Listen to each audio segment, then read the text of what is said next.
Marcus, the 5th Duke of Autenberry, woke with a startled jolt, face down, in horse shit. At least, he assumed the reeking matter was the product of a horse.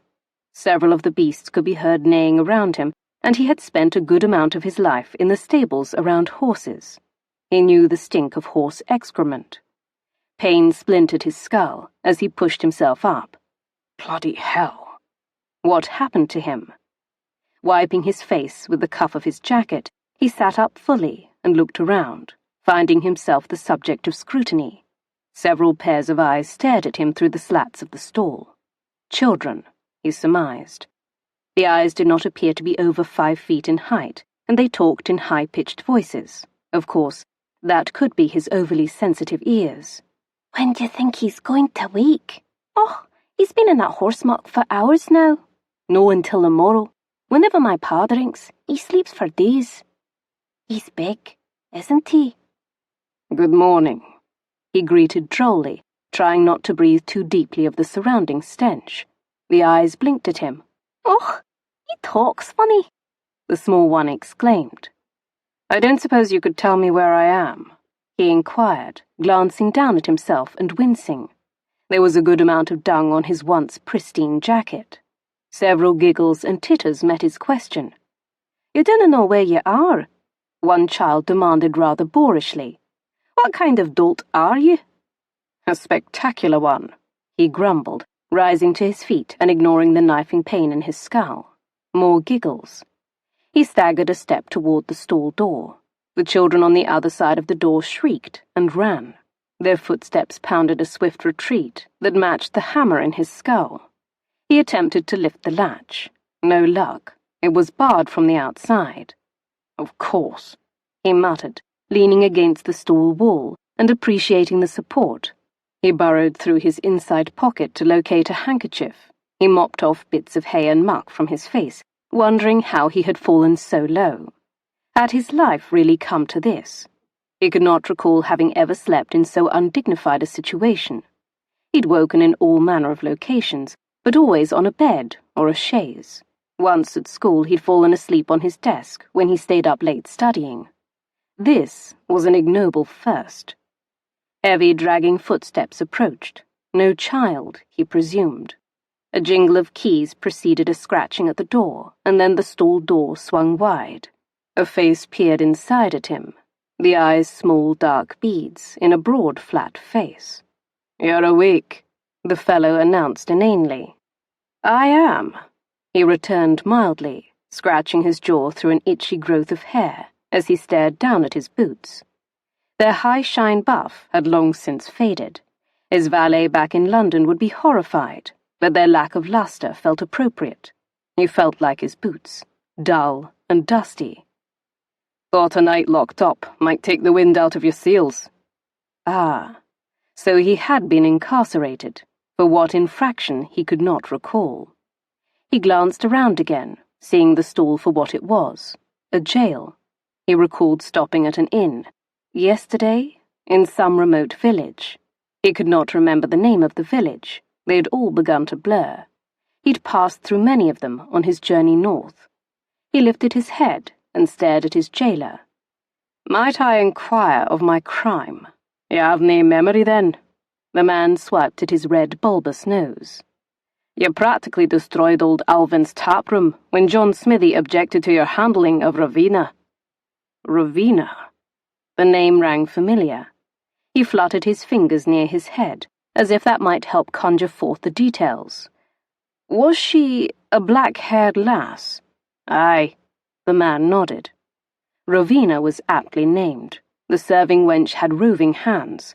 When she'd served him his dinner, she'd plop down beside him, her greedy paws making short work of freeing him from inside his breeches and seizing onto his cock right there, beneath the table. A nearby fellow had objected to Rowena's enthusiastic attentions. Perhaps that had been John Smithy. Marcus remembered little after that. "If I recall, it was more Rowena's handling of me," the portly man guffawed. "Call it what you will. The bailiff sent me to free you. He's already taken the cost for the damages out of your purse. Lucky you had enough, or you'd be forced to labour until you paid it off." At that, The bailiff's lackey tossed Marcus's pocketbook at him. He grabbed it before it hit the ground and landed in muck. "I'm to instruct you to get on your horse and leave town. 'Tis market day, a busy time, and we don't need the likes of you loitering about causing any more mischief." The likes of him? It was almost comical if it wasn't so offensive. He was a bloody duke, and they were treating him like some vagabond. True, they did not know his rank, and he might not be dressed in the cleanest of garments, nor his finest. Travelling alone, he knew better than to flaunt his wealth, but they had to realize he was quality. It was all very unsettling. "Rest easy. I'm quite happy to leave your little backwater." Straightening, he tugged his jacket into place. "Extend my gratitude to your bailiff for his warm and gracious hospitality." The man scratched his shiny bald pate, as though confounded. Marcus didn't bother to assess the status of his pocketbook, although it did feel much lighter. He'd hidden money both in the heel of his boot, as well as the lining of his cloak. He wasn't foolish enough to travel alone into the North Country without a healthy dose of respect for the robbers plaguing the countryside. Marcus passed out of the stall, and was quickly directed to his waiting horse. His gelding looked hale, and as impatient as he to leave.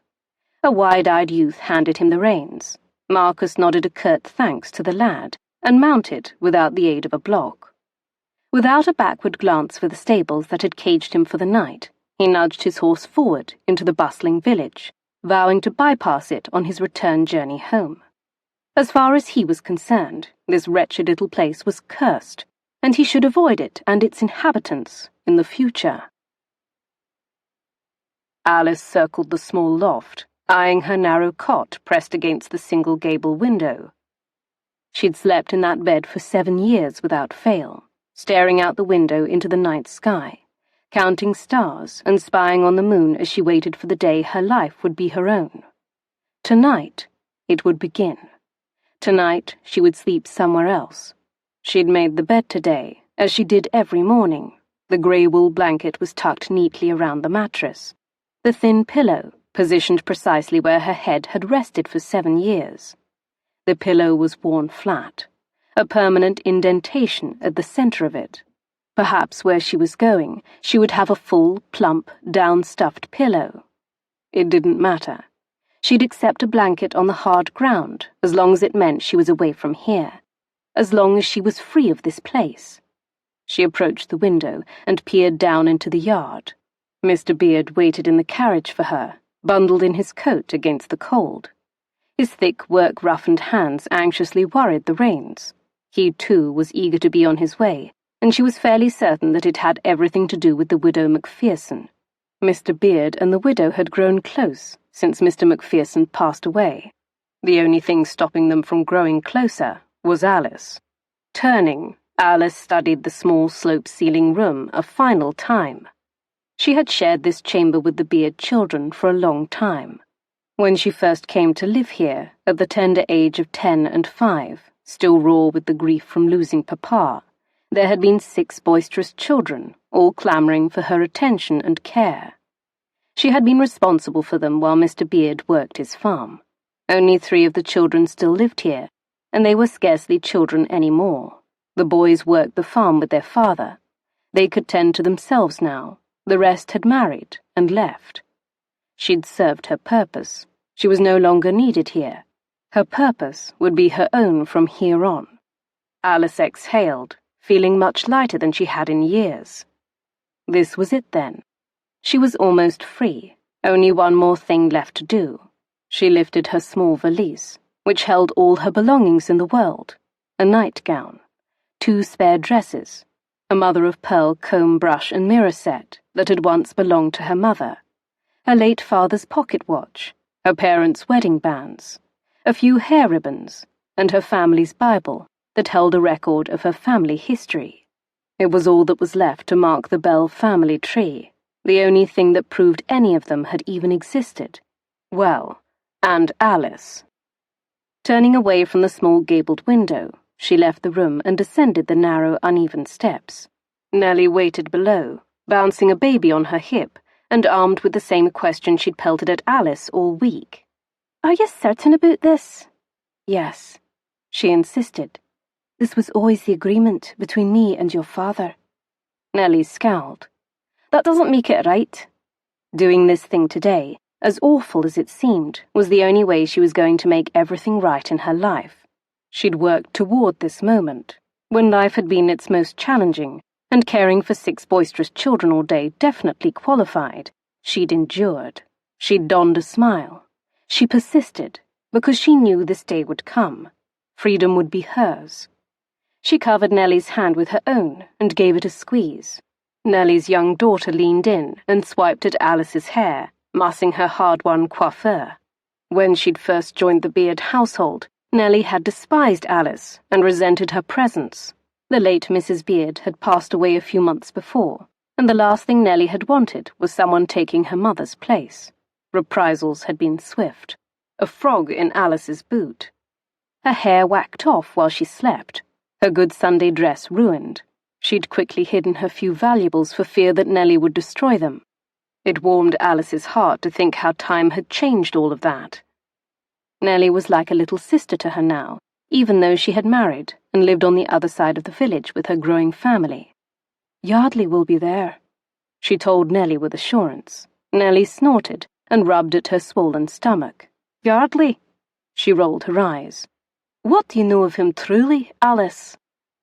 We were very good friends as children. They grew up together and had been inseparable, running about Collie Ben and the surrounding countryside.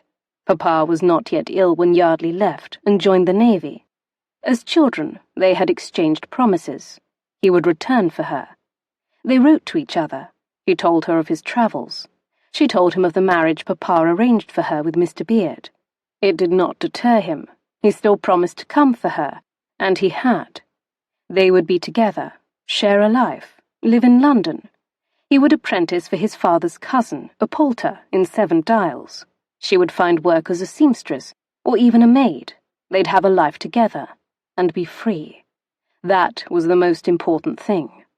They'd planned for this day, and it was finally here. Mr. Beard had agreed. Aye, Nellie looked unimpressed. A lifetime ago. He was a boy then. He's been at sea for a long time. People change. We have an agreement, Alice insisted. He's only been home a few weeks. You don't know the man he is now, and you're willing to tie yourself to him. She shook her head. I wouldn't do it, if I were you. Alice resisted pointing out that her choices were limited. Yardley was her best option, her only choice. Choices were everything. Up until now, her life had been without any. Choosing Yardley equaled freedom. She was taking matters into her own hands. She would have a choice in this. Her fate would not be left to others. Yardley would take her away from here. She'd finally see the world and live outside this little hamlet. Don't fret for me. All will be well, Nellie. You will see.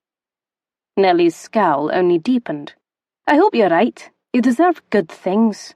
Alice hugged the girl then. Woman, she amended, as she felt Nellie's stomach between them. The girl she had a hand in raising was about to become a mother for the 2nd time. Alice was definitely overdue to live her own life. Fortunately, Mr. Beard agreed, and wouldn't stand in her way. As though Nellie could read her thoughts, she spoke near Alice's ear. Careful, you're no exchanging one present for another. She pulled back. Will you come to the market and see me off? Nellie shook her head. Nee, I cannot watch it. She sniffed and blinked eyes that suddenly gleamed with moisture. Unless you want me to. If you insist, I'll go for you. Nay, go home. You'll be sure to write? Nellie asked, her wide eyes a little desperate. I canna bear not knowing. I will. I will regale you with all my adventures away from here. Nellie smiled uncertainly. Aye, she nodded. I hope so. Now, off with you. Alice nodded back. Yes, I don't want to keep Yardley waiting. Opening the door, she stepped outside and lifted her face to the cold morning sunshine. Yardley had waited long enough. They both had. Chapter 2, in which the dove prepares for freedom. The village bustled at full capacity. Market day always brought people in from surrounding areas. Carriages clogged the lane. Alyse could probably stretch out an arm and touch the carriage seat of a very agitated-looking man driving a cart of potatoes next to them. Vendors hawked their wares. Children ran and screeched as they wove between bodies and between horses. Women gossiped over bolts of fabric. Men discussed the future harvest over barrels of ale and mulled wine. As they crawled forward, Alyse risked a glance beside her. Mr. Beard stared stoically forward. Nothing too unusual about that. In 7 years they'd had few conversations. Discussions only ever had to do with chores, or the children. She scanned the faces they passed, searching for Yardley. Of course she didn't see him. She gave herself a mental shake and wiped her suddenly sweating palms on the knees of her dress. Naturally, he would be waiting in the square, waiting for her, as he promised. Mr. Beard took them as far as he could, until the lane ended. He pulled to a stop.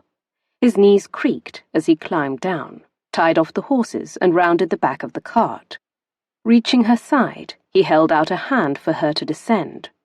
Accepting his work-roughened paw, she climbed down, wincing at the sight of her well-worn boots. The toes were practically worn through. The bite of cold penetrated her wool-covered toes, sinking deep, directly into bone. At least she and Yardley would be travelling south. It shouldn't be so cold. Perhaps the boots could last her a bit longer, until she and Yardley were both settled and working and able to buy her new boots. Mr. Beard lifted her valise and took her by the elbow, leading her through the press of bodies. The village only seemed more crowded now, her view impeded by so many people. Even though she was not especially short, she could not see over the sea of heads. She could, however, hear the auctioneer, Mr. Hines, calling out, extolling the assets of a mare up for sale. "Ready for breeding, sturdy as they come. She can bear the weight of even you, John, and we know how you love your kippers." The crowd guffawed at the jest made at the expense of the village's corpulent smithy. She cringed, and refused to consider that he might apply some of that same terminology to her. She was not ignorant to how this was done. She knew how it worked. The auctioneer would talk about her like she was property, because, in this instance, she was. A difficult notion to bear, but true nonetheless. She inhaled a sobering breath. The end result would make it all worthwhile. Roasting meat reached her nose and her stomach grumbled, reminding her that she had scarcely touched her breakfast of toast and cheese this morning. Not surprising. It had been well enough for her to finish her tea. Her nerves were stretched taut and had been ever since Mr. Beard agreed with her that it was time to dissolve their marriage. More accurately, they had all three agreed. Mr. Beard had actually looked relieved when Yardley and Alyse approached him and suggested the time had arrived to end the arrangement her father had negotiated on her behalf. She scanned the faces they passed on the way to the centre of the square, searching for Yardley. She didn't spot him. No sight of his straw-coloured hair anywhere. He hadn't changed much over the years. Same hair, same soft, boyish features, even the same fondness for lollies. He always had one in his mouth. It was some comfort to know that time hadn't changed much about him. Yardley, her dearest childhood friend, who had promised to return and marry her, was the same lad. She reminded herself that he would already be in the square. Naturally, he would be waiting close to the dais. His stomach was probably filled with the same amount of butterflies that churned through hers. As they worked their way through the square, she felt the weight of countless stares on her. She met many of those stares head-on, familiar and strangers alike. Fixing a smile on her face, she lifted her chin. There was no shame in this day's deed. She'd been forced into this situation by circumstance, and she was seeing her way out of it. She recognized the widow Macpherson, standing amid her friends. The pack of them watched avidly as Alyse and Mr. Beard neared the dais. It was no secret. The villagers knew about this day's business, and they were here for the show, eager as pigs at the trough, especially Mrs. Macpherson. Ever since her husband passed away, she had made her interest in Mr. Beard clear, dropping off pies and glaring at Alyse wherever she happened to be standing, feeding the chickens in the yard, pinning laundry out to dry. Mrs. Macpherson's eyes unerringly landed on Alyse and conveyed her dislike clearly.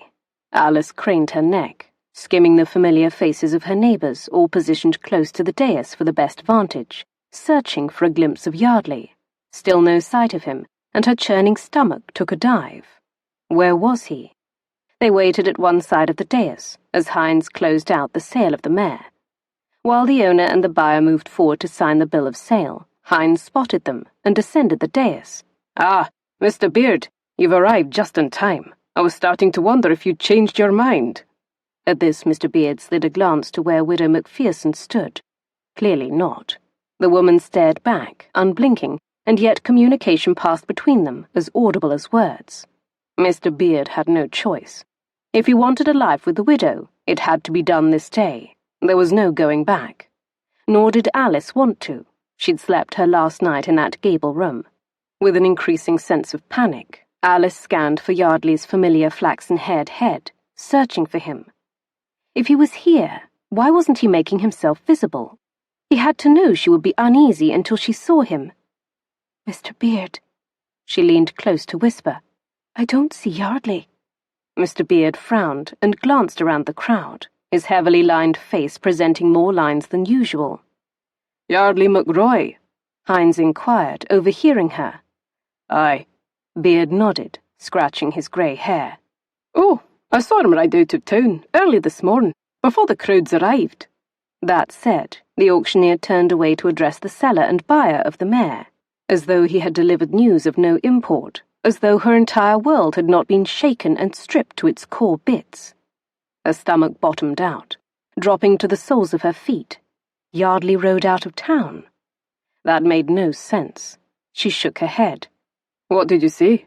Mr. Beard reached for Hines's sleeve, tugging his attention back to them. Hines glanced at them. "Aye, on the South Road, riding hard, like the devil was after him. I had to get clear to the side of the lane." Her face flushed hot, then cold, as the implication of those words sank deeply. South. Toward London. Without her. He was supposed to take her with him. He had promised they would begin a life together there. They would both find employment, and she would see something of the world other than this tiny corner of it. Her life would truly, finally begin. He had agreed, but he had left. The truth of that descended like an awful poison, spreading its venom through her blood. He'd abandoned her, left her to be auctioned off, sold to any man struck by the whim to buy her. Panic swelled inside her. She fought back the tide, taking a deep breath and commanding herself to stay calm. Naturally, this changed everything, but she needn't panic. She turned to Mr. Beard, seizing his arm. "Mr. Beard, we cannot continue." "Alyse." His hand covered hers. His expression was pained. She waited, staring at this man who had been her father's friend, her husband in name only. He'd taken her in after her father died, married her so that she might have a roof over her head.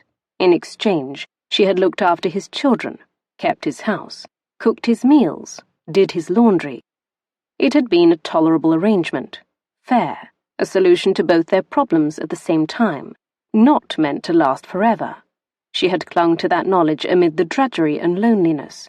There would be an end. It wasn't forever. They'd always understood that the union was temporary, that the day would come when they would mutually agree to end their marriage. The only requisites established were that his children would be old enough to fend for themselves, and that she would find someone else to marry. Someone like Yardley. A divorce was out of the question, as was an annulment. They did not have the means to achieve such a thing. People from Collie Ben did not divorce or get annulments. The only way to end a marriage was through death, or like this. Someone would have to buy her from Mr. Beard. Mr. Beard stared down at her, resolve bright in his roomy gaze. The tide of panic swelled over her again. That someone was supposed to be Yardley. "He's not here," she said. "We can't go through with it today." She couldn't be sold to some stranger. Her fate could not be tossed to the winds like that. He could not expect it of her. It went against their agreement. Mr. Beard glanced over his shoulder to where Mrs. Macpherson watched them with narrowed eyes. He looked back to Alyse and gave a helpless shrug. "I'm sorry Yardley isn't here, but I cannot wait, Alyse." She shook her head. "No, please, you promised my father." I promised your father I'd give you a roof over your head, he said gruffly, nodding as though convinced he had done that. I promised to feed and clothe and shelter you. I did that for 7 years. She leaned in closely, her voice an anxious rush. She had to make him see reason before it was too late, and she was marched up that dais. So now you will sell me to a stranger? Do you think that is in keeping with the spirit of your deathbed promise to my father? Heinz's voice boomed between them. Come, it's time. His heavy gait thudded down the remaining steps toward where they stood. Clearly he was prepared to escort her. She stared at her husband, beseeching, hope burning in her heart. She had served his family well for 7 years. Certainly he would not betray her in this way. Beard looked from Heinz to where the widow waited. Mrs. Macpherson must have sensed something was afoot. She left her friends and moved closer, her giant bosom cutting through the crowd like the prow of a ship. Her sharp gaze flitted between them. She crossed her arms over her massive chest and lifted both her eyebrows in a gesture that could only be termed threatening. Sighing, Beard faced her again. I'm sorry, Alyse. I'm no young man anymore. I don't have time to waste. You're young yet. You have your entire life ahead of you. She stared at him in stark wonder and released a shaky breath. A life he was about to sell at auction to some person, some man. An entire life bound to a stranger, bound to a man in this crowd who could use and abuse her any way he wished. Was he mad? Did he not see how he could be sentencing her to a life of misery? She shook her head slowly side to side. No, this was not what she had waited so patiently for all these years. She had not endured for this. The thought, the word slipped past. No. But no one heard her. Her voice was a croak lost amid the loud crowd clamoring for the next item to be auctioned. Her. Heinz reached her, his thick girth brushing against her side. Let us tarry no more. Word of the wife sale travelled far, and this crowd is most anxious to proceed. Indeed, the custom was not commonplace. Even in rural parts of the country like this, wife auctions were few. The crowd was hungry for the spectacle. She was the fatted goose, and they were famished. Resignation stole over her as she looked out at the horde.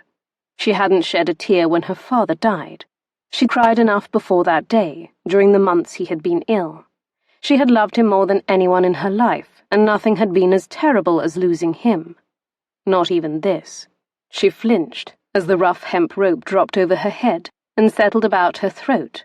That was custom too, binding the wife, as though she were nothing more than a field animal, as though she might run. She released a choked little laugh. She had nowhere to go. Yardley wasn't here. He wasn't coming.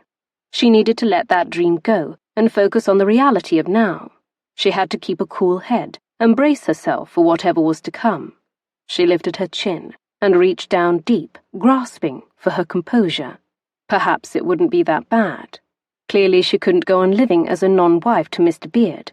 Today would put an end to their union. There was that. That mattered. The temporary degradation of this auction would be over soon. And then you will be the wife of someone else. She fought back a shudder. That terrifying thought threatened to swallow her. You'll manage. You always do. You'll find a way. Make a plan. Escape, if necessary.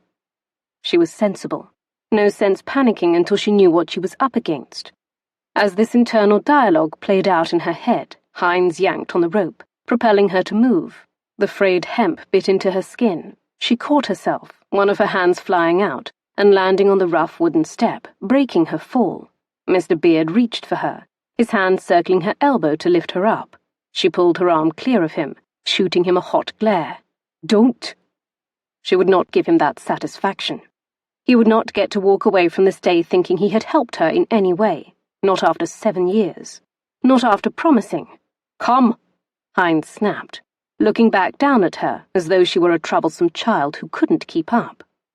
She regained her feet. Standing on the bottom step, she squared her shoulders and lifted her chin. She'd walk. No one would drag her. With a satisfied nod, he turned, still gripping the end of the rope. He took the rest of the steps leading up to the platform. The rope tightened around her throat, the length of it stretching taut between them, like a long thread of doom. The hemp tugged around her throat, the rope chafing her tender skin. She ascended the steps and followed Mr. Hines to the centre of the platform. The market square looked bigger from up here. People were everywhere, faces all staring at her with avid eyes.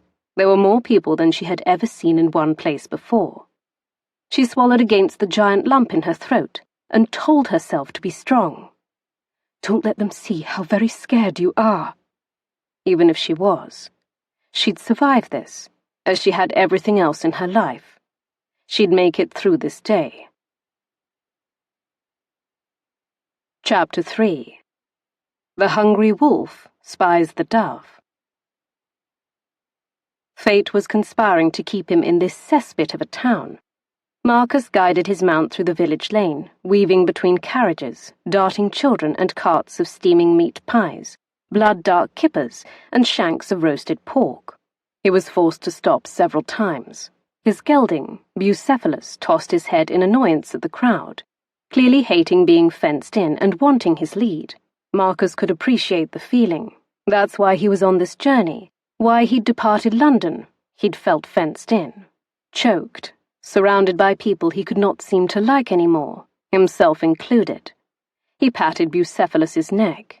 Easy, boy. We'll be free of here soon. I know. I can't wait either. Straightening, he tugged at the collar of his cloak, grimacing at his own odour. He wondered how far it was to the next village. He was in dire need of a bath, and tonight, he vowed, he would be sleeping in a bed, preferably a luxurious down-filled mattress with crisp sheets. Suddenly the traffic in the road thickened, and he was forced to stop.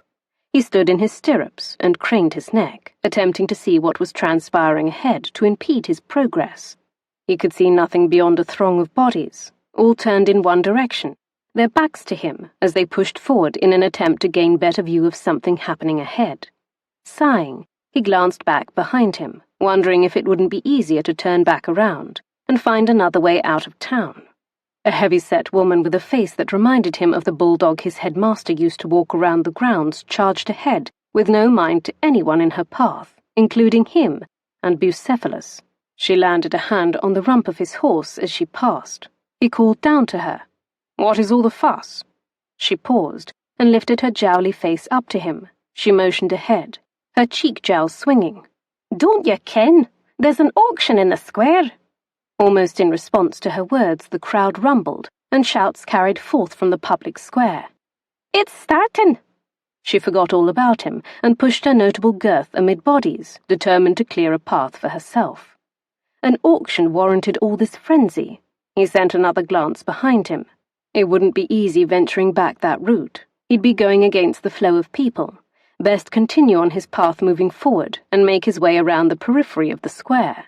He nudged his mount ahead, curious at what could have incited such excitement in these villagers. Perhaps they were auctioning off a two-headed goat.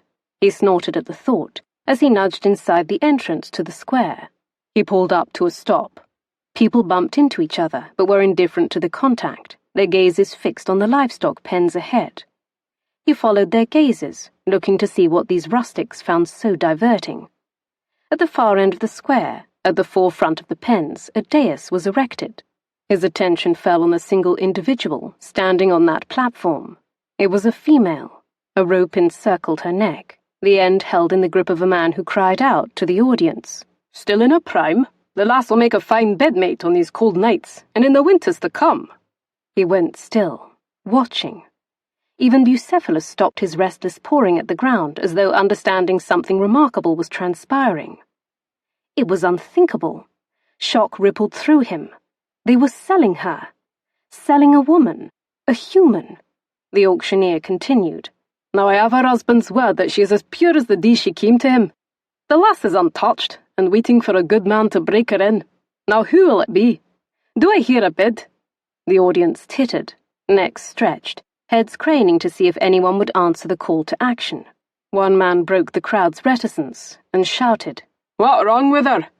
The auctioneer ignored the jibe and continued with his pitch. "A chaste bride, unploughed and ready for planting, if any one of your fine men is willing to pay the sum." A cry went up. £4! The auctioneer groaned and slapped a hand in the air in rejection of that offer. £4 be an offence for so fine a maid. We have a virgin here primed and ready. Trained in the housekeeping arts. Do I hear £8? Marcus could never claim to be an exceedingly principled man. His life had hardly been virtuous. He wasn't easily offended, but disgust churned through him as he watched the sordid scene unfold. These salt-of-the-earth villagers seemed conveniently void of scruples. This, the same village that had seen fit to cast him into jail for whatever infraction, had no qualms in selling a woman like she was some bit of horseflesh. Such was the hypocrisy of man. Marcus knew something of that. His own father had presented one face, but lived quite another way. Quite another dishonourable way.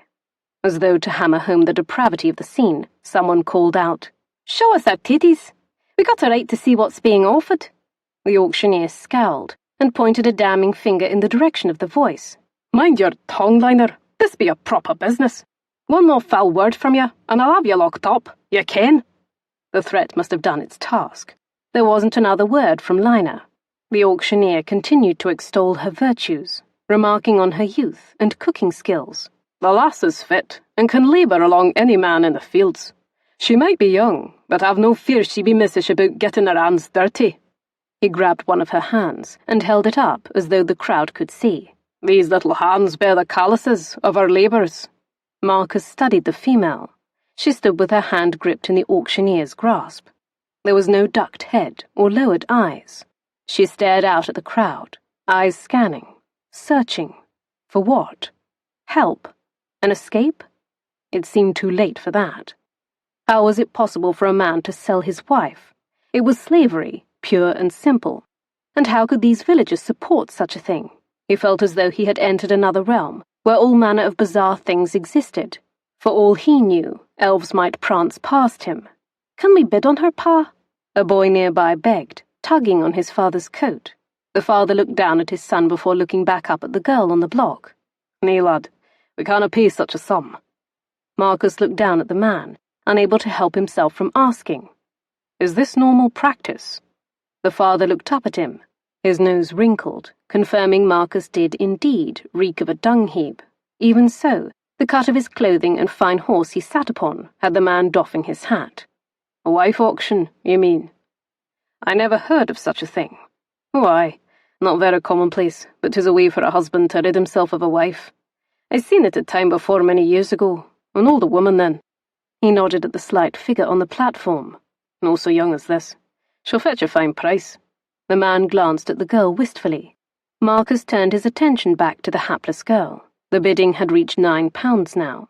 An old man stood beside the auctioneer. Her husband. Why would he wish to rid himself of a young wife? The auctioneer's voice boomed over the crowd, cajoling the men to dig deeper into their pockets. The onlookers chimed in, hooting and shouting encouragement as well. "Gentlemen, what you thinking to let this one slip from your grasp?"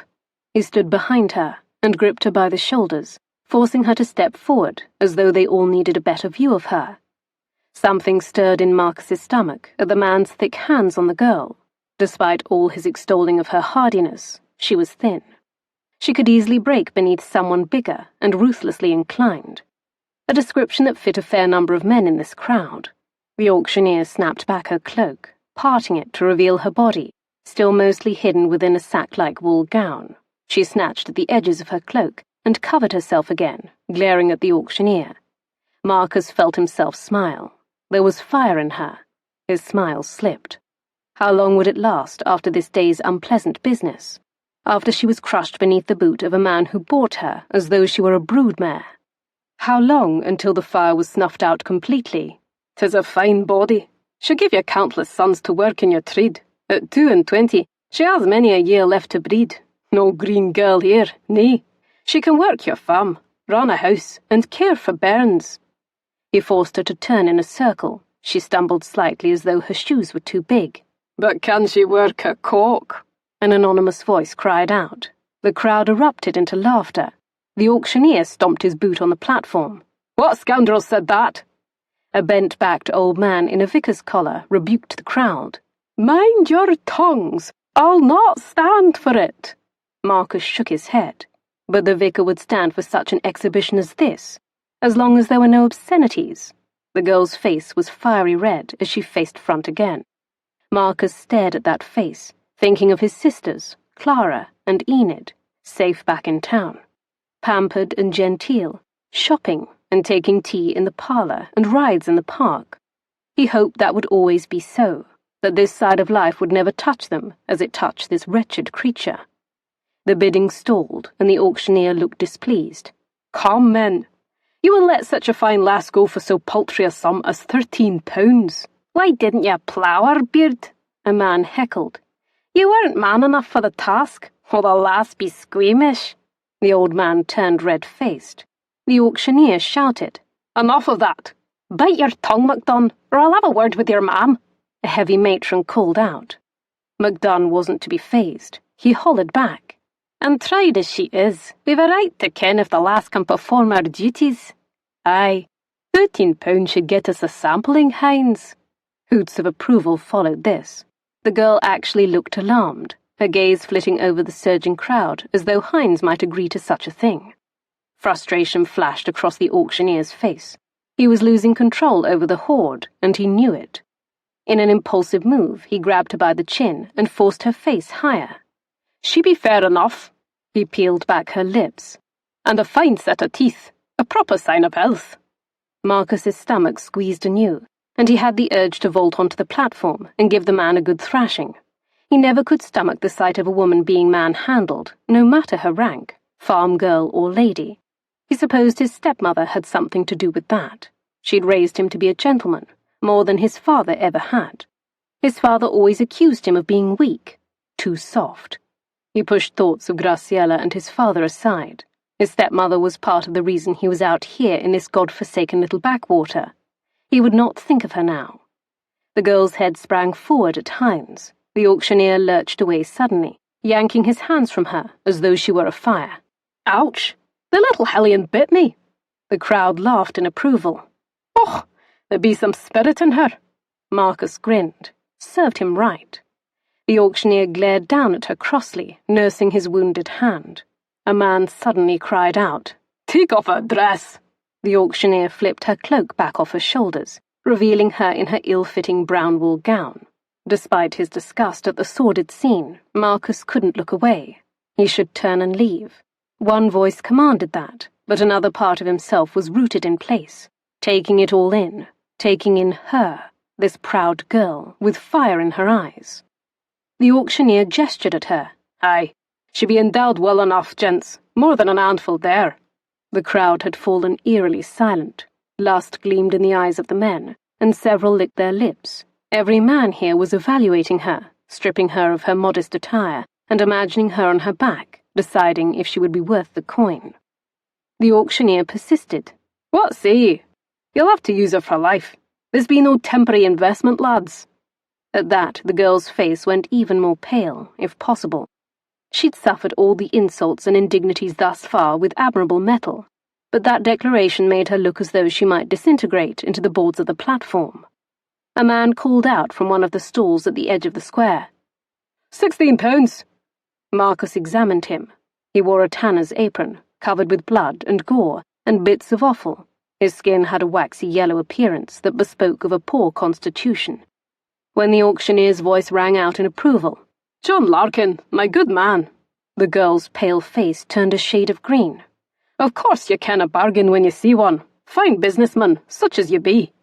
The tanner was at least twice her age, younger than her husband, but still somehow less appealing. He was cadaver-thin, mostly bald, with several long greasy strands of hair stretching across his oblong-shaped skull. He smiled at the auctioneer's compliment, revealing brightly yellowed teeth. "Now do we have any other bids? Anyone else unwilling to let John Larkin beat them and win such a prize?" Marcus stared at the girl again.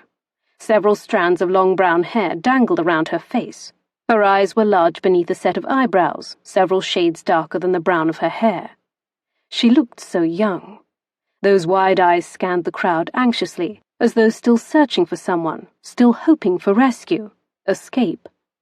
She was nothing to him, just a peasant girl, but he wished that for her, wished that she could escape, that someone would rescue her. Anyone. "Nay." "Very well then. The last goes to John Larkin, for the sum of...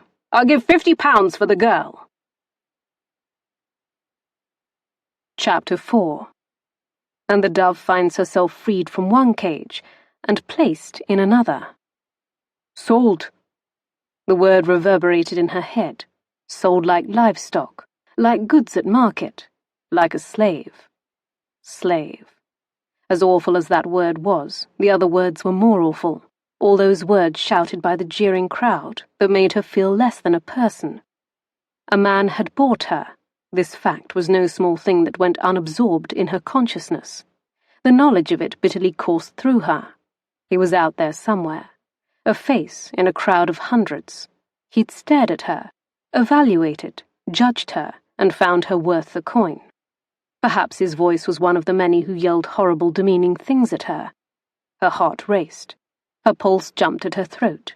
He'd bought her for £50, a significant amount, more than anyone else was willing to spend, and that was its own form of embarrassment. So very few had even wanted to bid on her. These friends and neighbours she had lived beside all her life had stood by as she was haggled over, like a piece of property. A few had bid, but most had not. Most had averted their eyes when she looked at them, as though sharing her shame. No, the men to bid on her had been strangers, men with leers on their faces and lasciviousness in their eyes. They had come from other villages.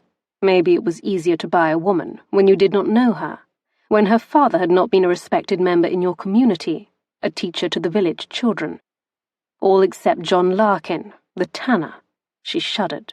Sadly, he was no stranger. She had known him all her life, much to her regret. "Come on, lass." Mr. Hines tugged on her halter.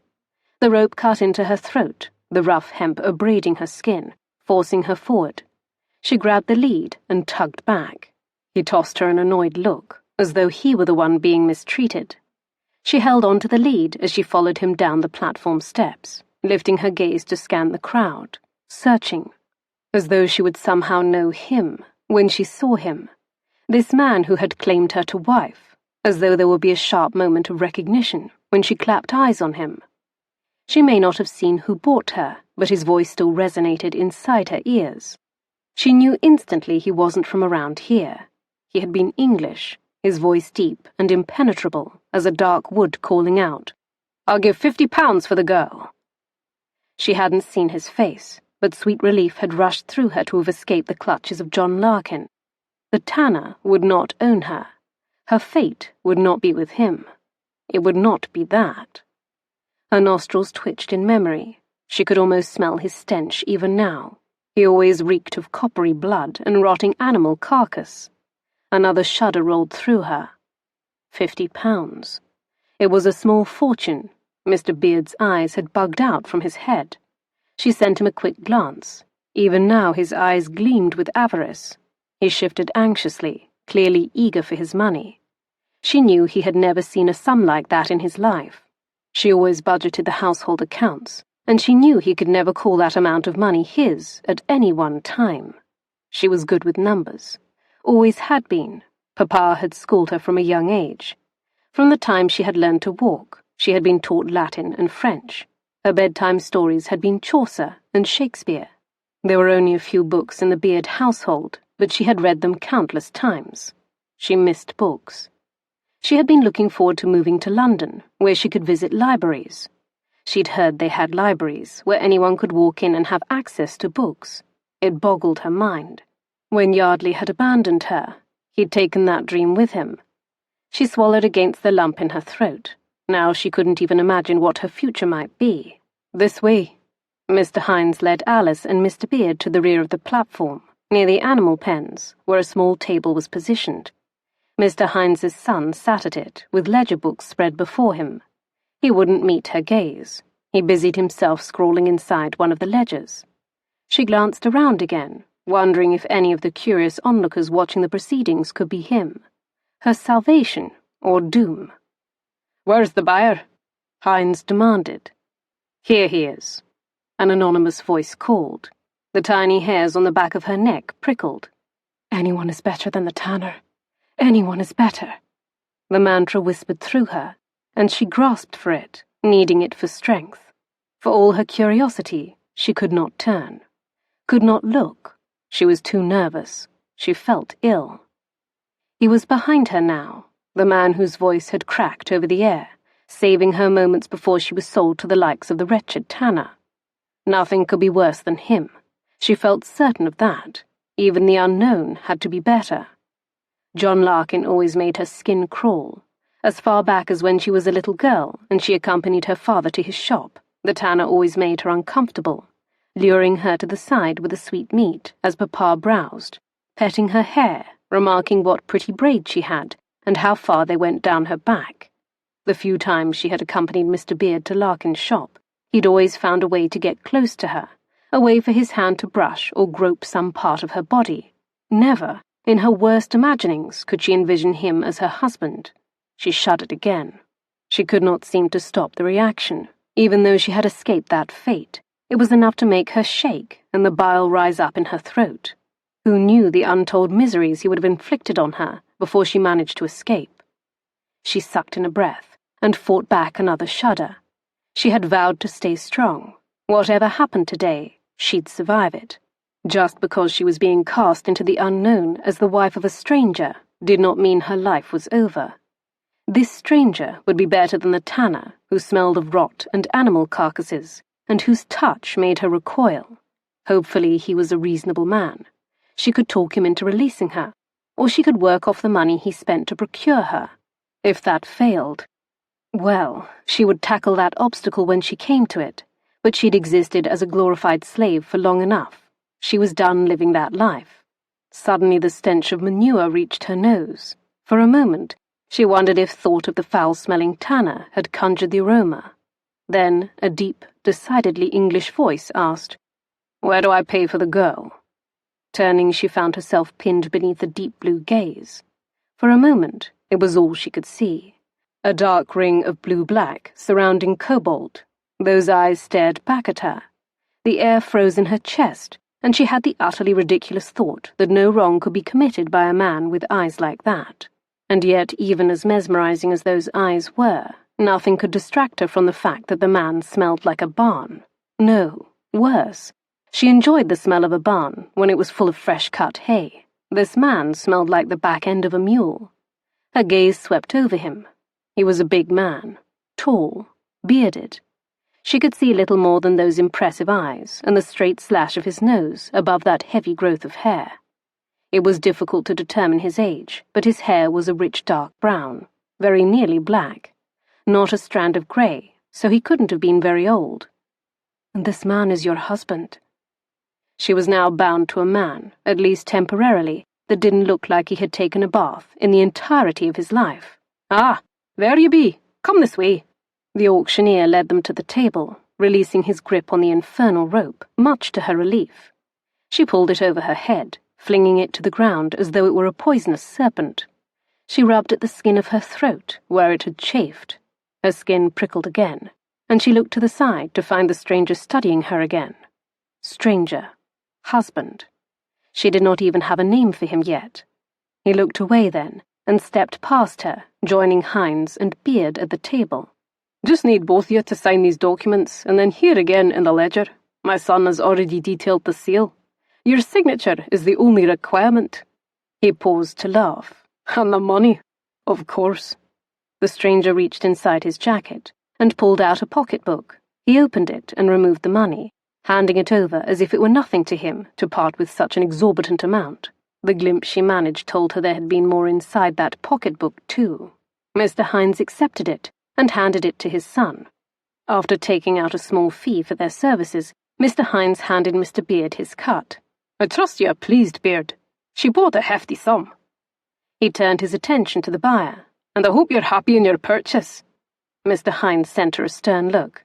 "Be a proper biddable girl, and keep him satisfied, Alice."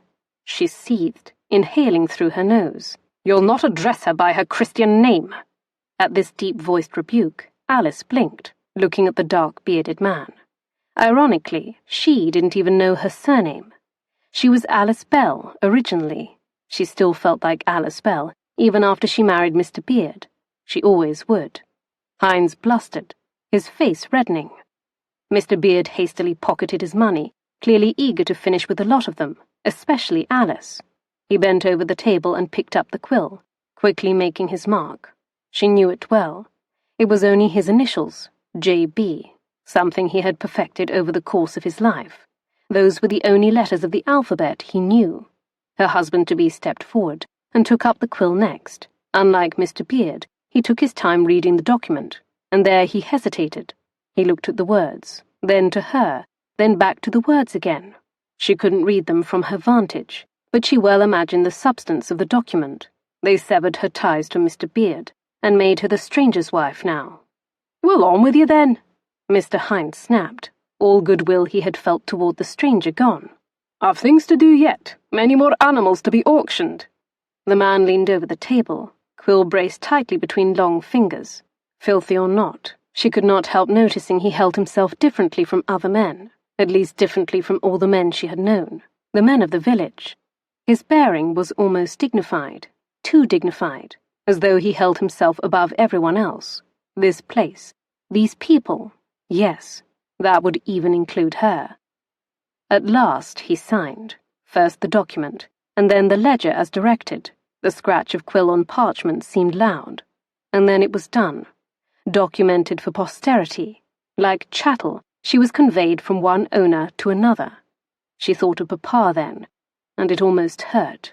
He couldn't have imagined it being like this. He couldn't have known the indignity of it all, the potential peril. She tried to step forward and peer at his name, so she would know who she had bound herself to, know what name she now bore that would never fit. But he stepped back, blocking her view.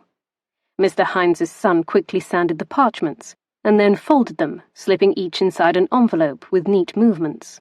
Mr. Hines took up both envelopes. "A bill of sale, for each of you," he pronounced. "You want to keep those, although 'tis a matter of public record now." He winked at Mr. Beard, and clapped him on the back. "You're a free man once again, Beard. Enjoy your bachelorhood." Mrs. Macpherson was suddenly there, or perhaps she had always been lurking close. She squealed and clapped her hands, pushing her way into their circle. Clearly he wouldn't be a bachelor for long. 50 quid? Mr. Beard, oh, what a feat, never to believe. What a sum for a bag of skin and bones such as our Alyse. Her gaze flicked over Alyse dismissively. Alyse bit back a burning retort for the old hag, and shifted awkwardly on her feet, aware of the stranger's scrutiny and uncomfortable beneath it. "Come," the stranger, her husband, directed. She still did not know his name. She had no idea what to call him. Before she turned to follow, Mr. Beard reached for her arm. "Alyse."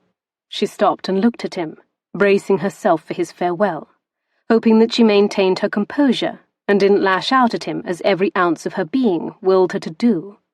Her blood was pumping hard in her veins, and her head was spinning already from everything that had transpired. She didn't know how to react if he dared to apologize, although she was most certainly owed that small gesture after years of loyal service to his family.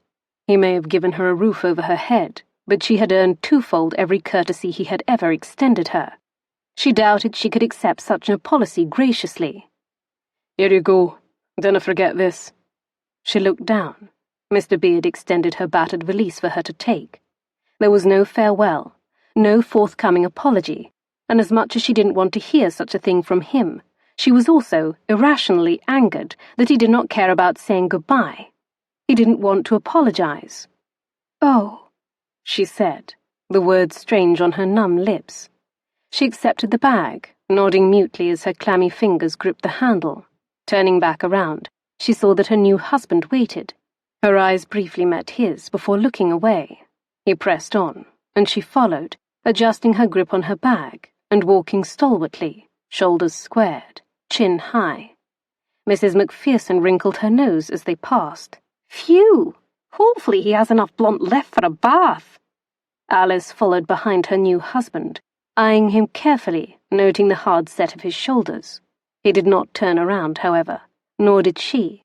There would be no looking back. There was only forward, only the future, and she needed to focus on that, on getting that right. She'd endured enough. Even though Yardley had failed her and would not be in her life, she could still carve out a future that was worth something.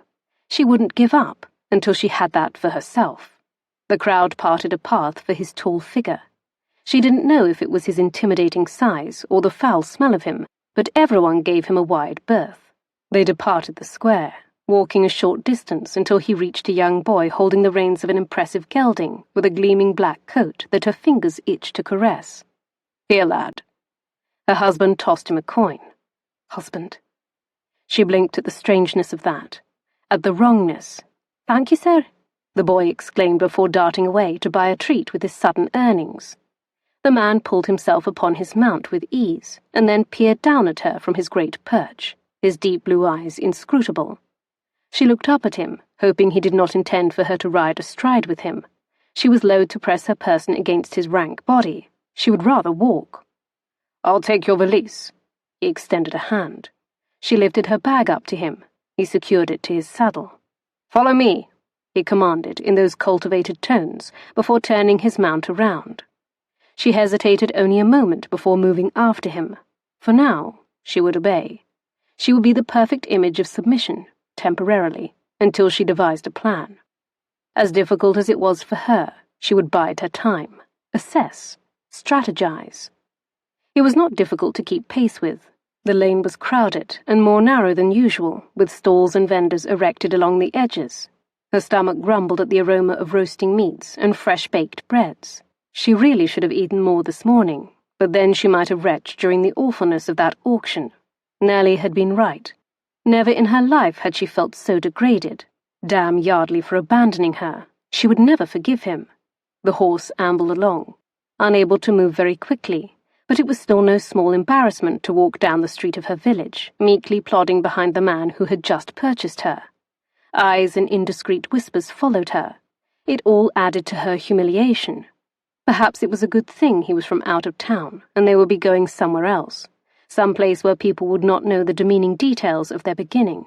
Bitter bile welled in her throat as she grappled with that fact that she was bound to this man, at least until she figured out how to break free. Soon the busy street thinned out, and they were at the edge of the village on the road north. He pulled to the side and dismounted. They stood face to face. She had to crane her neck a bit to look up at him, and she wasn't a particularly short female.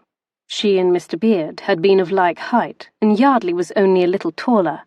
She swallowed and attempted to look composed, fighting the urge to take a step back. Outside of the village, away from the clamour and the press of bodies, she realized how very cold it was. Without the shield of buildings, the wind buffeted her, whipping her skirts around her ankles. Shivering, she burrowed into her cloak. It wasn't only cold, it was lonely. It felt like they were the only two people on earth, even though the village bustled just beyond, its din a distant murmur. Here, in this moment, it was just them, and the wind, and the crack of branches beneath the weight of snow. Flurries fell lightly, dusting his shoulders and clumping on the dark fabric of his coat. Big shoulders. She swallowed against the sudden lump in her throat. All of him was big. His body filled out his garments. She looked him up and down, eyeing every filthy inch of him warily, staring up at this large, bearded man. The realization that she belonged to him now sank in slowly, deeply, terrifyingly. She fought to hold her ground and not back away, not run screaming into the village as the weaker side of herself urged.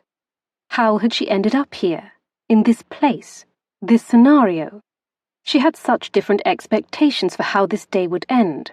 His blue eyes sparked, sharp and intent above the dark growth of hair covering the lower half of his face, and she suspected he knew the panicked edge of her thoughts.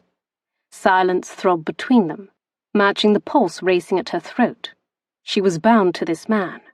She struggled to wrap her mind around that, struggled to deny it. His breath fanned like fog from his bewhiskered lips. He looked practically biblical, like Moses emerging from the desert. He was feral, a man capable of trapping and killing his dinner with his bare hands. His fine diction notwithstanding, there was a roughness to him that locked her jaw and shrank every pore in her skin. Even after Yardley returned from the Navy, he had not looked this virile. Indeed not. Her childhood friend was not as broad, not as tall. In truth, 5 years in the Navy did not overly change him. He did not look very different from the boy of her youth, who lived next door to her. She doubted he could even grow a beard, and perhaps that was some of his appeal. His very familiarity, his lack of change, brought her back to far more pleasant and less grueling days. This man, this very unyardly type of man, could crush her. She swallowed against her tightening throat. He could drag her into the woods, and she would be helpless to fight him. Her blows would rain uselessly. He was strapping, young, at least younger than Mr. Beard, who had celebrated his 60th year just this past Christmas, but not as young as her Yardley. Yardley was a boy compared to him. A fresh flash of anger shot through her. No, not hers. He was not her anything anymore. Perhaps he never had been. If he'd been hers, he would have been here for her, and she wouldn't be standing across from this man, this stranger, contemplating the ways he might destroy her. She groped for that elusive composure of hers and inhaled, catching a fresh whiff of the man who'd just bought her for £50. She winced and covered her nose. Say what you will, but at least Yardley did not reek. They continued to assess each other. It reminded her of when the Beard family introduced Moody, their calico cat, into the household. The family hound and the cat had a stare-off that lasted weeks. Whenever Alyse entered the kitchen, they were always in their respective spots, glaring at each other with wild eyes, growling and hissing low in their throats, waiting for the other to make a move or sound. She did not know who she was in this situation, the cat or the dog. She'd always felt them equally matched. Currently, she did not feel equally matched. No, she felt quite pale in comparison to the man towering over her. "Your name is Alyse Beard." "Not Beard. Not anymore," she replied hastily. Not ever, really. "My name is Alyse. Alyse Bell." She had never felt like Alyse Beard. She was Alyse Bell, always had been, even if legally she was not. Now, she supposed, she bore yet another name, a name she didn't even know. How strange was that? She didn't even know the name by which the world identified her. He made a non-committal sound. "Very well. Alyse Bell." Apparently he was in agreement that they didn't share a name either. There was that at least. He continued. "Don't think this means anything. We are not truly bound to one another." She opened her mouth several times, but then closed it, bewildered, unsure how to respond. He was in possession of a bill of sale that said differently. A beat of silence passed before he added, as though sensing her confusion, "I am not your husband." His gaze was almost cruel in that moment, eyes blazing a dark blue in the obscurity of his unshaven face, like a dark lock, promising untold secrets. "Let us be clear. You are not my wife." Chapter 5. And the dove blinked, rotating and testing her cramped wings within her new cage. There was no misunderstanding his words, but that did not lessen her confusion. He'd bought her like a sack of grain, and he had a deed of sale to prove it. What kind of man bought a woman at auction, but did not want her? She was no longer Mrs. Beard. Like it or not, she belonged to this stranger. She was his, even if he didn't want her. "Doesn't it, though? Mean something?" She moistened her lips. "There is documentation, a bill of sale." She glanced in the direction of the village. She could still hear Mr. Hines's voice in her head, his words ringing in her ears. "Sold." If that didn't mean anything to him, then where did that leave her? Free? Dare she hope that he meant to let her go? Her hand moved to her throat, brushing the skin there. She could imagine she still felt the fraying rope, thick and choking, soaring into her skin. Staring at this man, she did not feel free. She felt trapped as ever. Perhaps this rural little backwater may consider a wife auction a legitimate method to marry two people. She could hear the sneer in his voice. But I assure you, the civilized world will not recognize what a bunch of provincials deem a wedding. She bristled. Pride stiffened her spine. He uttered the word provincials, like it was something dirty on his tongue. She was certain he considered herself one of said provincials. He might as well have called them all idiots. She didn't know whether to be insulted or relieved. Relieved, she supposed, if he did not consider this arrangement binding, and it gained her freedom. She resisted pointing out that her father had been a schoolmaster, and that she had been reading and writing and speaking French quite well by the age of 5. She might not have travelled outside this little hamlet, and she might be as poor as a church mouse, but she was no idiot. She kept that to herself, though. Let him think her a provincial, someone of no value. She didn't want to persuade him into keeping her. By all means, if you think you have no obligation to me, don't let me keep you. She motioned in the direction of the snow-draped road, even as her mind feverishly started working through what she would do once he left her here. Specifically, how could she acquire the funds to reach London, and assuming she did, how would she subsist there while she looked for employment? Mr. Beard didn't want her anymore. He'd made that abundantly clear. Even though he'd made a pretty penny selling her, she knew he would not part with any of it to help her. Mrs. Macpherson flashed across her mind. The widow would likely take a broom to her if she even spotted her approaching the house. She'd clearly staked her claim on Mr. Beard, and she did not want Alyse lingering. Nellie would want to help, but it was doubtful her young husband would permit it. As apprentice to the blacksmith, they could barely fend for themselves. Also, they had another baby on the way. Alyse couldn't burden them. Her not-husband narrowed his eyes. He considered her for a long moment, his expression dark and brooding, impossible to read. Alyse waited for him to mount his horse and leave her, certain he was on the verge of doing that very thing. I did not say I have no obligation to you. I accept my responsibility, he finally said, his blue eyes as grim and solemn as an undertaker. And she, presumably, was a responsibility? What does that mean precisely? She asked distrustfully. He dismissed the legitimacy of their union, after all. What did he consider them to be, if not man and wife? We can work out some manner of arrangement. Is there somewhere you would like to go? Do you have any family? To foist me upon? She finished bitingly. He hesitated before nodding. In a manner, yes. She resisted pointing out that if she had any family to rely upon, she would never have found herself at the centre of a wife auction. He did not know anything about her, though. For all he knew, her family was the kind that gladly let one of their own be sold in a sordid public display. He didn't know she was an orphan. He would not know she'd had loving parents once upon a time, who were rolling over in their graves because she was in a predicament such as this. The thought of her parents was almost enough to undo her. She took a shuddering breath and tried not to think of them. No, I have nothing. No one. She pointed at her valise on his horse, and wondered why it stung her pride so much to admit that to him. Her pride had already suffered such a thorough stomping today. She did not think it could still feel anything. She had been wrong. That is everything, she added. My life is in that bag. He stared to where she pointed, his forehead furrowing. No friends, or... No one, she snapped. He digested that and asked, Then, is there somewhere I could escort you? Even as he asked, his eyes glittered with frustration, perhaps anger. He didn't want to be here with her. Her chin went up a notch higher. Well, that made two of them. Someplace you would like to go? Where she would like to go, as though it was that simple, as though her life was full of so very many choices. I should like to go to London. Since he was asking, she might as well be honest. He winced. I've come from there, and I'm not going back, at least not any time soon.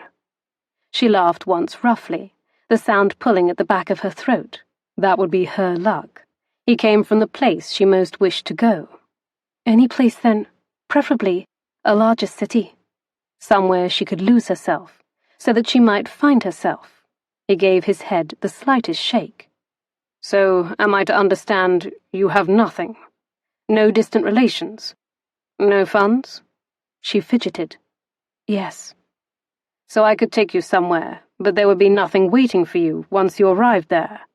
Was he saying this so that she could feel better?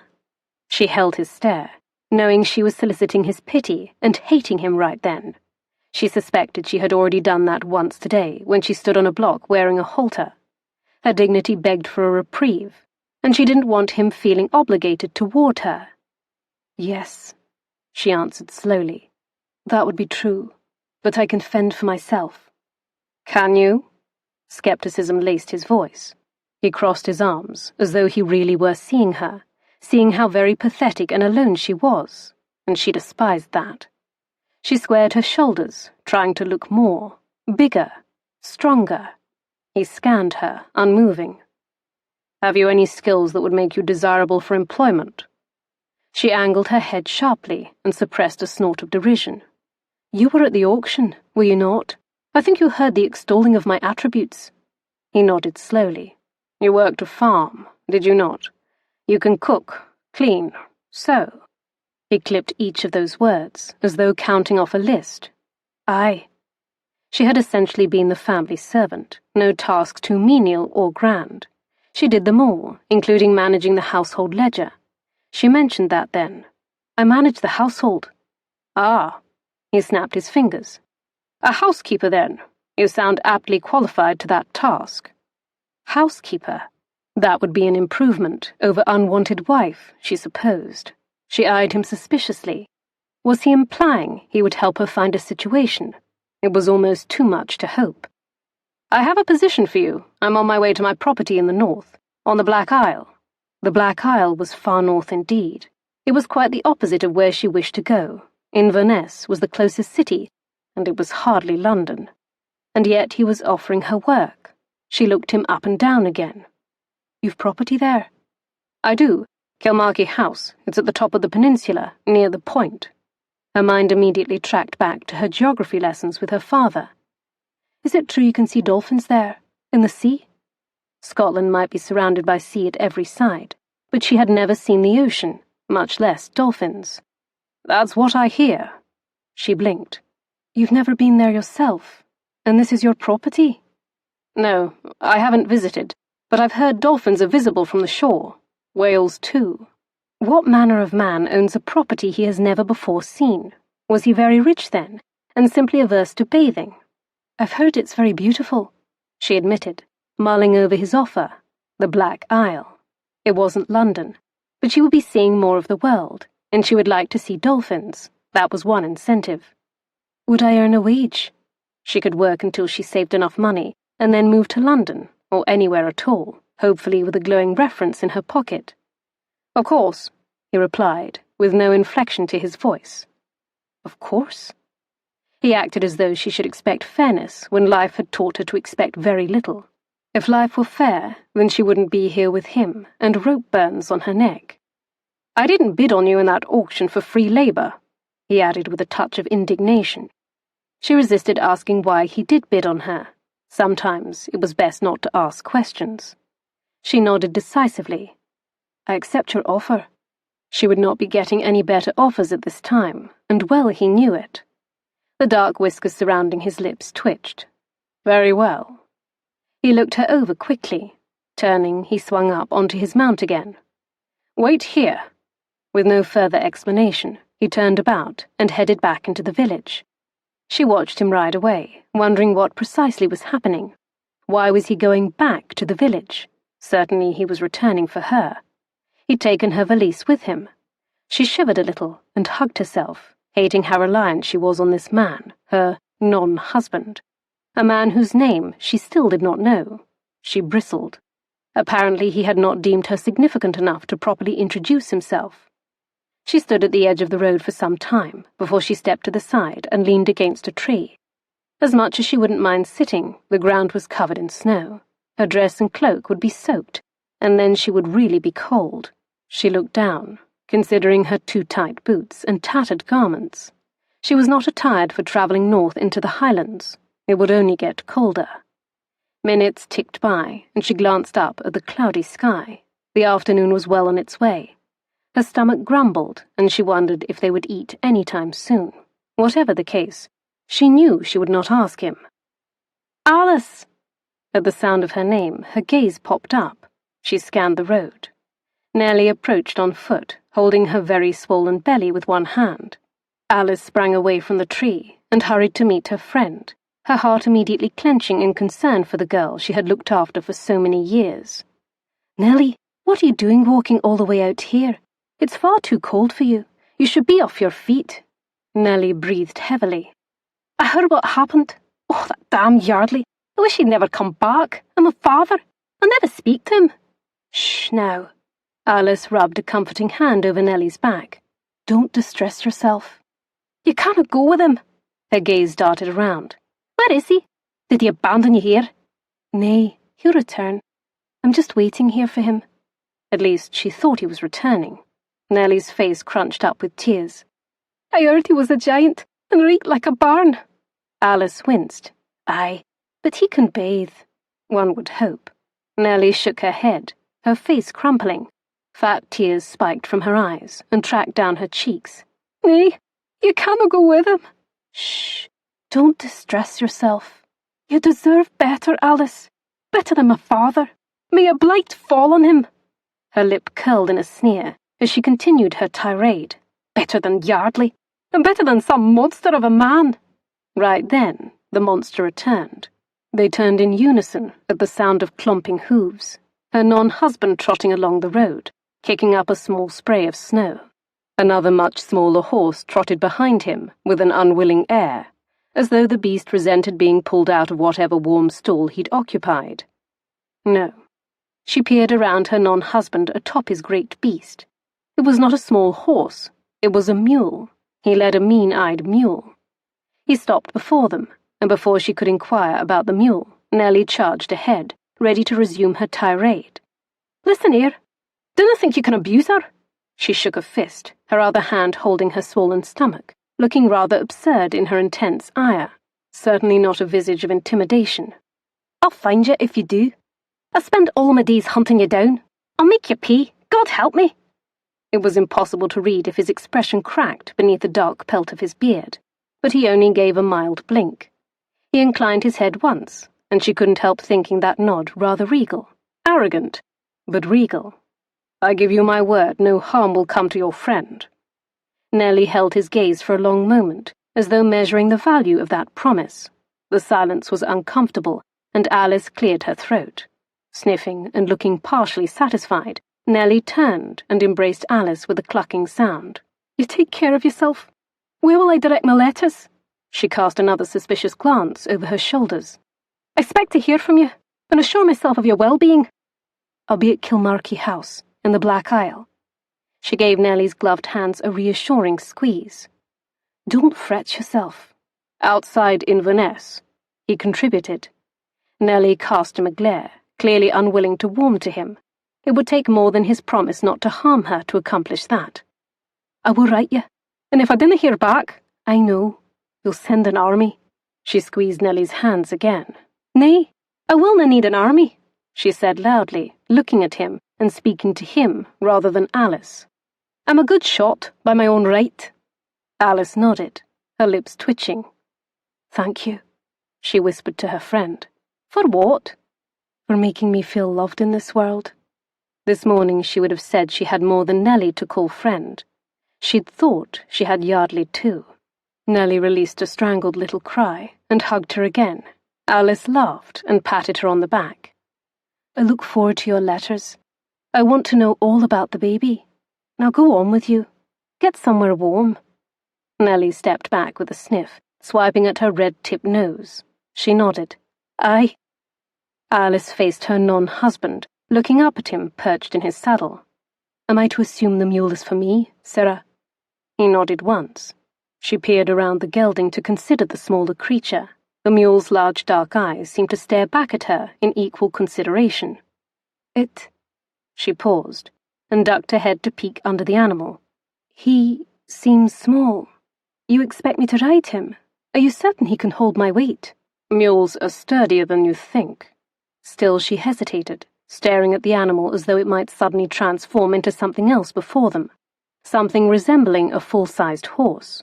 With a resolute nod, she told herself this mule might not be as ornery as every other mule on the face of the earth. Very well, let's be on our way then. He dismounted and approached her.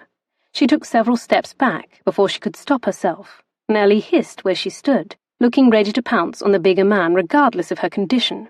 Shaking her head, Alyse told herself not to be so jumpy. After all, he didn't want her as a wife. He pitied her and had offered her a position as his housekeeper. If he was to be believed, she should be overjoyed. She had employment. She would earn a wage, and soon she could go anywhere she wanted. If he was to be believed, she would eventually be free.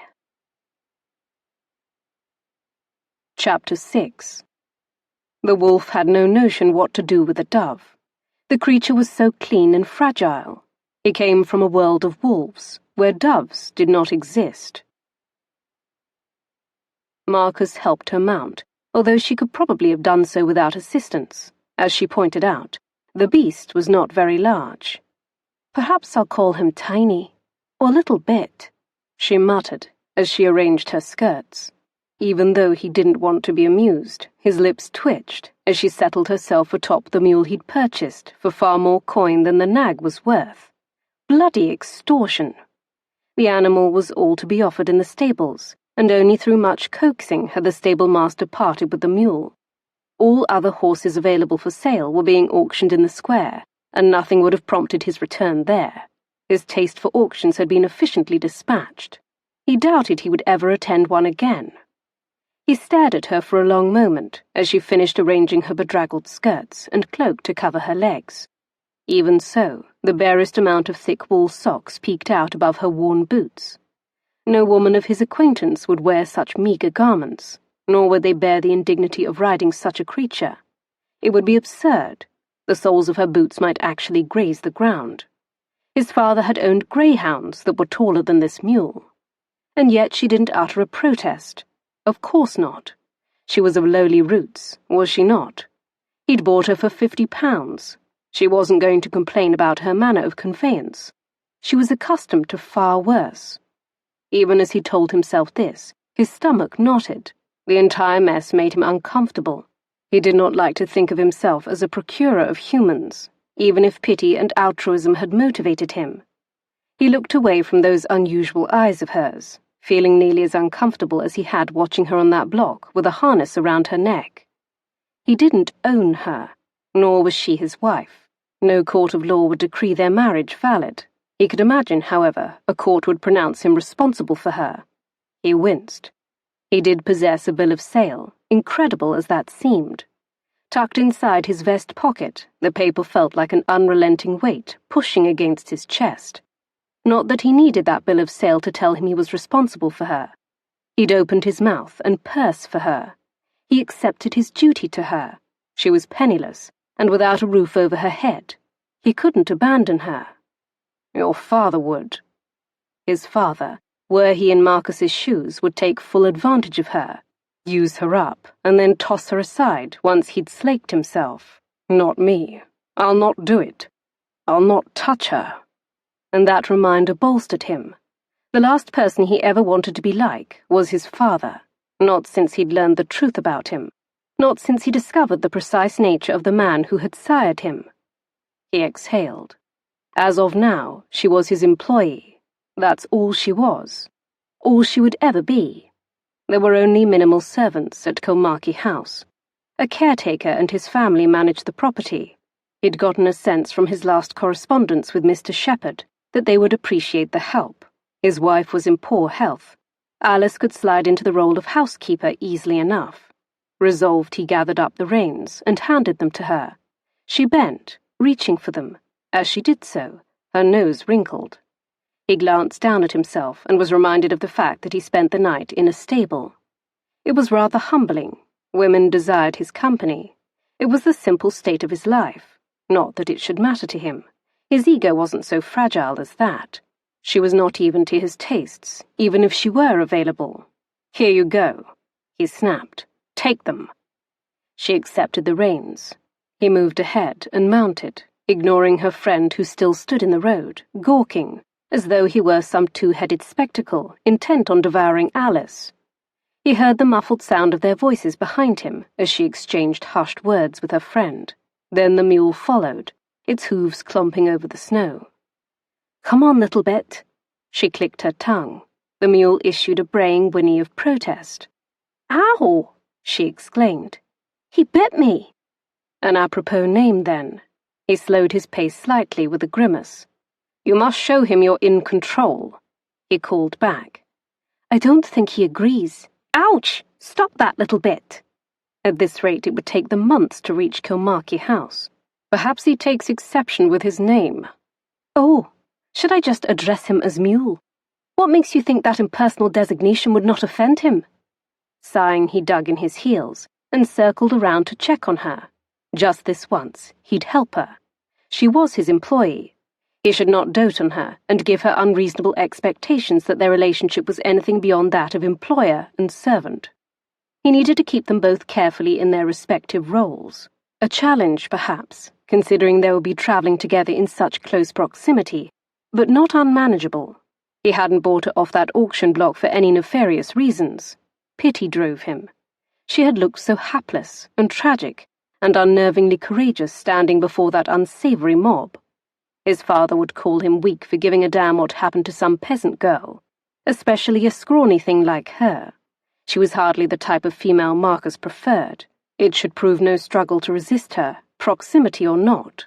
He moved Bucephalus alongside her. The mule danced skittishly to the side. "Oh, I don't think he likes you so close," she sang nervously. He reached between them and loosened the slack in the reins. "Shorten your lead. His mouth is sensitive. A light touch will satisfy." He bent and dropped his hand just below her knee, squeezing her calf once through the fabric of her garments to indicate where to nudge the mule. She flinched at his touch and yanked her leg away. "Use your legs to direct," he snapped, not even bothering to defend his actions. She was understandably uneasy. When he looked up, he caught her leaning away and averting her face, reminding him that his odour still offended. He pulled away, offended in turn, which was perhaps unreasonable. He did stink. He knew that.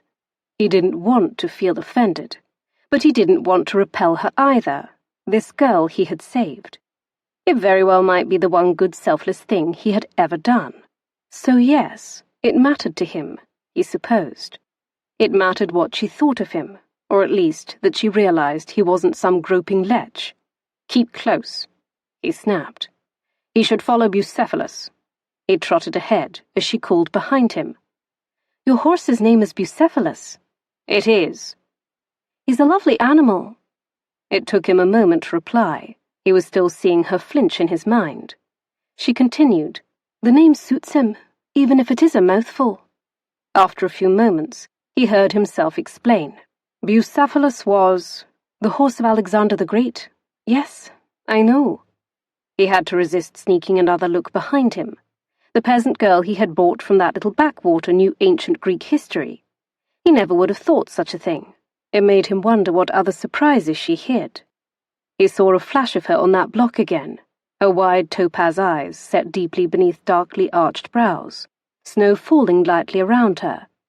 Initially he'd been taken aback by the spectacle, marvelling at the surreal quality of it all, the absolute absurdity of it. But now it struck him. She'd been the unearthly one, some untouchable wisp of a fairy, a dove with pale clean wings pinned to her sides, unable to fly away as humanity raged and frothed around her in all its stark ugliness. He knew something about the ugliness of man. Even as untouchable as she had seemed up on that block, ugliness would have seized her if he hadn't done something. He'd known that. So he'd done something. He urged his mount a fraction faster, as if needing more space between them. He just had to get her to Kilmarchy House, and then he could secure her as his housekeeper, and have all the space he needed. Chapter 7. The dove paced the confines of her new cage, learning its parameters, learning all she could about her new prison. Alyse reached down and rubbed her calf where little Bit had nipped her. She knew there would be a bruise later. Thankfully the beast had ceased trying to eat her for a snack. She didn't know if it was because of her non-husband's instructions, or if the animal simply decided to increase its pace to something beyond a crawl. Little Bit still didn't move fast enough. It was a nuisance. The man ahead of her was forced to slow his pace, and she knew it annoyed him from the hard-eyed glances he cast over his shoulder. She resisted pointing out that he was the one who had purchased a mule for her to ride, except he was her employer now, so she held her tongue. She stared at his broad back, moving ahead of her, at the filthy fabric of his dark coat. He appeared to have spent some time rolling on the ground. It baffled her. Clearly he was a gentleman. He spoke with cultured accents. He possessed property and funds enough to buy her and a mule. And yet he looked a mess. Deciding it would behoove her to better know the man she was stuck with, she cleared her throat. "Where are you from?" A beat of silence passed before he answered. "I live in England." She rolled her eyes and stopped herself from retorting, "Obviously?" She did not want to provoke him. As much as she was loath to admit, her life was in his hands now. He could still abandon her, toss her in these very woods where her body would be picked apart by wolves. She shivered before she could help herself. It would well serve her not to be too difficult of a travelling companion, just as it would serve her not to lower her guard with this man. She knew firsthand that a person could say one thing and then behave in a contrary manner. Just because he promised her future employment did not mean he would keep his word. Wisdom bade she be on her guard no matter what words he spoke. His shoulders lifted on a sigh. His voice rumbled back at her, his reluctance to speak evident, and yet he did. "I spend most of my time in London." Another 5 minutes passed as they plodded along. Nothing else from him. She moistened her lips and glanced around at the surrounding snow-draped trees. "I've never been this far north of Collie Ben before." In truth, she'd never been anywhere outside of her village before. Hooves clopped on the path, one after the other. A steady hypnotic cadence. She sank deeper in her saddle, telling herself to embrace the silence as it appeared it would be the background to their journey. That would be fine. A refreshing change from the boisterous Beard household. Except the humming silence fed her doubts as they rode along, her gaze fixed on his back. She was placing a great deal of trust in this man. What if he was lying? He could be lying about any number of things. His intentions, his destination, his promise of employment. She knew nothing of this man. She took a deep breath and tried to suppress her unease. She needed a calm and level head. She was alone now, truly alone. No husband willing to claim her, no friends, no children to look after. It was just Alyse. She had only herself to rely on, and she required her composure and wits. She exhaled, wondering if she should simply slip away, escape into the woods on her dawdling mule. The image was almost laughable. "I don't believe you've ever told me your name," she said, compelled to fill the silence and squash her wild thoughts. He stopped and wheeled his horse around. "Did I not?" "No, you did not." "How remiss of me." "Well, it was quite an eventful day," she allowed. "Indeed. My name is Marcus." He hesitated, and then added, "Weatherton." She nodded a single time, testing the sound of that name in her head. Marcus. Weatherton. Marcus Weatherton. She rolled that over inside her mind, and then she was bold enough to take it a step further. Alyse Weatherton. Mrs. Alyse Weatherton. No. She gave her head a hard shake. That was not her name. He had made that much clear. It would never be her name. She stared at his hard-eyed visage and shivered, a relief to be certain. She had no wish to be trapped in marriage to him. She swallowed against her dry mouth. "A pleasure to meet you, Mr. Weatherton." It was the polite and proper thing to do, even if a couple hours late. He made a grunting sound, and she was quite sure he was not pleased to meet her. Still, she would make an effort at manners. Her father had always taught her the importance of grace and civility. Still, it would better serve her if she grew to know Marcus Weatherton and learned for herself what manner of man he was. So she asked, "If you have never before visited Kilmarky House, what inspired this visit now?" In the midst of winter, no less. He considered her a moment longer before turning his horse back around and continuing forward.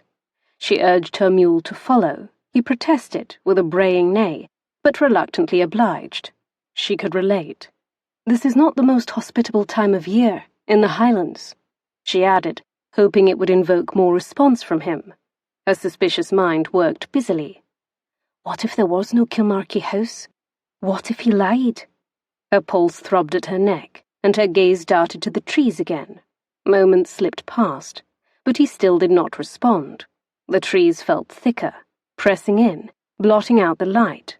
Hard to imagine her best chance of refuge might be in those dark depths. With a shaky breath, she continued, "Although I hear the Highlands are lovely any time of the year, I imagine covered in snow. They are quite majestic. At last he asked in a wearied voice, "Do you plan to talk the entire journey?" "Have you an aversion to conversation, sir? We will be in each other's company for a long time, and I thought it might help." "Help? With what? I don't require pointless banter." "Pointless banter?" She huffed out a foggy breath. The man did not win points for charm.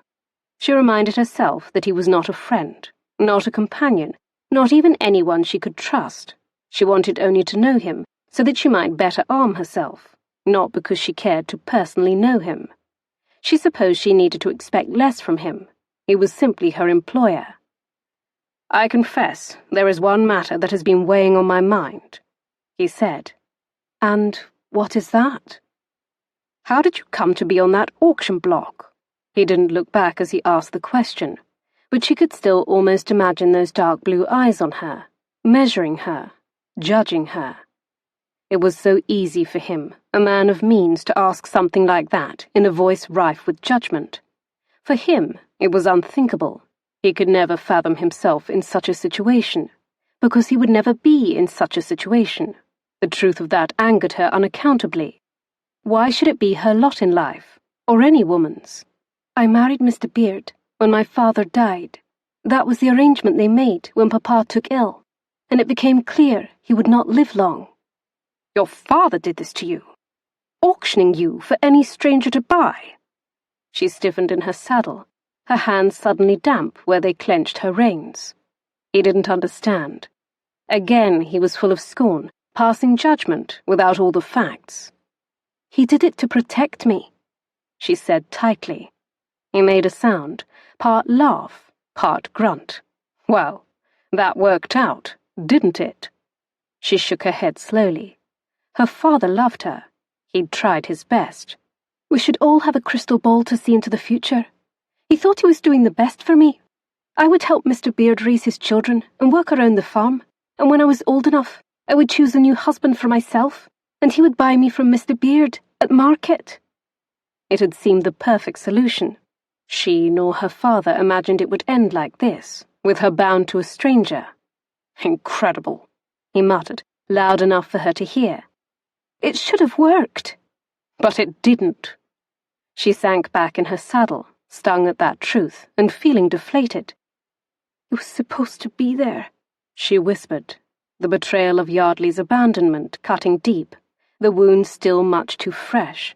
He stopped abruptly and turned his horse about in one well-guided circle. "What did you say?" Her mule pranced and hedged away, not comfortable in such close proximity with the much larger gelding. She could understand that. She didn't particularly care for close proximity with his master either. Marcus Weatherton stared down at her with hard eyes from atop the much higher perch of his mount. He repeated himself, canting his head. "What did you just say?" She cleared her throat and flexed her damp hands around the reins. "I didn't say anything to you." But she had spoken aloud, and she heartily and intensely regretted that right now, as he pinned her beneath his unblinking stare. "You said he was supposed to be there." "Well, if you heard what I said, why are you asking me?" She knew she sounded cross, but she could not help it. He did this to her. He put her on edge. She shivered, knowing it had nothing to do with the cold. No, it had everything to do with him and his Arctic stare. She cast another look around them, at the thick press of snow-dappled trees. She knew nothing about this man, and yet here she was in the middle of nowhere, exchanging tense words with him. He ignored her inquiry, stubbornly pushing. Who was supposed to be there? She fidgeted, ashamed to confess her abandonment, to reveal how very unworthy she was. Her own friend, the man who had promised to marry her, changed his mind and left her with no explanation. That was the worst thing of all in this. Theirs had not been a passionate love, but she thought their friendship deep and true. She thought he would make a fine husband. She would have been a good wife to him. "A lover?" he pressed, his cunning eyes sweeping over her and making her tremble anew. He laughed once, the sound harsh, his teeth a straight flash of white amid the dark pelt of his beard. "Of course." He tilted back his dark head, as though examining the sky, lips snapping shut over his teeth. She watched him, feeling an odd stirring in her gut at the sight of him. His broad hands loosely gripped his leather reins, but there was a restrained air about him, as though he might jump to action at any moment with those powerful hands of his. The wind had temporarily stilled, and she was spared the scent of him.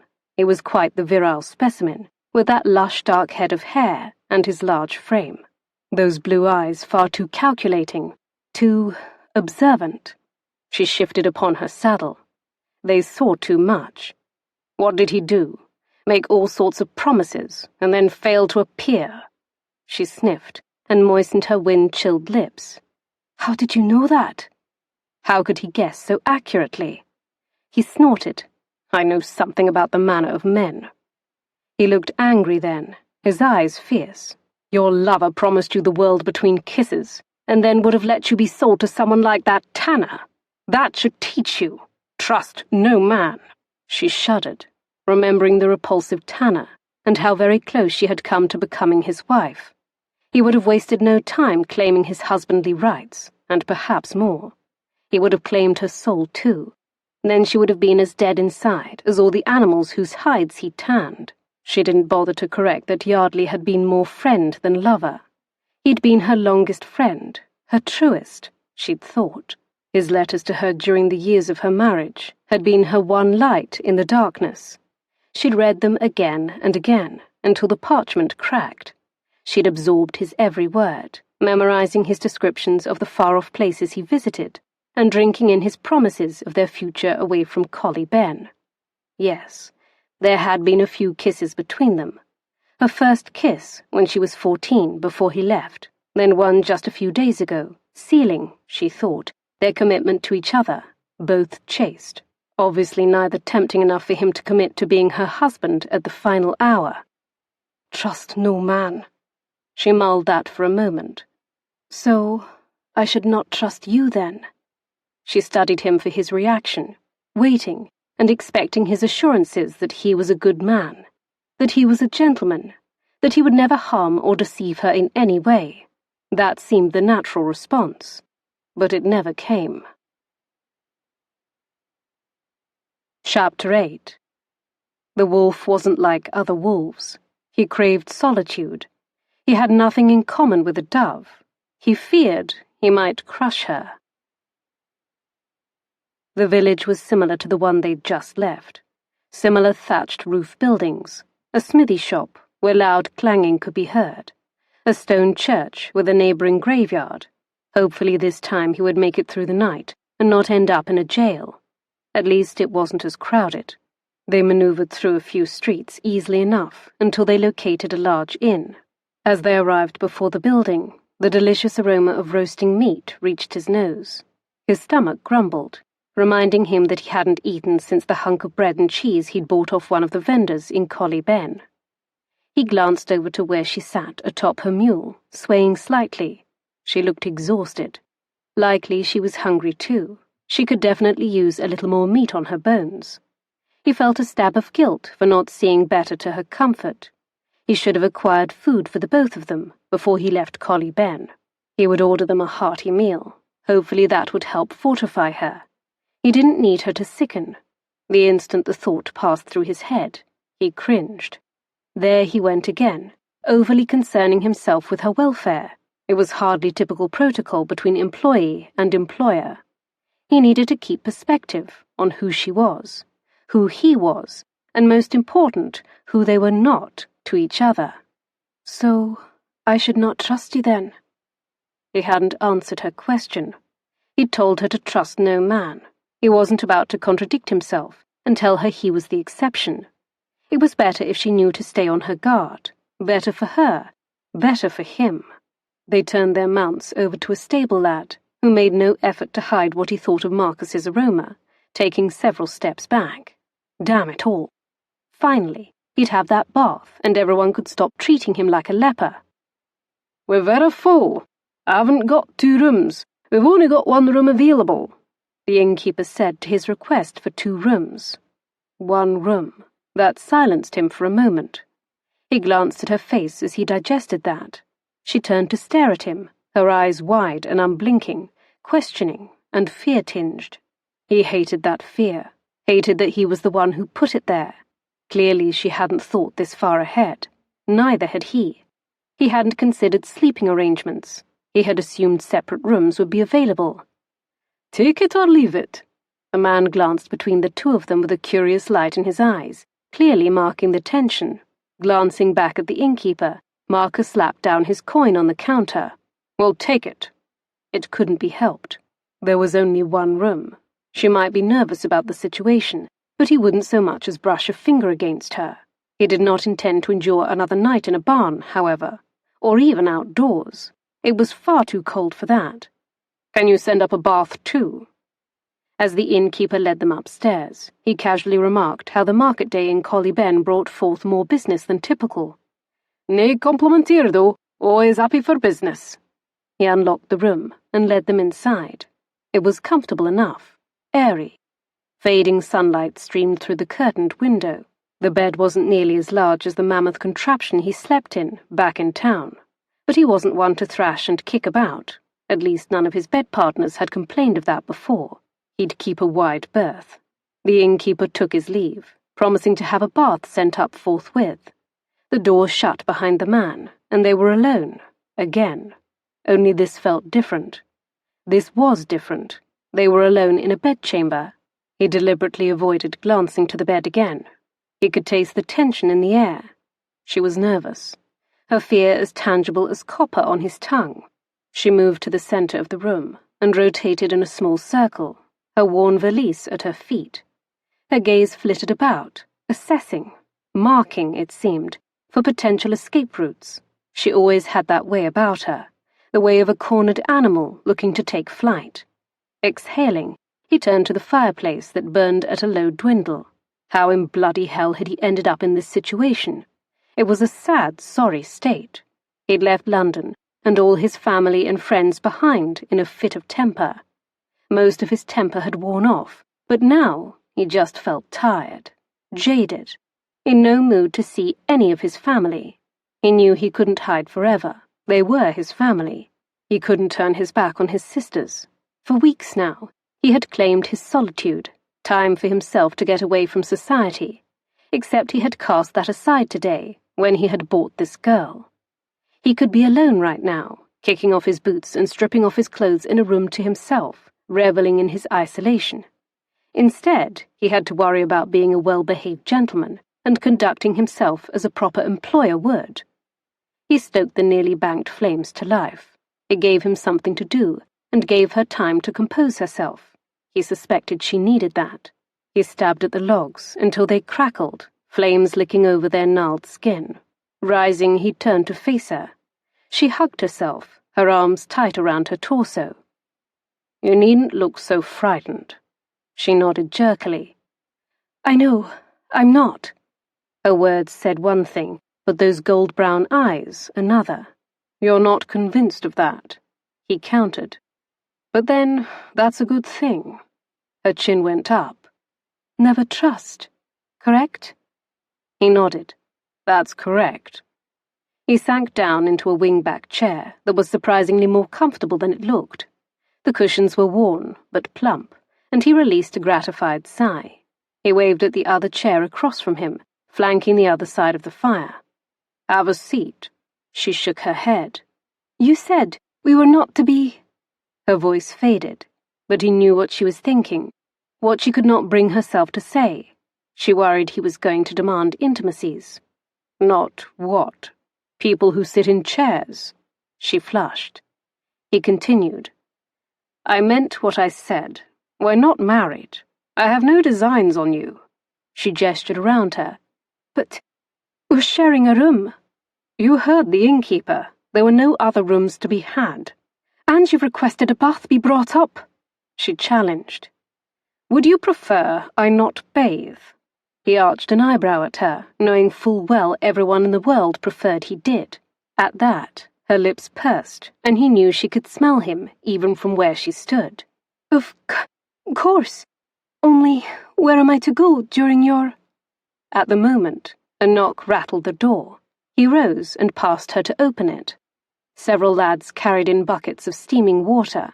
They pulled back the screen in the corner and poured water into the copper tub. Nodding deferentially, they took their leave. He rubbed his hands together in anticipation as he eyed the water. An older woman arrived with soap and towels. "Can I get you anything else, Sarah?" Alyse looked rather desperately around her, her mouth opening and closing as though she wanted to ask for something like a weapon or a ladder to escape out the window. "Yes," he said. "Do you have a parlour where one might take tea?" He nodded to Alyse. "I would like some privacy for my bath." "Oh," the woman nodded, tucking her plump hands inside her pinafore. "Yes, we do." She nodded to the door, eyeing Alyse expectantly. "Shall I escort you there, Mom?" Alyse nodded rapidly, her eyes alive with relief. "That would be wonderful. Come now." The woman walked out the door, waving her to follow. Alyse quickly trailed after her. And that was a bit of irony. He knew a good amount of females who would have been grateful to ogle him at his bath. This one wanted no part of that. "Go on with you," he tossed after her. "Perhaps they'll serve biscuits with that tea." She paused, bestowing him a tentative smile, and then she was gone, shutting the door behind her. Turning, he started stripping off his clothes. He cast them aside with relish, determined to never wear them again. Sinking down into the bath, he moaned in pleasure and leaned back in the copper tub. After a moment, he dunked below the water's surface. Coming up, he reached for the soap. Lathering his hair, his hands drifted to the thick bristle covering his cheeks. He hadn't shaved since he left London. He hadn't cared to bother. It felt rather defiant, eschewing his customary shave each morning, and that felt good. Casting aside the trappings of his life felt damn good. His father would have hated the beard, as would his stepmother. They wouldn't approve of anything he was doing, shunning his title, journeying to some forgotten piece of property, buying a woman off an auction block. They wouldn't know him at all. He wasn't certain he could claim to even know himself anymore.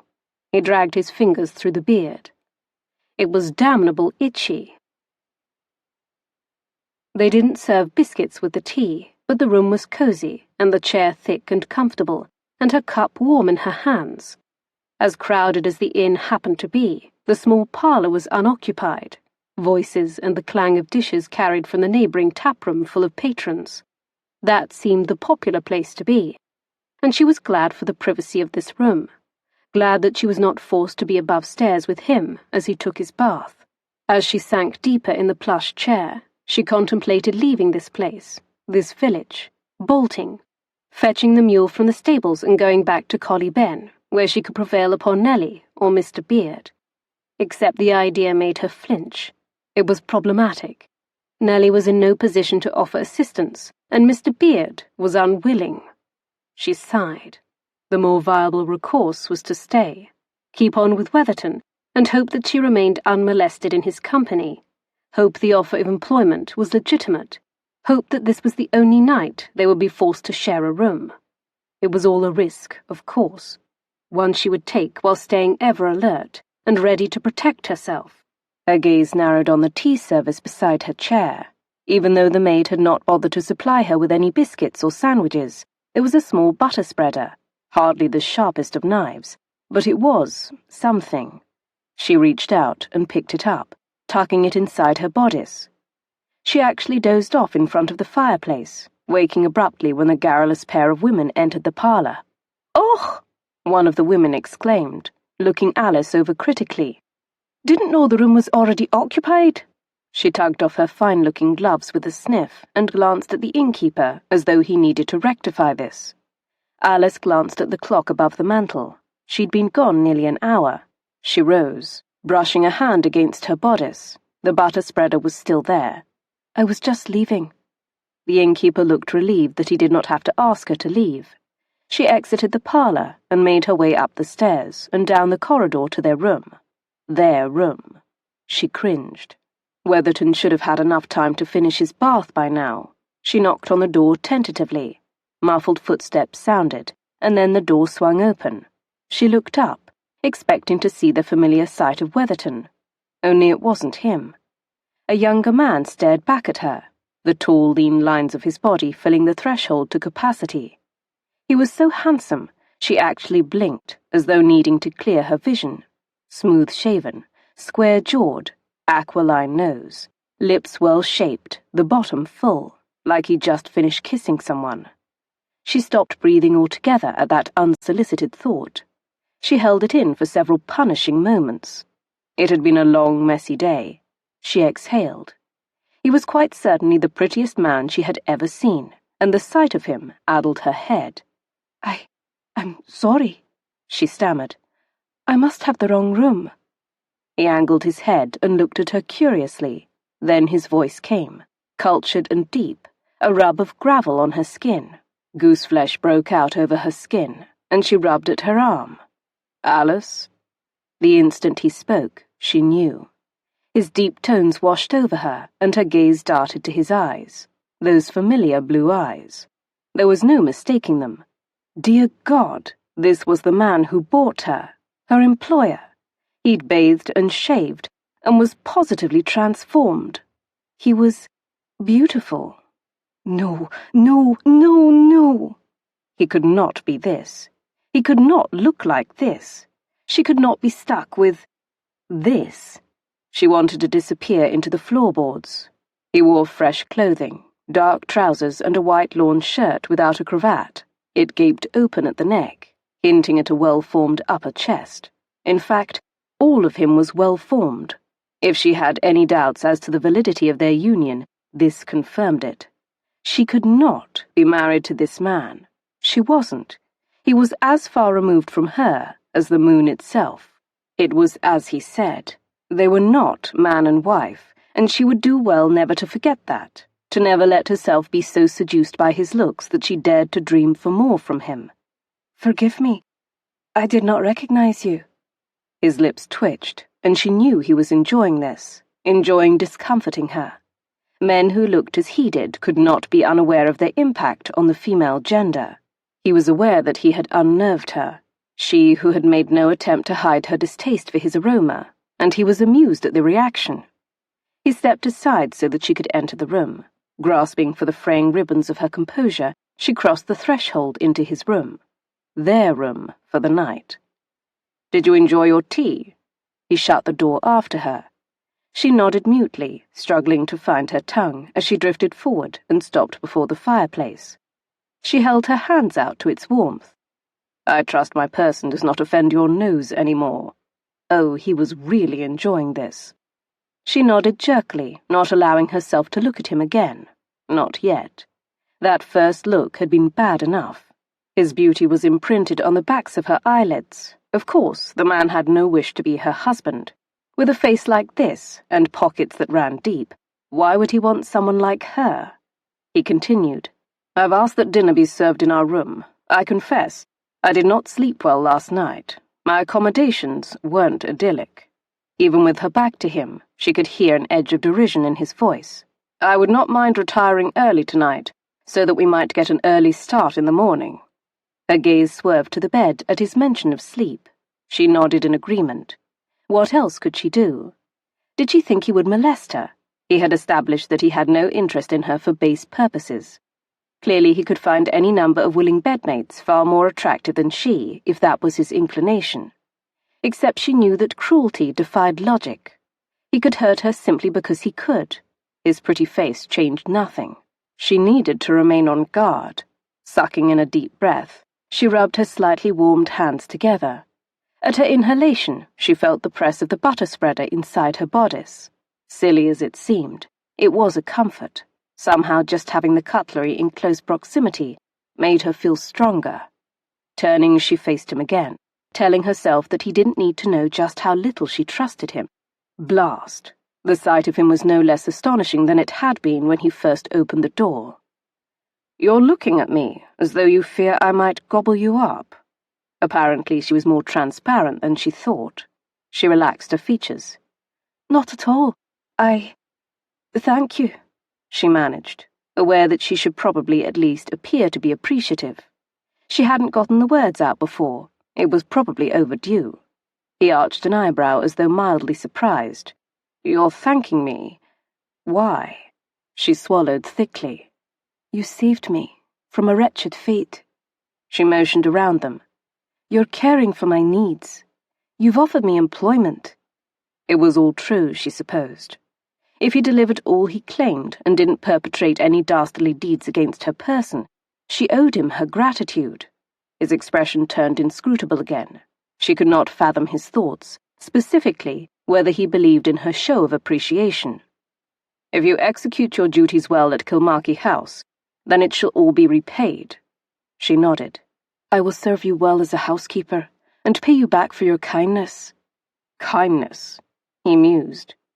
I've been guilty of many things. Never that. Not exactly a bolstering personal recommendation. She eyed him warily. He stared back. Tension throbbed on the air between them, and it derived from her. He looked calm and unaffected. A man in control, who held all the power in this scenario. A knock at the door spared her from replying. Weatherton bade them enter. The innkeeper stepped inside, holding the door open for 2 servant girls carrying in trays. The girls gawked at her non-husband, one practically walking right into the table in her distraction. "Sheila!" the innkeeper snapped. "Where are your wits?" Sheila snapped into focus and set the tray upon the table before the fire. They quickly unloaded a bounty of food: smoked salmon, bannock, tatties, creamed turnips, plump slices of shortbread. Before departing, the 2 girls dipped deep curtsies to her non-husband, allowing him to look down the front of their dresses. They did not once glance in Alice's direction, instead feasting their eyes on the attractive man before them. Please let us ken if we can be of any other service to you, sir.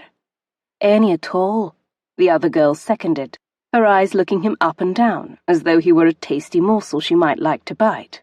"Out with you now!" the innkeeper barked. The girls scurried from the room, darting longing looks over their shoulders. Alice couldn't feel too much annoyance. He was exceptionally handsome. She could understand the need to gawk. In the wake of the serving girls, the innkeeper nodded at them. "Ring the bell if you need anything more, Sarah. Madam." He ducked out and shut the door behind him. Weatherton motioned to the table. "Shall we eat?" She nodded. He moved to pull out her chair. She stared at him for a startled moment. She knew men extended such courtesies to ladies, but it was a strange world indeed when she would be on the receiving end of such courtesy, where one might perceive and treat her as a lady. Earlier today, she wore a halter and stood upon an auction block. Now a gentleman held out a chair for her before a table laden with fine food and drink. She took a seat, feeling dowdy in Nellie's old dress. She smoothed a hand over her lap, wincing as her roughened palms snagged on the fabric. Further evidence she was no lady. The fabric was not even delicate, simply coarse wool. He sat across from her and poured wine into her glass. She copied his movements and lifted her glass, sipping the dark red liquid tentatively. "That's good," she murmured. "Have you ever had claret before?" She shook her head and took a deeper sip. "Not too fast. It can go to your head." Her eyes widened, and she set her glass down. She didn't need to become addle-headed around him. He leaned forward, peering at her. She pressed a hand to her chin. "Is there something amiss? On my face?" He shook his head and tapped at the side of his throat. "What is right there?" Her hand moved to her throat, mimicking his move. I don't know." "Are those marks?" he asked intently. "Oh." She dropped her hand, instantly knowing. She'd spied the marks herself in the chamber's dressing-table mirror. "I'm sure they're just from the rope." His expression clouded. Apparently he had forgotten she wore a halter, like an animal. It would not be so easy for her to forget. Even after the bruises disappeared, she would remember. She would always remember. She searched to change the subject. "How long should it take to reach your property?" He slid his fork into his salmon as he replied. "A little over a week, perhaps 2, weather permitting." That long. She would be stuck with him alone for so long. She went straight for her shortbread. She couldn't help herself. She had a sweet tooth, and shortbread was a rare indulgence. Mr. Beard thought sugar an extravagance. She bit into her first bite and moaned at the taste. She couldn't help herself. It had been a good while since she ate, and she could not recall the last time she ever consumed shortbread so sweet and moist as this. She stuffed more into her mouth while cutting another bite, cramming that in as well, forgetting all decorum as her stomach cheered in joy. With her cheek stuffed, her gaze collided with his. He leaned back in his chair, his glass held idly in long tapering fingers. He watched her with hooded eyes, unreadable eyes. She set down her fork and worked to chew and swallow the copious amount of food in her mouth. "Hungry?" he murmured. She pressed her napkin to her lips, wondering if the bite would ever go down. He must think her a glutton. Nodding, she reached for her claret and took a tiny sip to help. "I have not eaten since this morning, and I have not eaten this well since Papa passed." Oh, she'd never starved in the Beard household. They had chickens and pigs on the farm, vegetables from the garden, but a meal like this was the type she only read about in books. "Eat," he encouraged with a wave of his hand. "Go on, you need some meat on your bones." After a moment, she picked up her fork again and resumed, stealing glances at him. Despite how hungry she was, practically falling upon her food, he finished before she did and was left studying her as she finished. It was unnerving, but she did not let it deter her. She ate every bit of the food before her. "You speak well for a country girl." He hesitated before arriving at the word country, and she wondered what word he really wanted to use. Provincial? Peasant? He meant she didn't sound like a rustic. She'd been told that before. Others in the village claimed she put on airs. "My father was a learned man, a teacher, originally from Newcastle." "Ah." He settled his hands on the arms of his chair. "I can keep household accounts for you," she volunteered, happy to point out her usefulness. "You read and write, then, as the auctioneer said." She stiffened at his reference to her time on that platform. "Yes, I can read and write, as Mr. Hines had advertised." She squared her shoulders. "And I'm quite good with numbers." "That should be useful." "And I could be useful in London, should you decide to take me with you when you return there." Hope stirred in her chest. She couldn't resist. He was from London, and that's where she ultimately wished to go. A shutter fell over his eyes. "I think not." She sagged a bit in her chair. "Well, something to keep in mind." She could not relinquish that dream. Someday she would get there. She'd serve her time as his housekeeper, earn enough money, and then go, be free. "No," he announced, his tone emphatic. The single word jarred her, as though he could read her thoughts and was pronouncing no to her private longings. She bristled, until she realized he was simply being curt. "I don't know my plans," he continued, "but should I ever return to London, I see no need to bring you with me. I've offered you a respectable position at Kilmarchy House. That should suit you." That should suit you.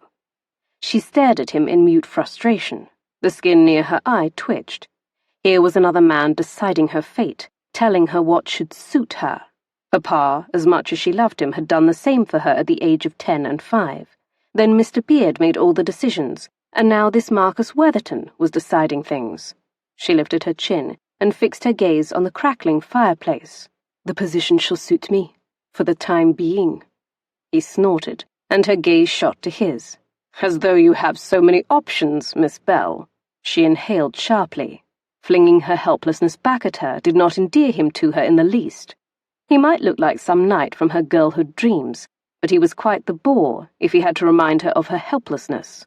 Well, she wouldn't be helpless forever. Once she put enough money aside, she would have choices. The freedom to go wherever she chose. Independence. This was the modern age. A woman led the realm, for heaven's sake. She could go wherever she wanted, be whomever she wanted. He stood and rang the bell. Soon the simpering maids returned to clear away the dishes, still casting him beckoning looks as they worked. Alyse remained in her chair before the fire, unsure what to do with herself as they gathered the dishes. Again, it was quite an unfamiliar experience to be the one waited upon. She would never grow accustomed to such treatment. He asked, "Would you like me to ring a bath for you?" Her head snapped around at the offer. She scrutinized him, resenting the instant urge to say yes. She would adore the luxury of a hot bath. but she hated relying on him for anything more. She had taken so much already from this man who wasn't her husband. Her feelings were all a jumble: distrust, resentment. She didn't want him to be nice to her, but of course, she didn't want him to be cruel and harm her. It was confusing. She needed him to be a good man. He nodded once, as though she had answered. "I'll assume that's a yes. I'll take my leave, so you can have your privacy." Before she could find her voice again and decline, he was gone, the door clicking behind him. She sighed, just as well. She really did crave that bath, as though the sordid events of the day could be washed away, and she could be reborn, clean and new. Wishful thinking. Soon the simpering girls returned with kettles of hot water for her bath. They quickly searched the room with hungry gazes. Finding Weatherton absent, they simpered decidedly less, and moved about with much more efficiency. They prepared her bath, and helped her out of her clothes as though she were a child, or someone important, as though she were not like them. This morning she had woken like them, perhaps even beneath their station. As she was freed from her garments, the butter spreader clattered to the wooden floorboards. They all stopped and stared. She cleared her throat and found her voice. "Ah, there it went. I thought I misplaced it at dinner." She bent and picked it up as though her actions were the most natural thing in the world. They watched her as though she was a half-wit, but they didn't do anything as she placed it on the nightstand. Soon they were pushing her into the fragrant water. They'd sprinkled some kind of floral-smelling concoction into the water, and it was heady and wonderful. "Nae need to fuss now. We'll have you smelling sweet and your body warm and pink for that fine man of yours." Her face caught fire. Clearly they thought she and Weatherton were in fact married. She opened her mouth to explain, and then closed it. She was sharing a room, a bed, with the man. It was easier to let them make their assumptions. "Och, a man like that must wear you to the bone." One of the maids lathering Alice's hair mused with a chuckle. "First I couldn't imagine what he saw in a skinny thin like you, but now I can see." "You do?" Alice looked up at the maid. "Aye," the other one replied. "You've a woman's body, to be sure. Plump, lovely bosom on you. Aye, men love to suckle." Her face burned even hotter at such bold language. Instantly she was assailed with the image of her non-husband's dark head nestled at her breasts, his mouth at her flesh. It was scandalous and wrong. She didn't know him. She didn't trust him, but a deep throb started between her legs.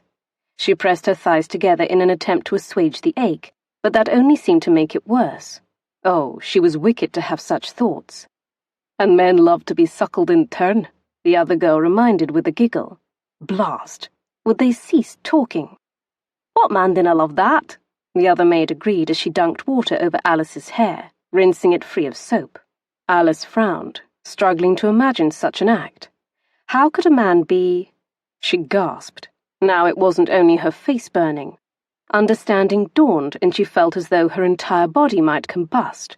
She didn't utter another word, simply listened in stunned silence at the maids' ribald exchange. They dried her off and slipped her simple cotton nightgown over her head. She felt like a child as they seated her before the fire, toweling her hair and then setting to work brushing the long tangled strands. "Lovely hair," one of them remarked. Alice blinked drowsy eyes, feeling quite content as they pampered her. "Ah, you look ready to fall over. Let's to bed with you." She let them put her to bed, feeling like a child. No one had coddled her this way in years. She knew her mother must have, but memories of her were only vague. Papa was more pragmatic. They would read by the fire, and she would tuck herself into her own bed at night. She settled into the comfortable bed, permitting them to pull the down-filled bedding up to her chin. She was more tired than she realized. Yawning deeply, she folded her arms over the coverlet. Her lids drooped. "Ah, get some sleep, marm." She heard their footsteps move toward the door, and the hinges creak open as they prepared to leave the chamber. "You'll be needing it, with a man as virile as yours." Her eyes flew open at that parting remark, and the full reminder of her situation asserted into her. Apprehension seized her. The door clicked shut. She lay there for some moments, curled on her side, tense and queasy as she considered her non-husband returning soon. His big body climbing into bed with her, lying so close, radiating heat all night. And he no longer smelled foul enough to make her retch, Indeed not. He smelled of soap and virile male. Seized with sudden impulse, she sat up and reached for the butter spreader where she dropped it on the nightstand. She immediately felt better as her fingers wrapped around it. She didn't have anywhere to hide it on her body, so she slid it beneath her pillow, still clasping it in her grip. Sighing, she willed the tension to leave her body. The day had very nearly melted away. The curtains were drawn on their second-floor room, but murky light crept in around the lacy edges. She lay there, rigid, ears straining for any little sound, signaling his possible return. Even as tired as she was, there was no way she could relax enough to fall asleep. It was impossible. That was her last thought, before her eyes drifted shut. Chapter 9.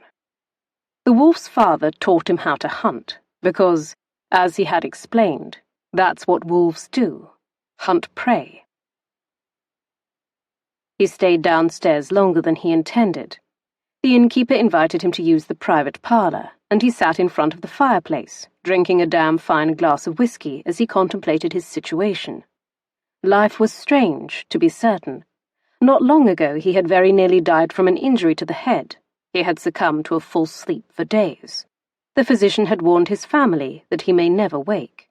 His temper had gotten the best of him the day of his mishap. He'd come face to face with his father's byblow, and harsh words had been exchanged, then blows. It was strange to consider that had he not survived, had he never woken from a false sleep, he would not have been passing through Collie Ben in the exact moment Alyse Bell stood on that auction block before that hungry mob. One might say it was destiny, if one believed in such things. Marcus did not. Life was made of choices. His choices had led to this moment, and his choices would lead him out of this situation. She was his now, his responsibility. An uncomfortable fact. He'd never had such a burden before. True, he had 2 sisters, but after his father died, his stepmother had stepped into the helm in all matters concerning them. He felt as though he'd arrived at a reasonable solution, one he could live with. He'd offered her the role of housekeeper. By all standards, it was a boon for someone of her background. She could be fairly independent in such a role, collect a decent wage, and live in a fine residence with her own bedchamber.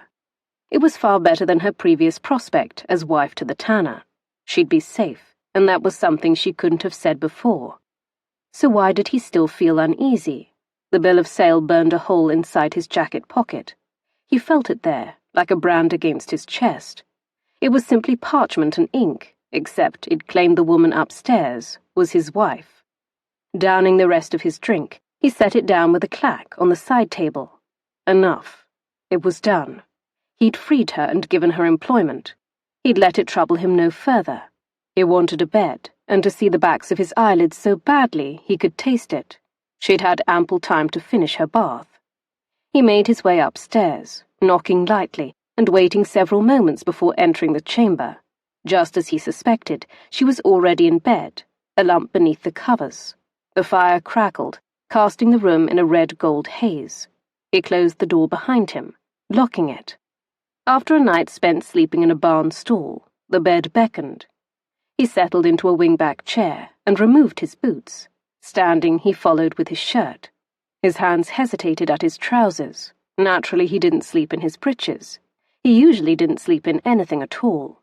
He eyed the enticing bed, craving the sensation of clean sheets on his skin. The girl was asleep with her back to him, facing the window, hugging the far side of the bed. He wasn't a wild sleeper. He didn't thrash about. At least, he had never been accused of that. They need never come into contact. Bloody hell. He shook his head. He never slept in his trousers. He wasn't going to start now. He yanked his trousers down. She was safe from him. He would not touch her. He didn't want this woman for a wife. Hell, he didn't want a wife at all. Not yet. Perhaps not ever. He wouldn't dare consummate their union, and he refused to take advantage of her. Alyse Bell was safe from him. He slid beneath the cool sheets and groaned as the bed sank beneath his weight. His tired muscles cheered at the comfort cocooning him. He studied the back of her beneath heavy lids. She hadn't even stirred. He doubted she would. The day had been long and exhausting for both of them. She could be naked too, and launch herself at him, and he doubted he would even react. He just wanted sleep. Alice's eyes fluttered open to sunlight streaming on air, tiny motes of dust and particles suspended in its beams. It was an alien sensation, waking to sunlight. She was always awake before the sun came up, before anyone else in the house had roused. She was up, starting the fire and fetching the milk and getting breakfast underway. She'd never slept so late before. The realization froze her to the bed. She clutched the pillow against her head, her senses on high alert, prodding the air around her. A sigh stirred somewhere behind her, confirming that she wasn't alone. He'd come to bed. While she slumbered, this man, this stranger, had slipped into bed beside her, and she had slept on, blissfully, totally unaware, totally vulnerable. She shuddered at this horrible realization. It shouldn't come as such a surprise, but it was no less shocking. She held herself motionless, waiting to see if that sigh meant he was awake. Her hand brushed something beneath the pillow, and she was reminded of the butter spreader she had tucked away the night before. It was still there. She gripped it tightly, at once feeling somewhat more secure.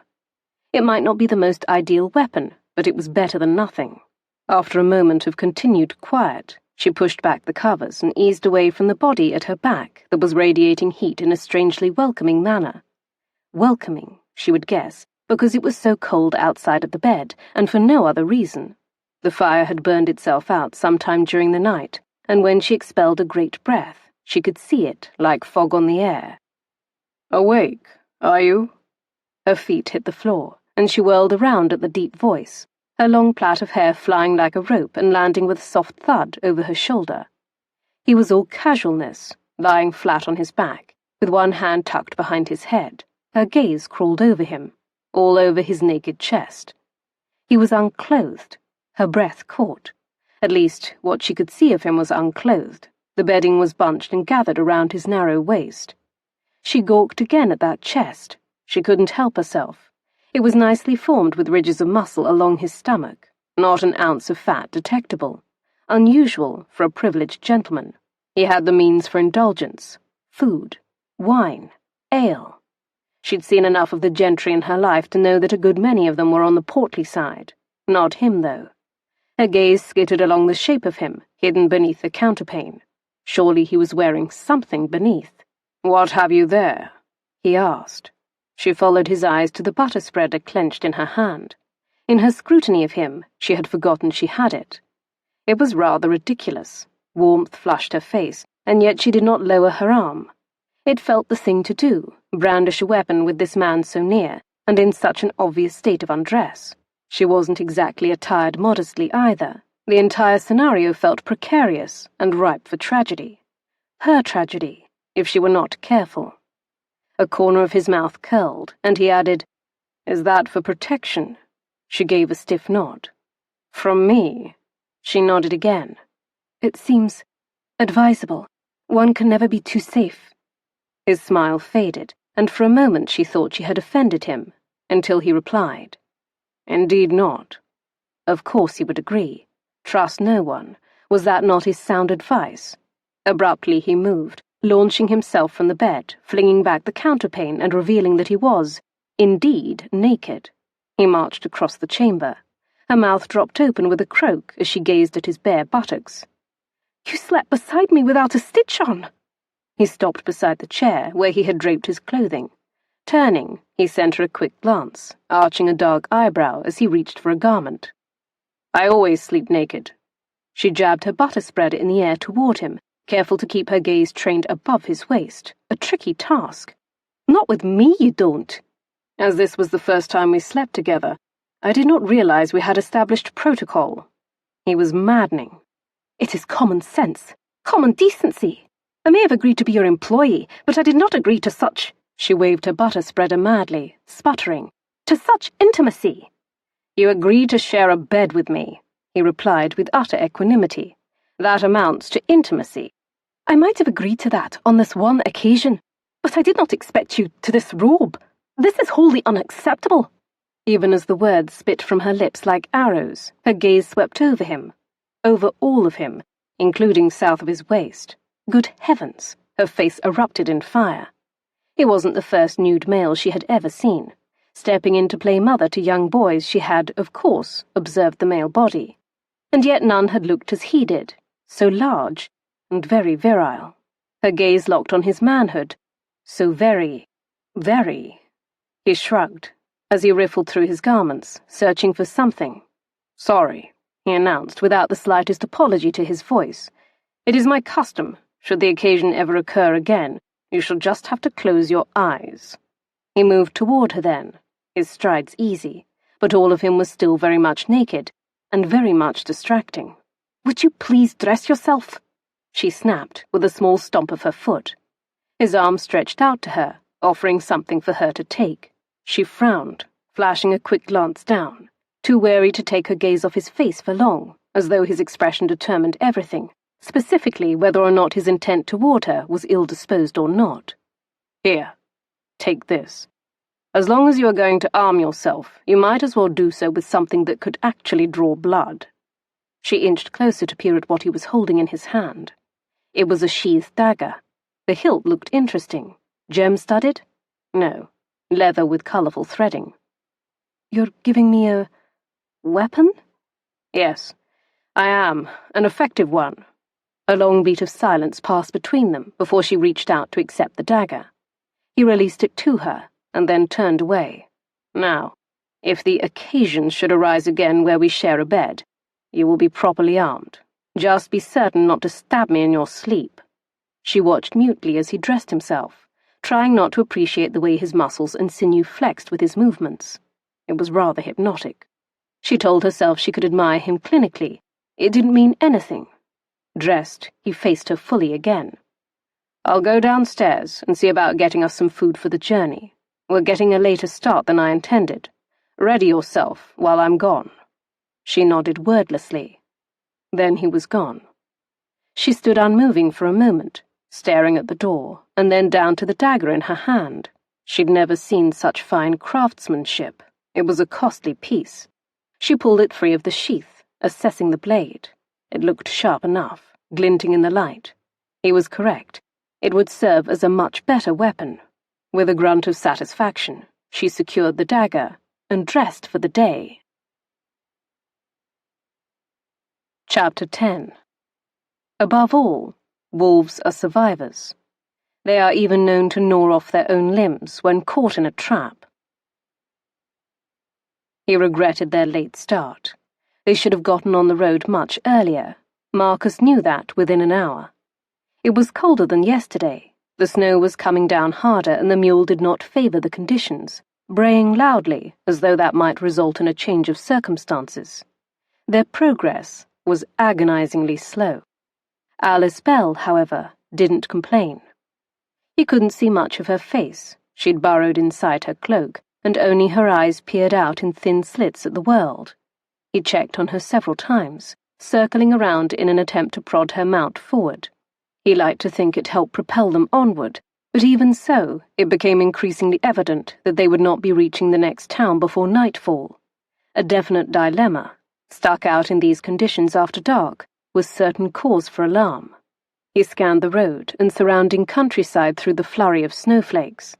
The quiet landscape stared back at him, snow-blanketed and sleepy, indifferent to the wet cold seeping into its bones. Mother Nature was unfeeling in that way. As evening approached, his desperate need to find them shelter only increased.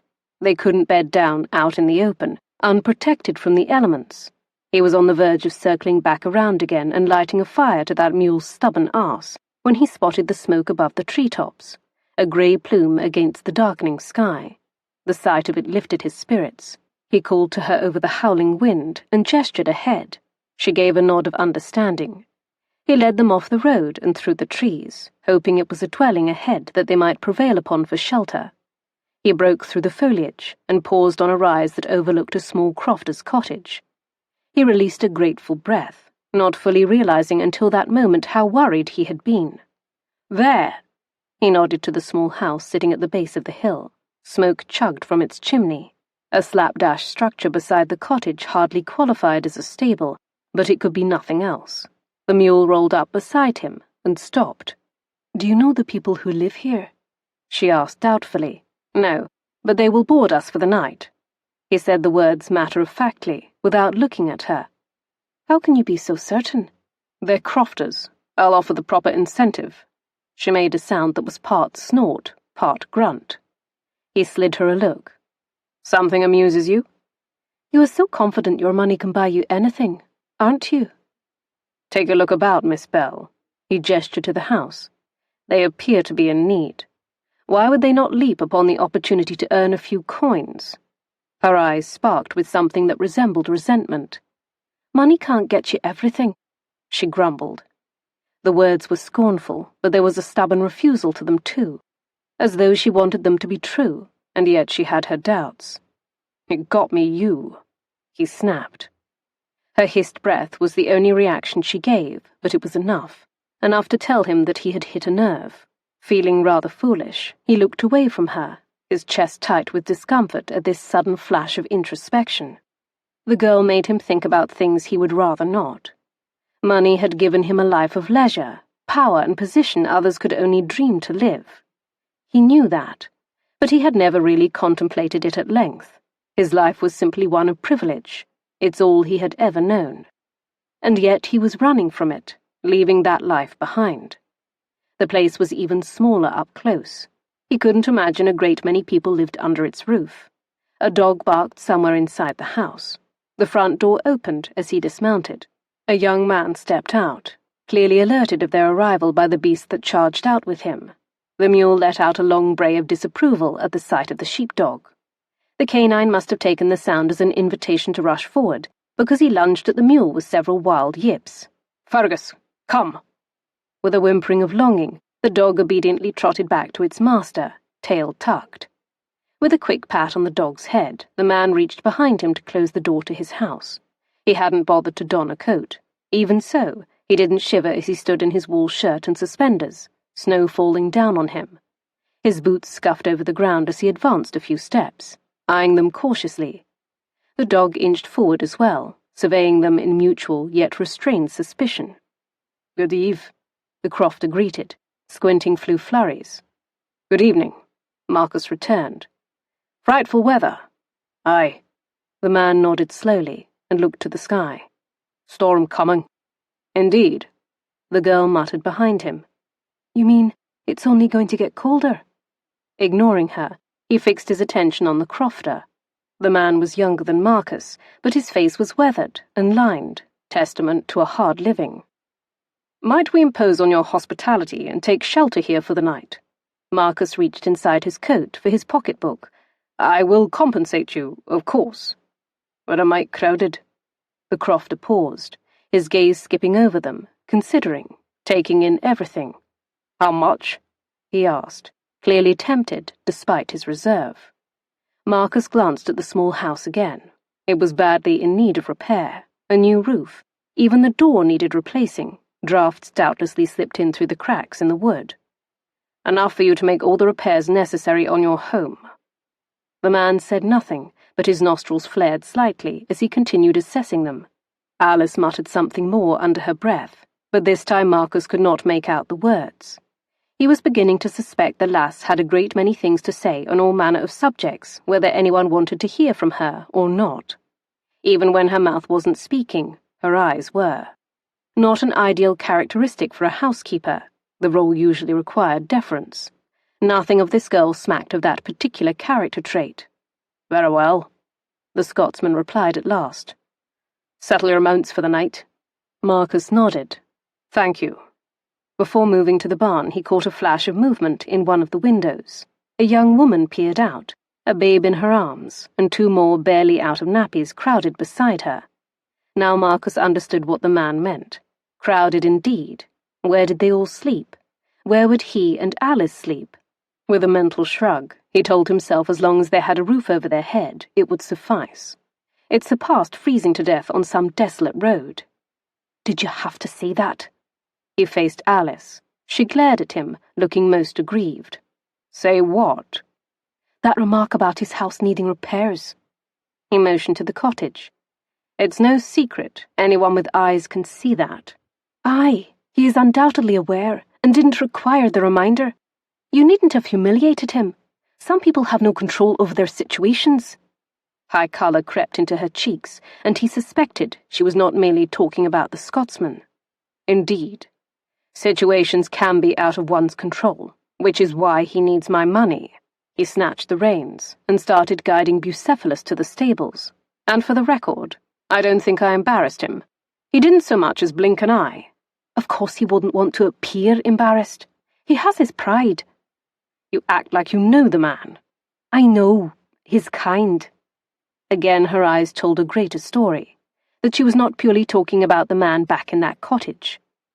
She entered the stables behind him, huffing a little. The walls of the building did little to shield them from the cold, and he was heartily glad they didn't have to sleep in the stables overnight. He's like every person I grew up with in Collie Ben. I am his kind. Poor, but proud. We don't like our shortcomings flung in our faces, especially by the likes of you. The likes of me. Aye.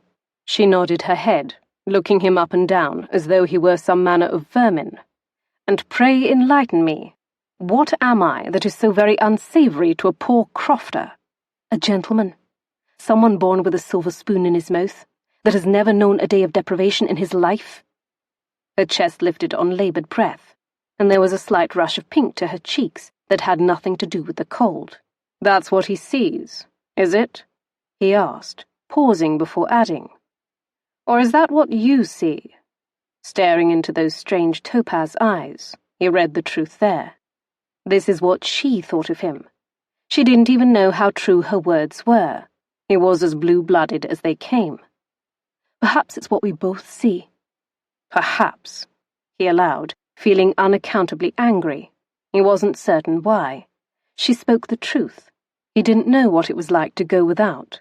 And since when was that a shortcoming? Besides, why should her opinion of him matter?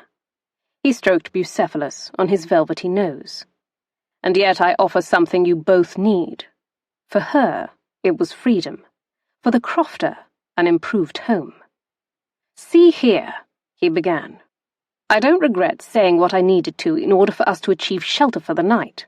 He shrugged, as he closed his gelding up in a stall, and then guided her mule into the neighbouring one. We needed lodging. He did not look ready to agree.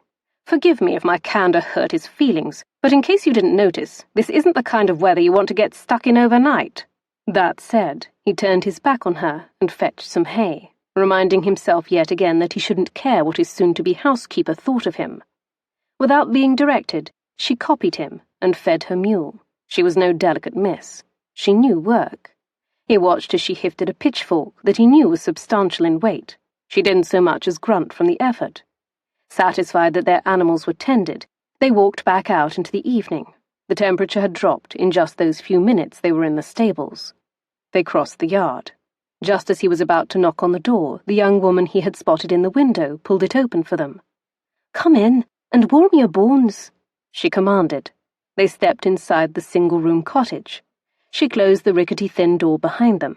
The cottage, however ramshackle it appeared, was far warmer than outside, and his body instantly sighed with relief. The husband sat at the table, eating from a bowl. He looked up at them as they set their bags on the floor and removed their cloaks. The crofter's wife took them and hung them on pegs. I've a stew. Can I get you both a bowl? Aye, thank you. Alyse responded before he had a chance to say anything, almost as though she doubted his ability to be polite. He, a man raised in polite society and schooled in the prettiest of manners. They sank down on a bench at the rough-hewn table. Marcus glanced around the tight space, wondering where they would sleep. The two toddlers whispered in the bed where they were tucked beneath the covers. One of them waved a rag doll above her face. His gaze landed on a fur rug spread out before the fire. He supposed that would be better than the stables or exposed to the elements.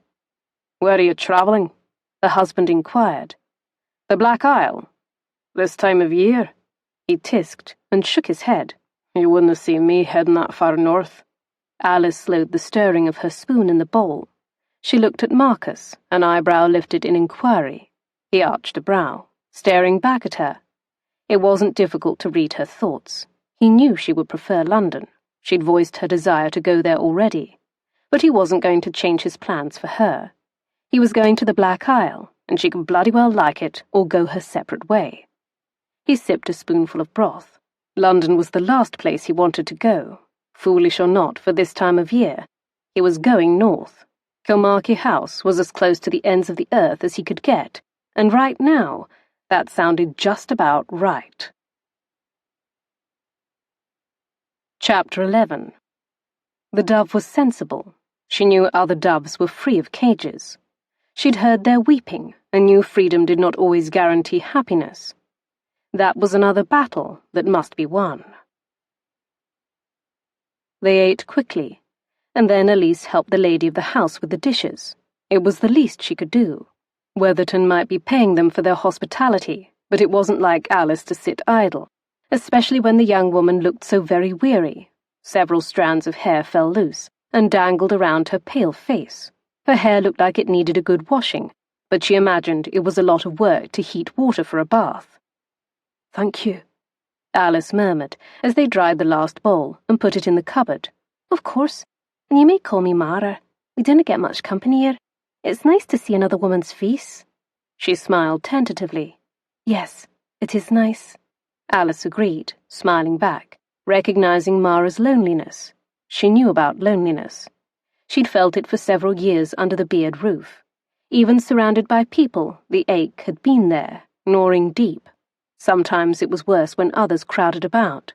Worse than when she was lying alone in her narrow bed at night, imagining a future elsewhere. Strange, she supposed, that one should feel alone when surrounded by others. It shouldn't be possible then. "I grew up in Aberdeen." Mara's voice snapped her from her musings. "Have you ever been there?" Clearly the woman was keen on conversation. "No, I have not." "Oh." She looked a little disappointed. "It's lovely. Our house was a stone's throw away from the sea. My family is still there, the whole lot of them. I'm the only one to move away." At this, a cloud fell over her eyes. "I've 7 brothers and sisters, and between all of us, there are 33 nieces and nephews. Goodness, you have your own army. It must be nice to have such a large family." If Alyse had family, she wouldn't be in this situation now. She wouldn't have been forced to sell herself. Mara nodded proudly. "Aye, we were always a boisterous clan. I haven't seen them since Sally was born." She nodded forlornly in the direction of where her 2 children slept. Alyse could only guess which child was Sally, but whatever the case, Mara had not seen her family in a number of years. "I miss them," she whispered, her voice thick with emotion. Alyse nodded back in sympathy. It could not be pleasant being heavy with child and no female around for company or support. She would not be the first woman to endure the labors of childbirth on her own, especially not out in remote areas like this. Hopefully her husband would support her through it. It was hard to say what manner of man he was. He still looked sullen across the room, doubtlessly from his interaction with Weatherton. At the thought of him, her gaze skipped to her employer. He was already looking in her direction, blue eyes deep and unreadable. She was only a day gone from Collie Ben, but she understood the desire for a feminine voice and soft gaze. Her employer was all hardness, no softness or kind words from him. With any luck, she would find that at Kilmarky House, perhaps in another servant. It would be nice to have a friend, at least until she managed to get away to somewhere of her choosing.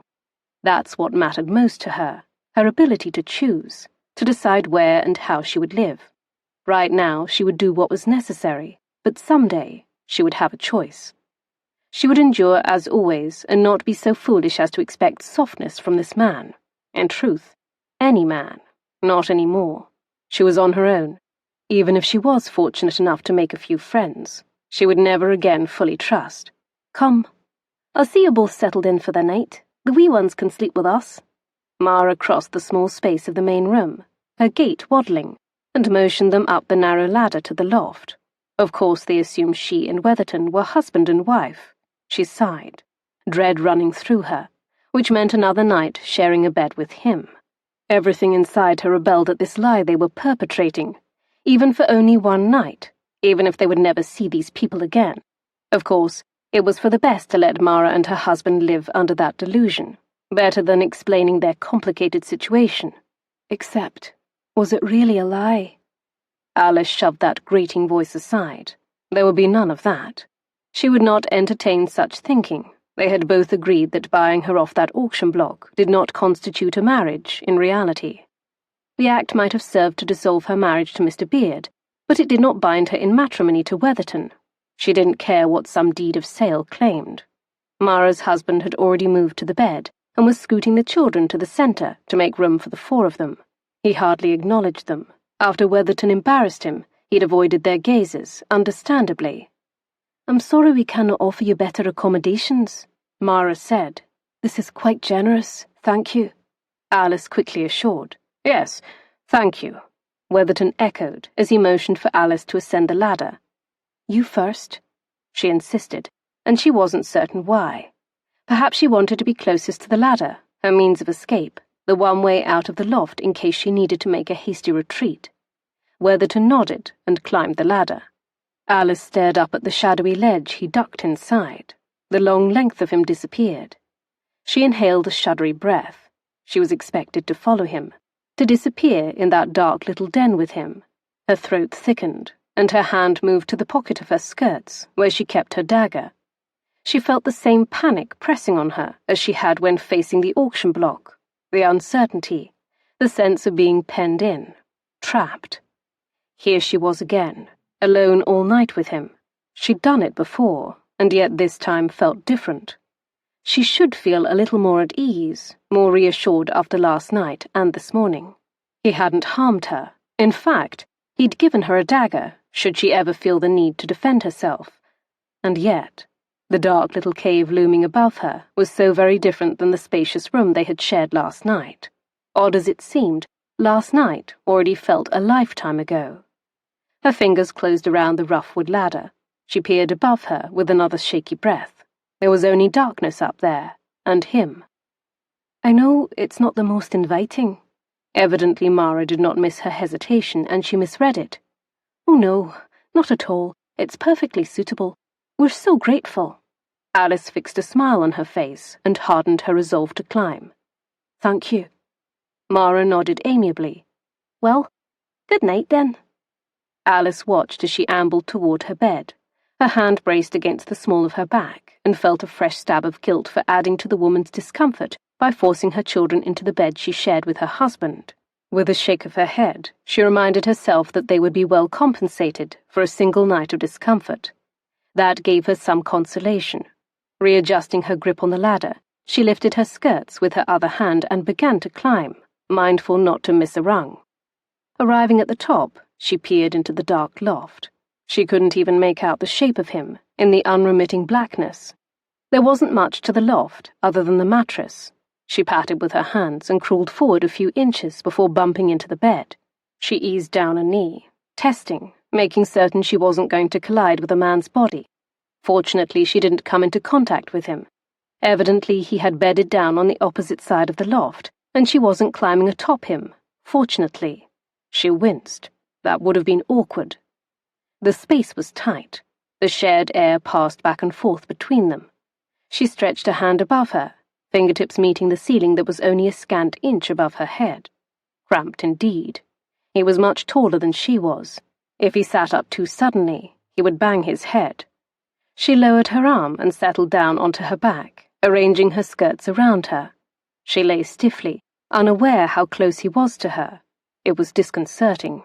She was, in effect, blind. He was near, but she had no idea where he was. She only knew that they were not touching. Relief coursed through her. She could almost convince herself she was alone, that he wasn't up here with her, except she could sense him, feel him, his bigger body radiating heat beside her. Expelling a breath, she laced her fingers together over her stomach and willed herself to relax. It was futile. A slat of wood couldn't be any more rigid. Minutes slid past. She unlaced her fingers, and her hand drifted to her skirt, patting where the dagger was tucked away, feeling its comforting shape. Ironic indeed that the item gave her such comfort, as he had been the one to give it to her. She turned her face to the side on her pillow, staring where she knew him to be, where she heard the steady fall of his breath. "Everything is fine. Everything is fine." The refrain ricocheted through her mind. He'd had plenty of opportunities to harm her, and had not. It could be far worse. She knew that. She could have been sold to someone else. Her mind drifted to the image of the tanner, and she had to fight back a surge of bile. All those uncomfortable encounters from her girlhood flooded over her. His disturbing stare, the occasional brush of his hand on her person. She could be married to him right now, enduring that. Instead, she was here with this man who had not made one threatening move against her, who even tolerated her wayward tongue. The reminder made her feel better. Better enough for her body to finally relax and drift to sleep. Chapter 12. The dove told herself it was well and good to be without family. There was not room enough in her cage for others. She woke with a scream hot in her throat. She lurched upright.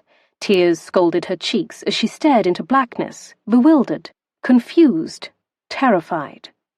The darkness was so thick it sat on her skin like a heavy blanket. She was blind to the world, but visions flashed across her mind. The tanner's leering face, rough, dirt-crusted hands grabbing her, hurting her, the smell of him, foul and bitter as copper in her mouth. "Alyse!" A voice rasped. Hard hands shook her. "No!" She surged, fighting like a wild animal, striking out with fists, desperate to get him to go away, to leave her alone. "Alyse, stop! Stop! It's me!" His words meant nothing to her. They buzzed meaninglessly in her ears. She only saw the tanner, felt his touch on her, battled the suffocating fear. Those hard hands slid down and gripped her wrists, lifting them and pressing them into the mattress. She surged, trying to break free, but her arms were pinned, immobilized. "Miss Bell! Alyse!" She felt his warm breath on her face. Her own breath escaped in crashing pants. "Oi! Anything amiss?" A voice called out, startling her. Another voice. A second voice? That didn't make sense. A dog joined the din, releasing several growling barks. "Fergus! Quiet!" Gasping, she went as still as stone and assessed, taking note of the mattress under her, the pop of crumbling wood in a fireplace somewhere in the distance, a big body against her own trembling form. Then other voices, small voices, children's voices. Instantly she knew where she was. It struck her all at once. She remembered the events of the day. Alyse swallowed back an epithet. Blast it! She'd acted a fool, waking the entire house. She blamed it on thinking of the wretched tanner before she fell asleep. Thoughts of him had filled her head and followed her into her dreams. I had a nightmare," she whispered, her tone tormented even to her own ears, mortified, apologetic. "Evidently," Worthington whispered back. "Can you assure him I'm not killing you up here?" "I'm fine. Just a nightmare. I'm sorry for disturbing your rest," she called down, wincing at the sound of Mara earnestly humming the children back to sleep. Mara's husband grumbled beneath his breath and stomped back toward the bed. His dog whined, nails scraping the wood floor as he scurried below. "Enough, Fergus," he snapped. "Go back to sleep." After a moment, Worthington whispered near her ear, reminding her of his presence, not that she forgot. How could she forget? He was everywhere. His breath fluttered her hair. "Well, that was fun. Not a dull moment with you, Miss Bell." She cringed and laughed weakly, the sound hoarse. The hands on her wrists loosened, but he didn't move, and she was achingly aware of the big body covering her own. "You can get off me now." "Can I? I suppose I should count myself fortunate you didn't go for that knife I gave you and skewer me." "It won't happen again." She doubted she would be able to fall back to sleep at any rate. Her mortification ran deep and would keep her tossing and turning. He didn't move, but he released her wrists and balanced his weight on his arms on either side of her head. "What was your nightmare about?" His deep voice came out softly, curious, and almost kind. She fidgeted. His kindness made her uncomfortable. Not that she wanted cruelty from him, but she did not want to like this man. She wanted indifference. She wanted to feel toward him what any employee might feel toward her employer. Cool indifference. Aloofness. Nothing. She didn't want to share her nightmare with him, her fears. She didn't want to expose herself and be vulnerable. Contrary to how they met, she was no fragile flower. He'd already seen her at her most vulnerable on that auction block. She needed to show him that she was strong. "I'm not weak, you know," she heard herself blurting. Great. Denying it so emphatically probably made her appear that very thing. "Weak? You? No, I didn't imagine you were. You needn't mock me." "I'm not mocking you." "You bought me. I was like a slave up there." She hated admitting it. The truth sounded so much worse uttered aloud. "I thought you were very brave. You didn't flinch. You didn't cry or beg. I don't know a single woman who would have stood as proudly as you did up there." She couldn't breathe. Did he mean that? She blinked furiously, feeling the burn of tears. Now she would weep over his flattering words. She really was daft. Silence stretched between them, and he finally moved, sliding off her. She exhaled, the tension in her chest easing. There was a slight rustling as he settled down beside her. Only he wasn't finished with her. He continued talking. "You needn't be embarrassed, you know. It happens to all of us." Was he actually trying to make her feel better? He'd already done that, surprising her with his flattering words. Couldn't he just hold his tongue? She didn't want to share and swap stories with him. She didn't want him to be so nice. Still, he'd piqued her curiosity. "What happens to all of us?" she grudgingly asked. "Nightmares." "You have nightmares?" It shouldn't amaze her. Just because he was a big, arrogant man with expendable funds didn't mean he wasn't human. He paused a beat. "I talk in my sleep. At least, that's what I've been told." And who told him that? Immediately she told herself she didn't care. He could have 1,000 bed partners. He was certainly physically appealing enough. And it was none of her business. It had nothing to do with her. She didn't care. "I didn't talk in my sleep.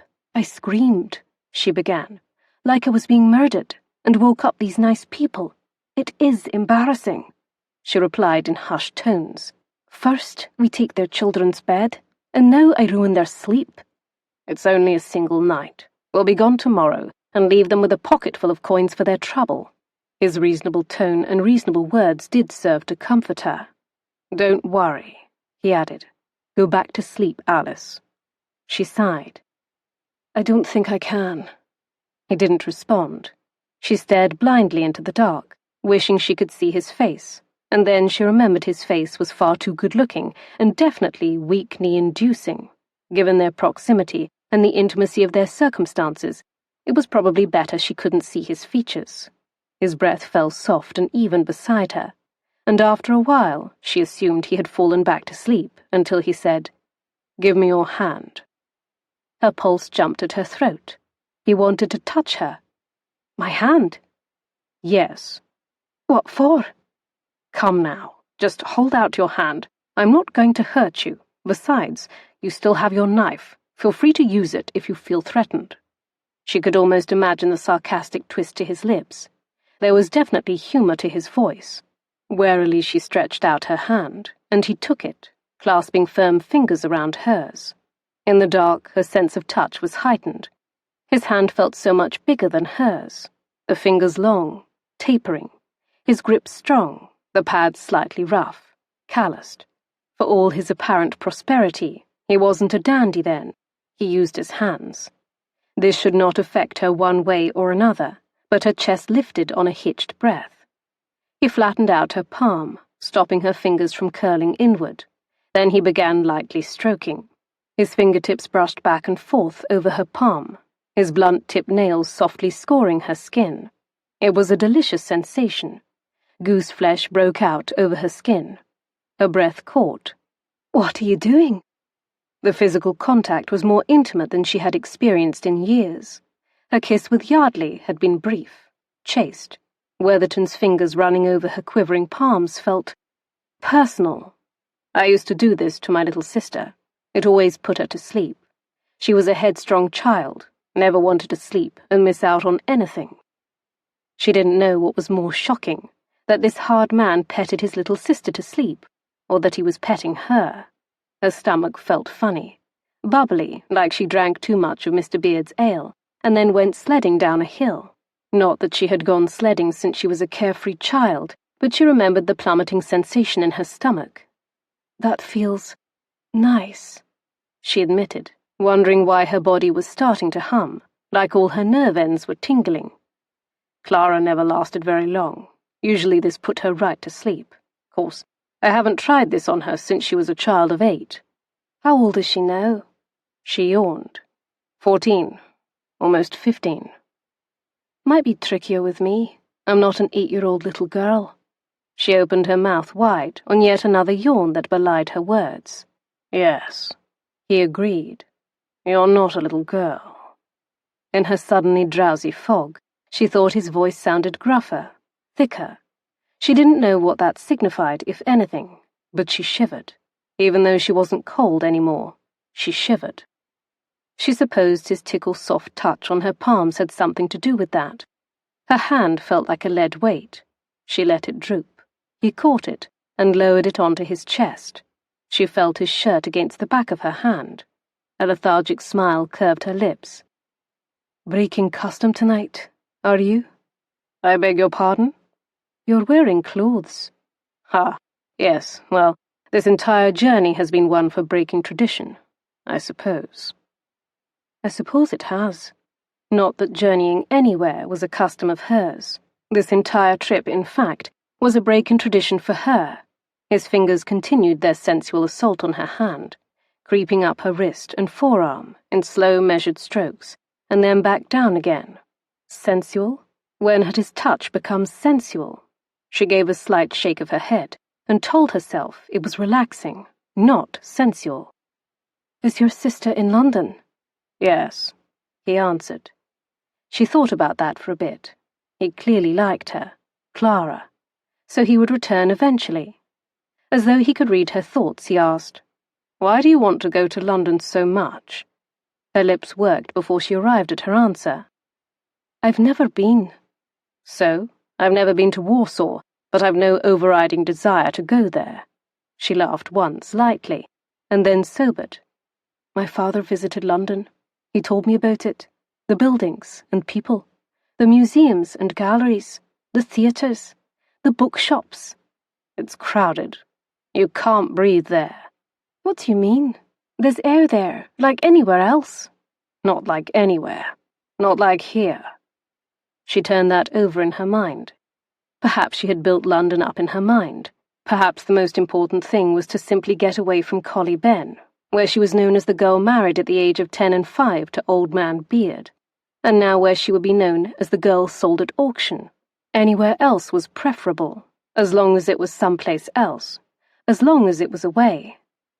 "I suppose the air can be different," she agreed, as his fingers travelled over her skin. "In certain places." Life at the Beards had smelled of sweat, the air cold and ripe as an onion field, but next to him the air felt warm, electric, not easy to breathe necessarily, but still different from Collie Ben. Better. And that was a rattling thought. She shouldn't enjoy being near him quite so much. At that thought, she pulled her hand away. "Thank you. I'm much relaxed now. I should sleep quite well." Rolling onto her side, she pulled deep inside herself and feigned sleep. Chapter 13. The dove never felt frail, never weak. Her heart always beat strong beneath her feathered chest, ready for the day the cage door flung open. The good news was they left early the following morning and reached the next village well before nightfall. Alyse only offered the sparsest of words as they travelled. She was too preoccupied with her thoughts.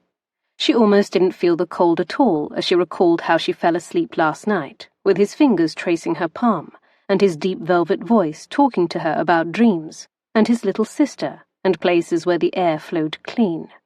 It was unnerving. Nothing about it felt like something that should have happened between them, and she thought of little else as they travelled deeper north. She thought about it too much.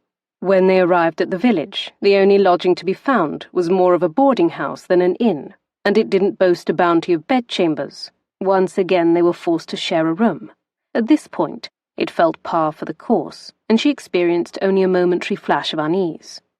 They had shared a bed twice now. She'd endured it both times, with no mishap. Well, if one did not count a great sense of awkwardness. The boarding house was operated by Mrs. Collins, a widow who currently looked them over critically, clearly trying to decide whether or not they were married. Alyse knew she looked bedraggled and hardly a proper match for the better-dressed Mr. Weatherton. After a night spent sleeping in his clothes and road-weary from 2 days of travel, he still looked annoyingly fresh. His manner and bearing declared him a gentleman, whilst all of her shouted awkward and peasant stock. The widow slid a registry toward Weatherton for him to sign. I will put you and your wife in the yellow room. In the spring it has a lovely view of my garden. Fingers lay stiffly before her. Mrs. Collins studied them carefully, likely to see if they would correct her assumption that they were man and wife. I operate a good and moral establishment, she added. We would stay at nothing less, Weatherton replied with ease, clearly not rattled by her judgment. And we shall have to stop here for the night when we next journey south, he added amiably, flashing her a devastating grin. Oh, that will be lovely, sir, Mrs. Collins tittered, her double chin jiggling, the sharp condemnation fading from her eyes as she preened beneath Weatherton's charm. And might I inquire your final destination? The Black Isle. Ah, I've a cousin who lives near in Inverness. As they bantered back and forth, Alyse glanced down at the book, noting that he had signed them in as Mr. and Mrs. Weatherton. It was a necessary subterfuge, just like the night before, when they had let Mara believe they were married. They could not risk offending the proprietress and being turned away. Alyse did not spot many servants about the house as Mrs. Collins led them from the foyer. Just a young lass lugging 2 buckets down the stairs. The widow addressed the maid as they passed her on the stairs. Gregoria, back to the kitchen with those buckets for more water. She clapped her hands briskly. Make haste now. Our guests want to wash before dinner. Yes, Mum. Once on the 2nd floor, Mrs. Collins opened the door to their chamber and then glanced down at the watch pendant pinned to her bodice. Dinner is in half an hour. Dinna be late. It be your only chance to eat. I dinna keep the kitchen open all hours. She followed this stern warning with a softening smile for Weatherton. I vow it will be worth it, sir. My scones have been known to keep a body here an additional night. I can hardly wait, Weatherton replied. It soon became clear that Mrs. Collins had a hand in everything that occurred under her roof. Not only did she herself admit guests into her home and escort them to their rooms, she served dinner downstairs in the dining room, carrying in the food with the help of Gregoria and presiding over the feast with a judgmental eye. When Alyse declined the leek soup, the old dragon poured some into a bowl for her anyway, tisking her tongue. You'll love it. Thank you, she murmured, picking up her spoon. They dined with 3 other guests. Mrs. Collins directed each of them where to sit with the authority of a queen. Alyse didn't feel particularly social, but there was little choice if she wanted to eat. She was trapped, sandwiched between 2 of the other guests. One was a peddler, who spent most of the meal trying to sell anyone who would listen one of his kettles. Another was a young vicar. At least, he claimed to be a vicar. It was difficult to imagine him as a man of the cloth. He spent an inordinate amount of time drawing her into conversation and touching any part of her he could reach. He patted her shoulder, her arm. Once he brushed a hand to her chin, claiming she had something there. Leaning close, he peered at her plate. My child, you hardly have any meat on your bones. Help yourself to a 2nd bread roll. Weatherton watched from across the table, glaring back and forth between the 2 of them. Clearly he was aware that she had earned the vicar's undivided attention, and he didn't like it. She had the niggling suspicion that the vicar was no vicar at all, and he laid claim to the title to gain the trust of females. She, however, wasn't a trusting female. When she felt his hand close over her knee beneath the table, she slid her fork out from beside her plate and stabbed his hand. He gave a quick yelp before catching himself and pressing his lips in a flat line. She blinked innocently. Something amiss, Vicar? He resumed eating, scowling at her as though seeing her for the first time. Her gaze lifted to meet Weatherton's amused stare.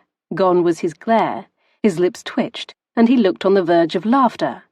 The rest of the meal passed tolerably without the vicar's cloying attentions. Weatherton excused them as soon as they finished their desserts, pleading travel exhaustion. Not an untruth. She was weary. Mrs. Collins offered to send up hot water so that they might bathe. Alyse had washed her hands and face before dinner, but she gladly accepted the offer of a bath. "Thank goodness that's over," she declared once in their room. "What? You didn't care for Mrs. Collins' mutton?" "I didn't care for the vicar." He chuckled. "You handled him aptly enough." She huffed. "Vicar, my foot." "Well, I would gladly have had the vicar fix his attentions on me rather than endure the peddler. He was relentless. I bought 2 kettles I didn't want. What am I supposed to do with them?" She outright laughed, a deep laugh that swelled up from her belly. It felt good. Real. It was nice. She could not recall the last time she had laughed in such a manner. "Well, you could have conversed more with Gregoria. She had eyes for you." "Did she? I hadn't noticed." "You didn't notice how many times she asked you to pass her something?" He shrugged, and she realized female admiration was likely nothing new for him. He probably never even noticed the stir he created in the female population. Even Mrs. Collins was caught under his spell. He sank down onto a chaise and started tugging off his boots, his face creasing in mirth. "And what did you think of Mrs. Collins' infamous scones?" she heard herself tease.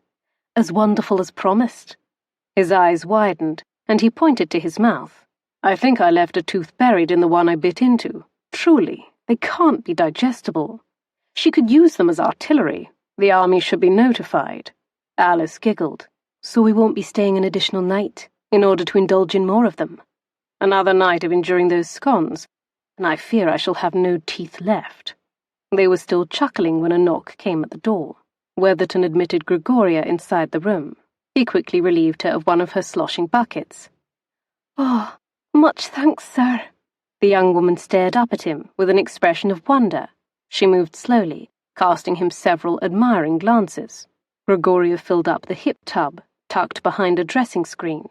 Finished with that, she carried both empty buckets to the door, casting a final lingering glance Weatherton's way. She promised to return with 2 more buckets, and then departed. While she was gone, Alyse stared at the dressing screen, satisfied to see that it was not made of any kind of translucent material. It was impossible to see through the thick blue fabric. Even if Weatherton remained in the chamber while she bathed, she would be afforded her privacy. That was some comfort. Gregoria soon returned and added water to the half-full tub. As soon as she left the chamber, Weatherton motioned toward the dressing screen. "Your bath awaits." She nodded, not bothering to even decline the invitation. She was eager for a bath, to wash away the rigors of travel. A few strides carried her across the chamber. Safely ensconced behind the screen, she made quick work of shedding her clothes, aware that the water was losing its heat, and there was little more miserable a thing than a cold bath. She hurriedly sank into the water and went about her washing. Stepping from the tub, she reached for the nearby towel, valiantly trying not to listen for Marcus on the other side of the screen. She rubbed herself dry, first her body, and then her hair. Slipping on her nightgown, she smoothed her hands down her length, and exhaled. When she emerged from behind the screen, she noticed that he was donning his boots again. Are you going somewhere?" He stood. "I thought I'd check on our mounts, make sure they're properly stabled and fed for the night." She nodded a tad too jerkily, wondering why he seemed to have trouble meeting her gaze. "Good night. You'll likely be asleep when I return." "Oh, of course. Good night, then." She supposed she should be thankful that he was giving her some time to herself. She'd fall asleep without any anxiety, because he wouldn't be there in the bed beside her. When she woke in the morning, the worst of it would be over. She would have slept throughout their nerve-wracking proximity. He glanced her up and down as she stood in her nightgown, her bare toes peeping out from beneath the hem. She fidgeted self-consciously. It was just a hasty examination, but her face burned from it. She didn't know why his glance should unnerve her. He'd seen her in her nightgown before. Over the course of this journey, there would be all manner of intimate moments between them. She understood that now. Traveling together, just the 2 of them, modesty would be elusive. Still, knowing that and accepting it were 2 very different things. Without another word, Weatherton spun around and exited the room. She sank down into the chair before the fireplace and began combing out her hair, pausing more than once when she heard footsteps in the hall, wondering if he was returning. and wondering why her pulse leapt at the possibility. Marcus took his time checking on Bucephalus and the mule. He lowered himself down onto an old wood stool as they munched on fresh hay in their stalls. Stretching out his legs, he watched them distractedly, sticking a stalk of hay in his mouth and rolling it idly between his lips. He needed a little space. He actually welcomed the bite of cold air. It shocked his body and helped get rid of the infernal warmth he had felt as he heard Alyse getting undressed behind that screen. The swish of water and her throaty sigh as she eased into the tub, the scratch and drag of the sponge against her skin. It was a torment he had not anticipated. He'd had no choice but to listen to the sounds of her bath and imagine her naked, all that warm and wet flesh, sudsy water running down the curves and hollows of her body. It wasn't to be borne. He fully intended to avoid that room, avoid her in that room, until he'd put such manner of thinking from his head and came to his senses. He lingered on the stool until the chill started to seep into his bones. Confident she was in bed by now, and likely asleep, he left the stables, telling himself he was being cowardly. She was but one small female. He didn't need to run from her. He frowned as he considered that he had been running from a good many things lately. His life, in fact. Mrs. Collins waylaid him in the foyer and invited him to help himself to some of the whiskey she kept in the parlour for her gentlemen guests. Deciding a drink wouldn't hurt, nor would warming himself back up by the fire in the parlour.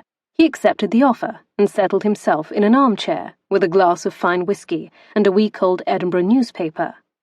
He must have dozed off because he woke with a jolt some time later. Running his hands through his hair, he groggily rose from his chair and made his way upstairs. The room was mostly dark. Only the dim light of the fire saved the chamber from complete darkness.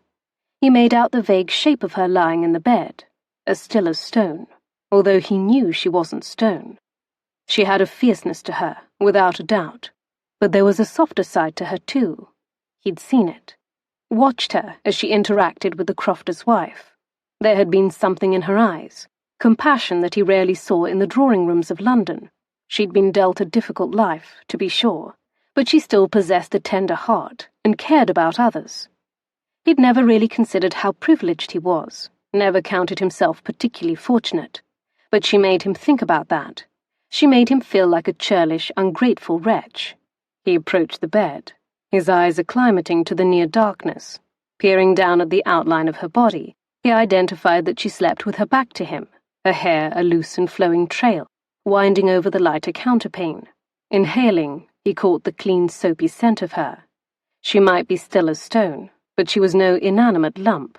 She was flesh and blood, a living, breathing female for whom he was responsible. The idea pinched at the center of his chest, and he couldn't fathom why. He was accustomed to having servants.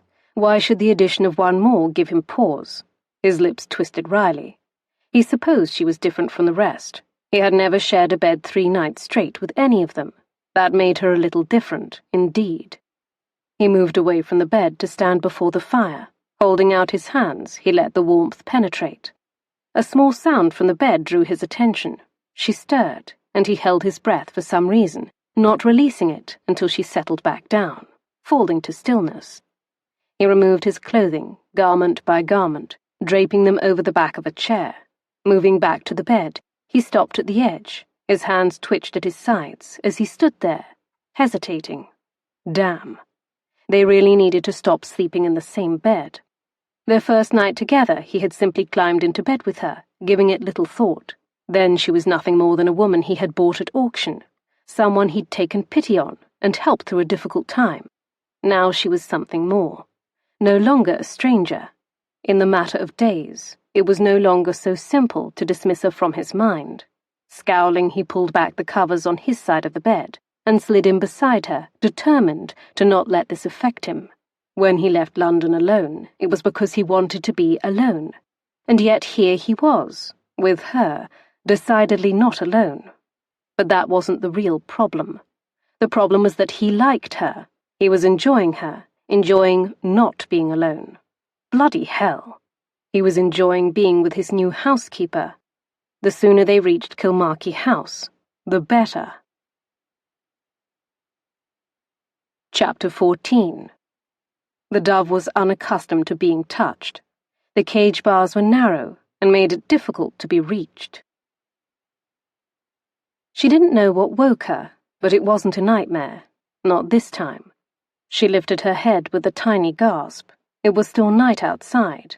Dark air peeped around the edges of the curtains and pressed against the narrow strip of visible glass. The fire in the hearth had burned low, but there was enough of a glow to make out the shape of the window and a framed landscape hanging on the wall beside it. A single cow marked the landscape, facing the viewer, wearing an expression that was much too shrewd for a cow.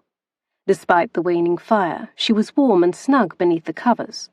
She contemplated rolling over, but she was aware of a weight draped over her, pinning her in place on the bed. Her heart raced as she grew more and more aware of what that weight was. An arm around her waist, and a leg draped over her thigh. She was wrapped up in a man. A big man. Even after these last 2 nights of sharing a bed, it was a shocking and alien sensation. She twisted her neck to risk a peek behind her. It was indeed Marcus Weatherton, dead to the world. He slept soundly, his lips parted, emitting a slight snore. She hadn't noticed he snored before. It only made him all the more human to her. Some of her unease faded. Of course he slept. He wasn't falling on her like a slavering beast. He wouldn't do that. He wasn't even aware of her existence in the bed next to him. She looked down at the bare arm wrapped around her. She inhaled a ragged breath and willed her composure to remain in place. After a moment, she lowered her fingers to his skin, warm and lightly roped with sinew, just beneath the flesh. He might be hugging her like a pillow, but he was unaware that he was doing so. It was quite safe. A harmless snuggle. Then why were her nerves all tangled? They were not man and wife. There would be no consummating of marriage vows. By now she knew that.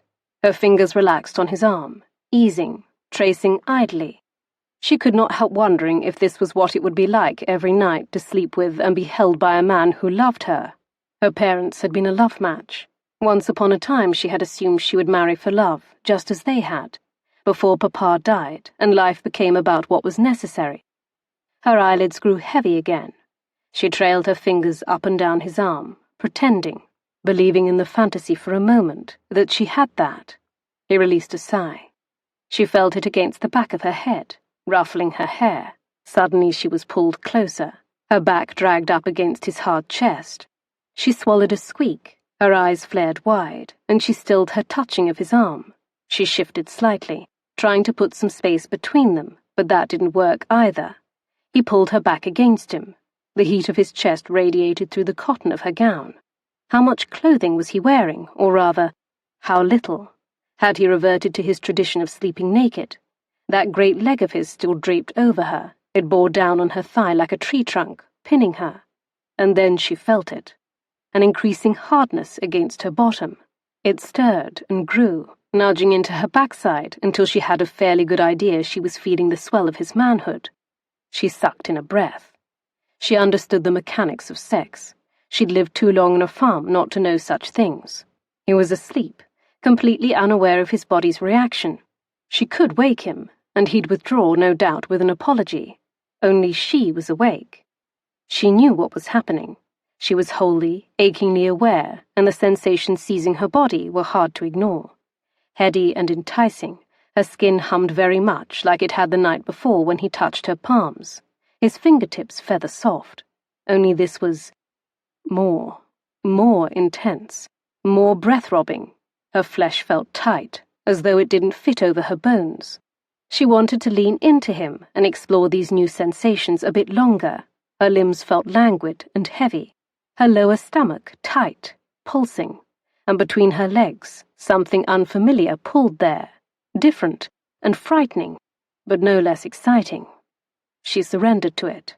Holding herself still, she enjoyed the drape of his body over hers, far more than she should. So heavy and male. She inhaled. Oh, he smelled so good. She closed her eyes in the semi-darkness, in one long agonizing blink. It was wanton, she knew. Guilt flashed through her until a voice rose up inside her in swift defense. Wasn't this the thing she had been longing for? A new life, new experiences. Besides, She wasn't doing anything. She wasn't even moving. She was just lying there. No harm in that. His hands shifted. Those fingers that had brushed her palm and arm so intimately the night before covered her breast now. Heat shot through her from her breast to the throbbing at her center. She whimpered and arched her spine, thrusting upward. Even though his palm was broad, it didn't fully cover her breast. A rather embarrassing fact. She'd bemoaned the state of her chest all her life, wearing baggier dresses so she did not call attention to her bosom. She'd been a late bloomer, and she had continued to develop after she moved in with the Beard family. When the older Beard boys had started to notice, snickering at her and fixing their gaze on her bodice, and even being so bold as to toss pebbles at her chest, she'd felt so shamed. She'd done everything to hide them. Now this man had his hand on her, and she wished there was no layer of fabric between them. She wished she felt the texture of his hand, the calluses of his skin, on her. Her nightgown only made it worse, the fabric bunched beneath his palm, a barrier she loathed. Unthinkingly she arched, pushing herself up into his hand, until her nipple brushed the valley of his hand. The slight pressure made her moan. She bit her lip, killing the sound. She waited several moments, making certain she hadn't woken him. Still, her pulse didn't slow. The burn didn't abate. The throb didn't lessen. He was dead to the world asleep. What would it hurt? She shifted, bumping back into his swelling manhood, while simultaneously pushing her aching breast up into his cupped palm. His hand flexed on her, and her lips parted on a little mule. Suddenly he went rock still behind her, his entire body going rigid at her back. He was awake. She stilled too. Not a breath escaped her. She held herself tight and waited for him to fall back asleep. Waited until she could fall asleep too, and wake up in the morning and pretend this entire thing was a dream. Only he didn't do that. "What game are you playing at?" he growled. "Don't breathe. Don't speak. Don't make a peep. He'll think you're sleeping." He whispered her name against her hair. "Alyse?" She was actually proud of how motionless she held herself, still and silent as the night. He brought his face closer until his lips were right at her ear, brushing sensitive skin as he spoke. "Asleep? Are you?" She jammed her eyes shut and fought back a shiver. That liquid dark voice continued its slow assault on her ears. "Did you think you could push on my cock, and I wouldn't wake?" Sheer determination had her choking back a gasp.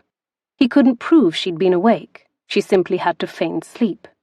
The hand covering her breast started to move then, squeezing and fondling, until a cry climbed her throat. He dragged his palm across her already distended nipple. It was useless. She was lost. A choked sob escaped. "I warned you this would not be a real marriage. Did you think to trap me? That I would take you in a wild attack of lust? I have more control than that." "No, I didn't think that at all." He rolled her onto her back then, staring down at her, and that was tragic, because then she saw his face, all sharp lines and hollows, that too beautiful mouth, the wildly mussed hair that begged for her fingers. She fidgeted beneath his weight. What was wrong with her? He'd accused her of seducing him so that he would be her husband in truth. She shouldn't be admiring his looks. "You woke me," she accused, "with your big body smothering me, and your hand on me." A partial truth. His eyes narrowed. "And instead of extricating yourself, you start purring like a cat in heat."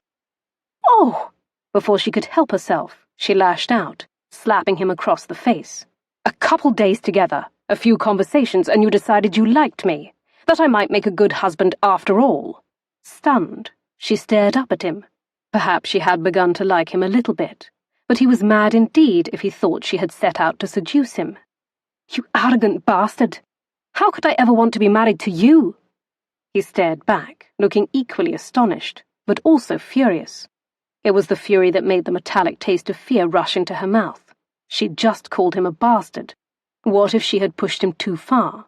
He gripped her by both arms, his fingers digging. She braced herself, prepared for a reprisal. A hard shake, a slap. She knew it was done. She'd seen other women bearing bruises in Collie Ben, and vowed it would never be her. She'd not be an outlet for any man's fists.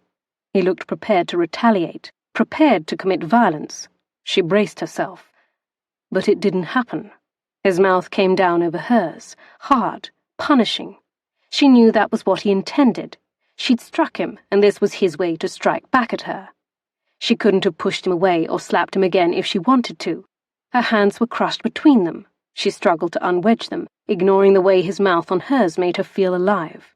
As though she had been struck by lightning, woken from 100 years' sleep, plunged from icy depths into the brilliant sun. His skin, from the waist up, pressed sleek and hot against her, singeing directly through her nightgown. Her breath caught, beating like a madly fluttering bird in her too-tight chest. She managed to release one hand. Tearing her lips free, she pushed with all her might, shoving him in his smooth-skinned shoulder, forcing space between them. Not a great deal of space, but it was something. It was separation. At least his mouth wasn't branding her. That intimacy was gone, even if her lips still stung and hummed. Gasping, she stared at him, her hand burning where it pressed into his skin. Their breaths crashed together as they stared at each other. His eyes gleamed in the near dark, like water floating over gemstones. What was that? I think it seemed rather obvious. Not to me. Then it's called a kiss. Shall I show you again? Of course not, you brute. I didn't like it. The air crackled, alive with energy and prickling heat. I think you did. You're mistaken. Her heart beat so hard and fast in her chest, she was sure he could hear it. And you're lying. Her hand was free. She could strike him again, as he most certainly deserved. Lying indeed. The man's temerity was boundless, except she didn't want to hit him again. Her gaze dropped to the shadowy outline of his mouth. She wanted. With a whimper of defeat, she dove in and kissed him again. He growled in approval.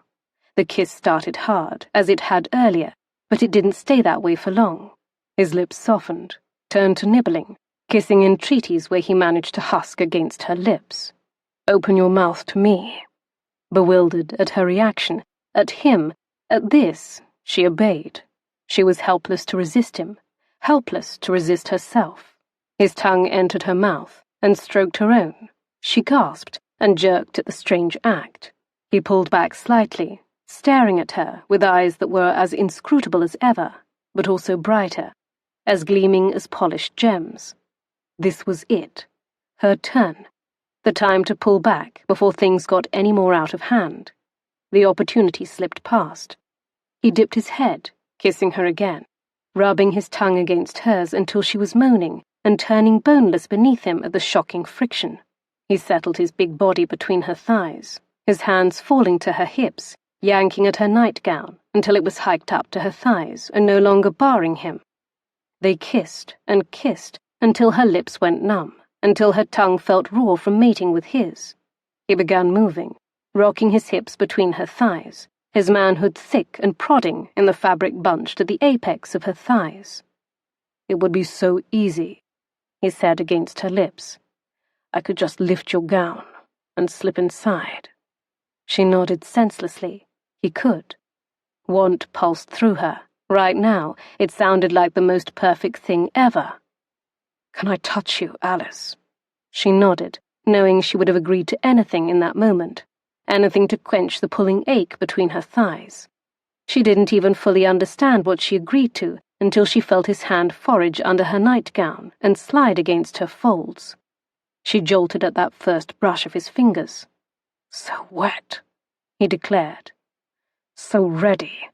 Sharp little pants escaped her as he stroked his fingers up and down, learning her intimately. It wouldn't even hurt if I eased inside. His finger tested this theory, pushing into her channel. Oh! She arched beneath the sweet invasion, and the shift in position did something, brought him deeper, brushing against some place that made her shake and moisture rush between her legs. Shame had her seizing his wrist. Let yourself go. He pushed deeper, curling his finger and rubbing it in a small circle against some hidden place inside her. She shattered, a scream wrenching from her throat. Impossibly, she was wetter now, slicking his fingers. She'd never been so mortified in her life. His forehead dropped against hers. That was... He couldn't finish the word. His eyes were closed, and he looked in physical pain. Going to kill me, he whispered. What did I do? She whispered back. I won't shag you, he choked, opening glazed eyes to stare down at her. She stiffened. I don't remember asking. No, you just came apart in the most splendid fashion and left me so aching I can taste my teeth. Oh. He withdrew his hand from between her legs. How am I going to resist you now? His voice was strained. She stared at him in confusion. He'd made her feel magnificent, but now he looked in pain. His face was the perfect expression of torment.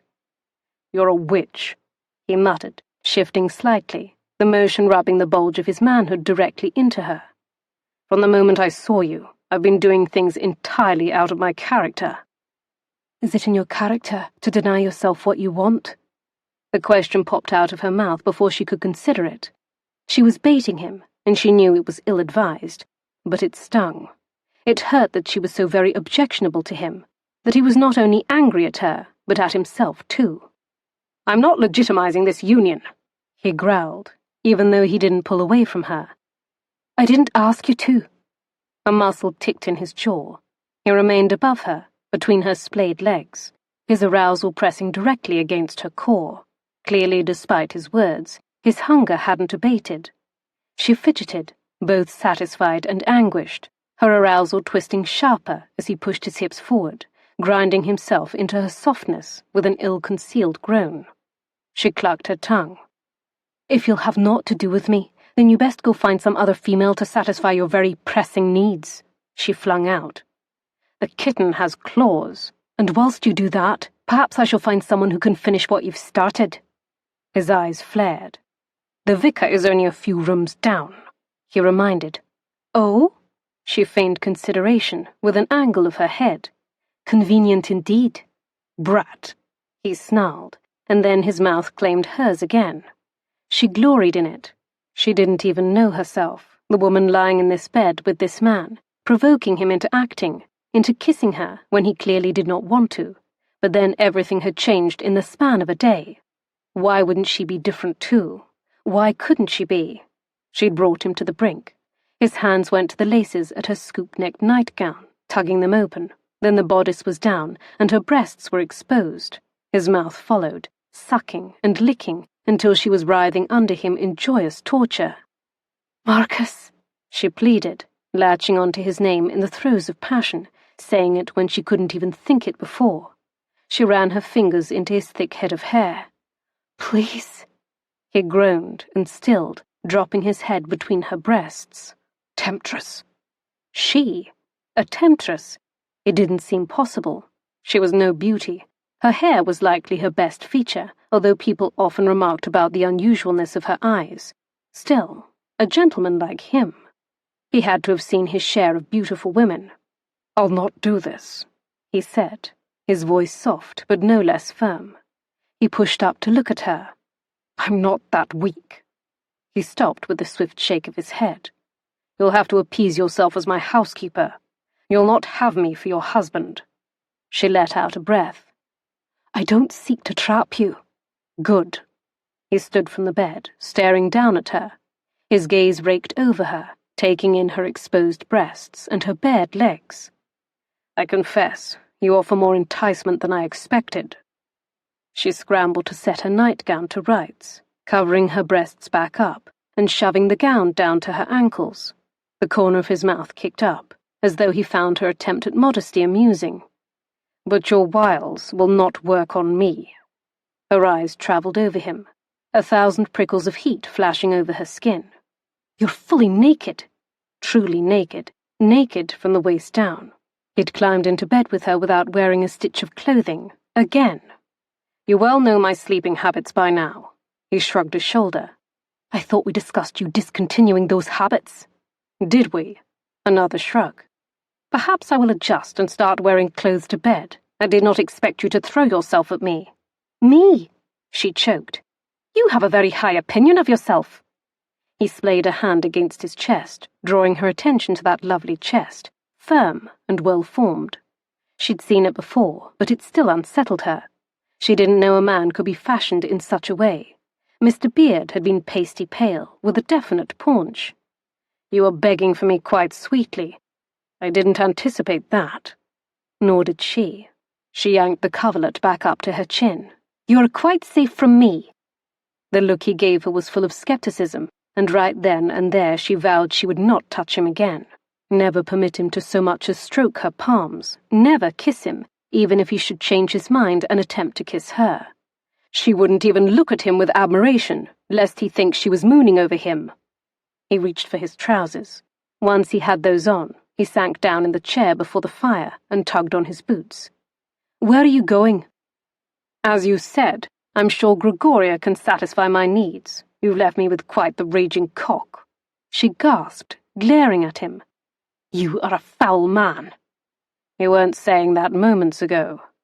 With a huff of outrage, she rolled over, presenting him her back. Fuming, she stared at the curtained window as she listened to his movements, angry and reminding herself that she had no right to be. Certainly he had kissed her, and it had been magnificent. Yardley's bland, fumbling kisses paled beside the sensation of Marcus's lips on hers, his tongue in her mouth, his hand between her. She pulled her thoughts up hard, killing them with a mental rebuke. No, she was not enamored. True, he was handsome, and blessed with a strong, fine body that made her belly tighten in strange, exciting ways. He spoke well, and moved with panther-like grace, and at times he demonstrated a kind nature. But she had not, would not, form an attachment. He was a rude, cold man. He could dally with all the maids in Scotland, and she would not care. She was his housekeeper, and nothing more. Chapter 15. The wolf feared he might be a hunter of prey, after all. When Marcus returned to his chair in the parlour, he had no intention of finishing out the night in the arms of Gregoria, despite Alice's scathing suggestion. Even if he accepted the invitation he read in the maid's eyes, it wouldn't make him feel better. It might alleviate the ache in his groin that had started the moment he woke with Alice, but it would not get Alice out of his mind, or wipe the taste of her from his lips, or rid his ears of her voice. No, soon he'd be back to wanting her, and he would feel the perfect wretch for slaking his lusts on some hapless maid whose name he would not remember within the week. He sighed. Wanting Alice. He feared that was now a perpetual condition, at least until they got to Kilmarchy House. Then they would resume their proper and respective roles. He probably wouldn't even notice her anymore. She'd do what housekeepers did, and he would do what he did. He helped himself to another glass of whiskey, and brooded. Brooded. There was no other word for it. The fireplace burned, casting the comfortable parlour in a warm red glow that was almost demonic and fitting for his mood. Gregoria entered the room and sashayed over to him, the invitation he'd read in her eyes from earlier still clear as day in her eyes now. She took his glass and refilled it. There was no mistaking her look, or the hand that lingered on his thigh as she poured his whiskey. She would be agreeable to a tryst. He considered it, except he soon discovered, as he searched inside himself, that was not his desire at all. Nursing his drink, he stared blindly into the fire. His father would not have turned down Gregoria's overture. Hellfire. He would not have walked away and left Alice untouched. Well, largely untouched, in that bed. Not before slaking his own needs first. He would have used her and still refused to call her his wife. That was his father's way. Take, use, leave. Bloody hell. He downed the remainder of his glass, but it did no good. 2 whiskies, and he could still taste her. He should not have touched her at all, should not have groped her breast the moment he grew aware of her rubbing against him. His father would have done the same thing, of course. He would have touched, grabbed and fondled her without invitation. Not Marcus. He had stopped himself, and he would be more circumspect in the future. He and Alice would resume their journey, and even if they had to share a bed the entire way north, he would not touch her. Even if she invited him, he would not go there. She could strip naked and launch herself at him, and he would have all the restraint of a monk. He wasn't a slave to his base desires. He had more restraint than that. Even so, He did not wish to test his strength further this night. He'd pushed himself far enough. It was all too fresh. The taste of her, the sensation of her satiny flesh beneath his lips, fingers. She felt too good.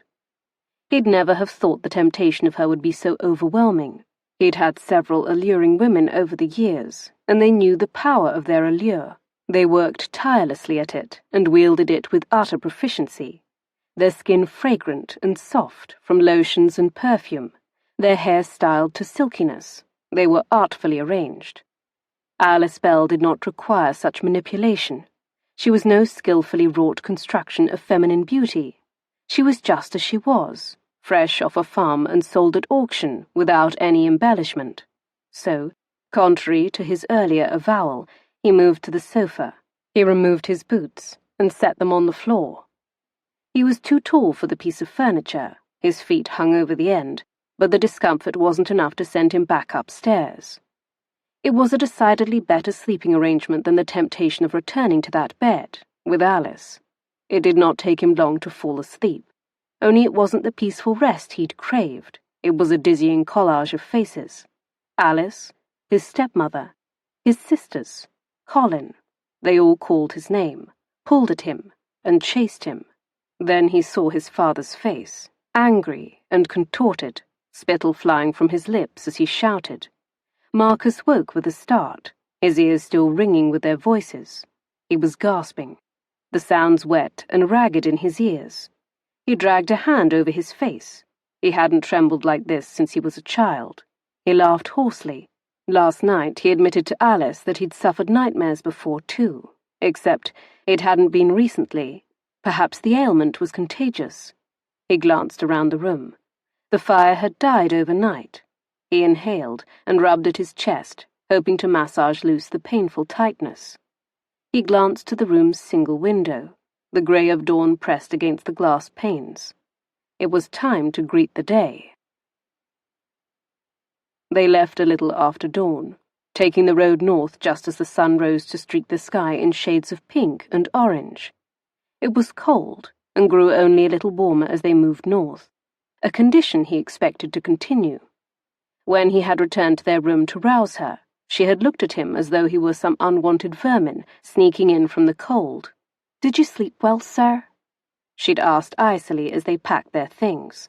That stiff "sir" and her cold eyes and the colder tone of her voice said it all. She thought he'd taken her suggestion to heart and spent the night in another female's bed. Let her think that. Better she thought him loose with his favours than harbouring a tendre for her. Noticing she was shivering atop her mule, he stopped and foraged through his pack. Finding an additional jacket and pair of gloves, he tromped back to her. "Put this over your cloak," he advised, staring at her on the mule. Her lips were ashy. She opened her mouth, and he knew some fool protest was about to emerge. "Come now," he snapped. "It's cold and only going to get colder. I don't need you to freeze to death." She relented with a nod and slipped the jacket over the cloak. The scarf followed. She wrapped it several times around her face and pulled the fabric up to cover her lips and nose. She flinched when he seized her hand and guided his 2 big gloves on over the well-worn wool gloves she already wore. "In the next village, we will see about outfitting you better for this weather." She nodded stiffly, watching him with those wide topaz eyes, as though he might lunge at her. Tension crackled between them. Last night crackled between them. He wasn't so stubborn he wouldn't admit that to himself. He'd tasted this woman, touched her, felt her shudder and come apart in his arms. Usually when he knew that much about a woman, he knew everything about the woman. He knew what it felt like to be inside her, how she fit around him. He could only imagine what that would be like with Alyse Bell. He didn't know. He would never know. Swallowing back a curse, he turned away and remounted, determined to cover as much ground as they could today. Every moment with her increased his urgency to reach Kilmarky House, where she would be firmly implanted as his housekeeper, and he would again be the Duke of Autenberry, and not some random wanderer who buys brides in irrational flights of pity, and then spends way too much of his time lusting after said bride. As they continued on, he looked behind him several times, to make certain her mule didn't lag too far behind. "Bucephalus," she would call as though his gelding were a cat or hound that she might lure back to her side. "You needn't call for him," he finally instructed. "I won't leave you behind."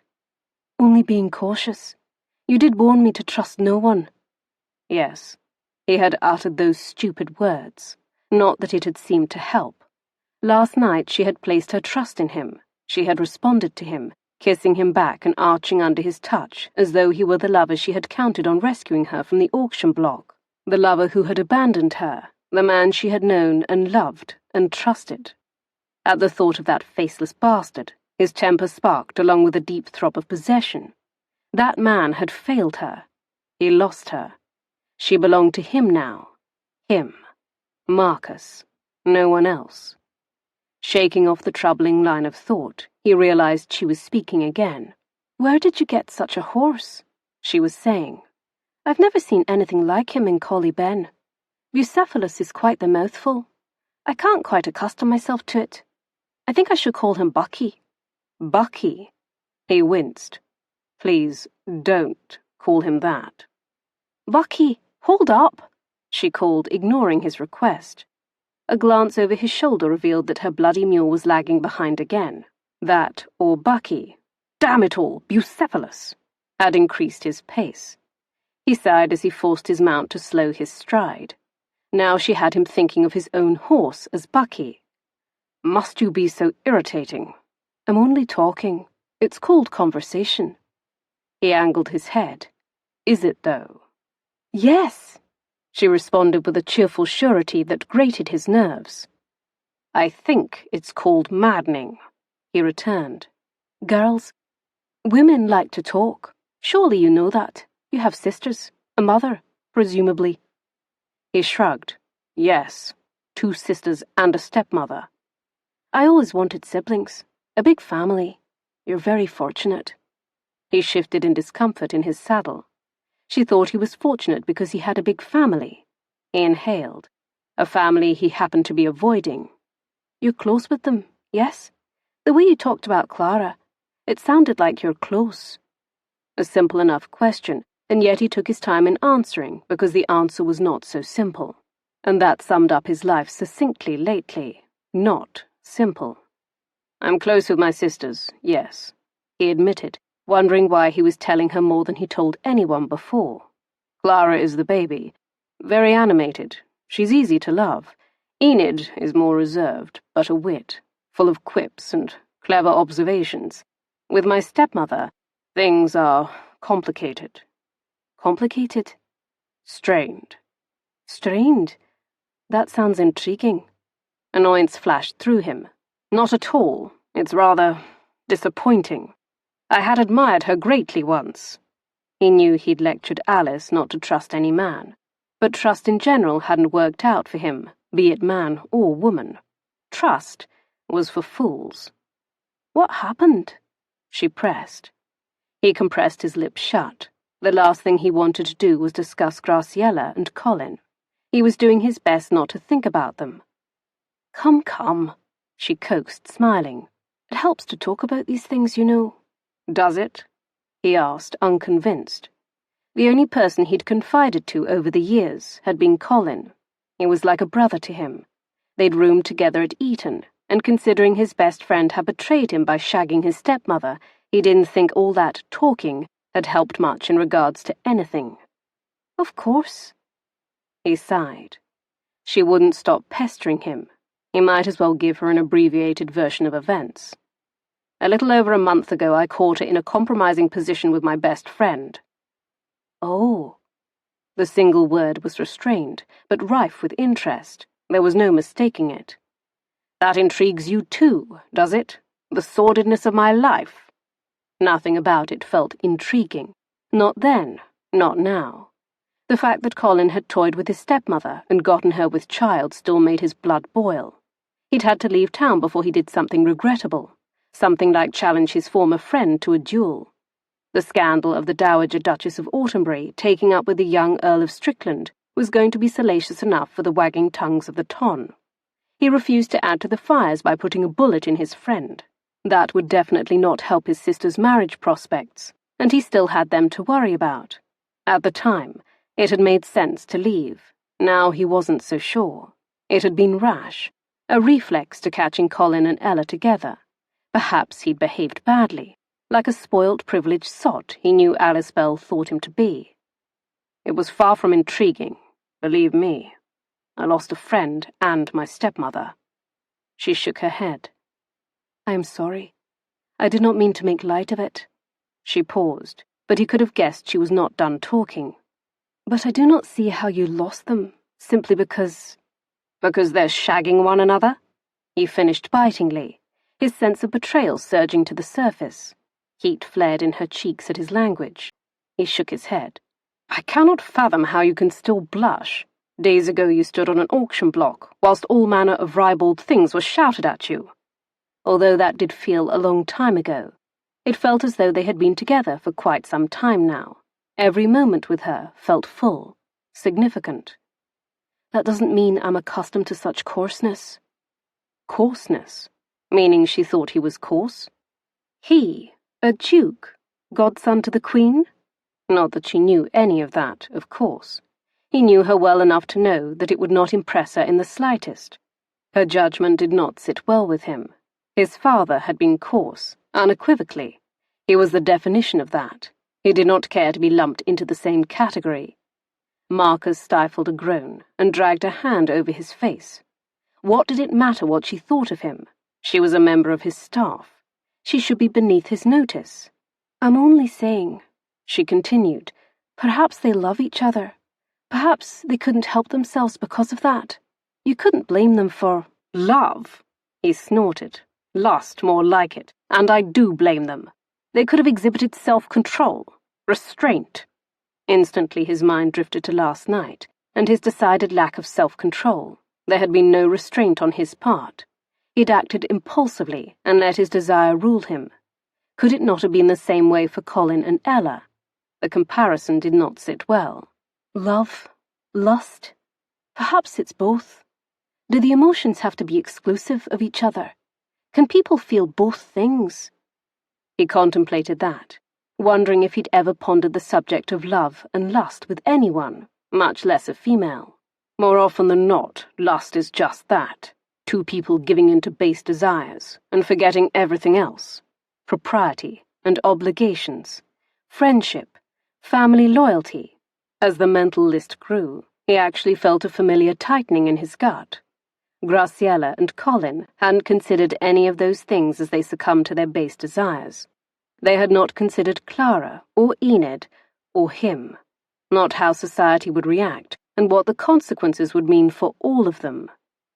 I believe you are a pessimist, Mr. Weatherton.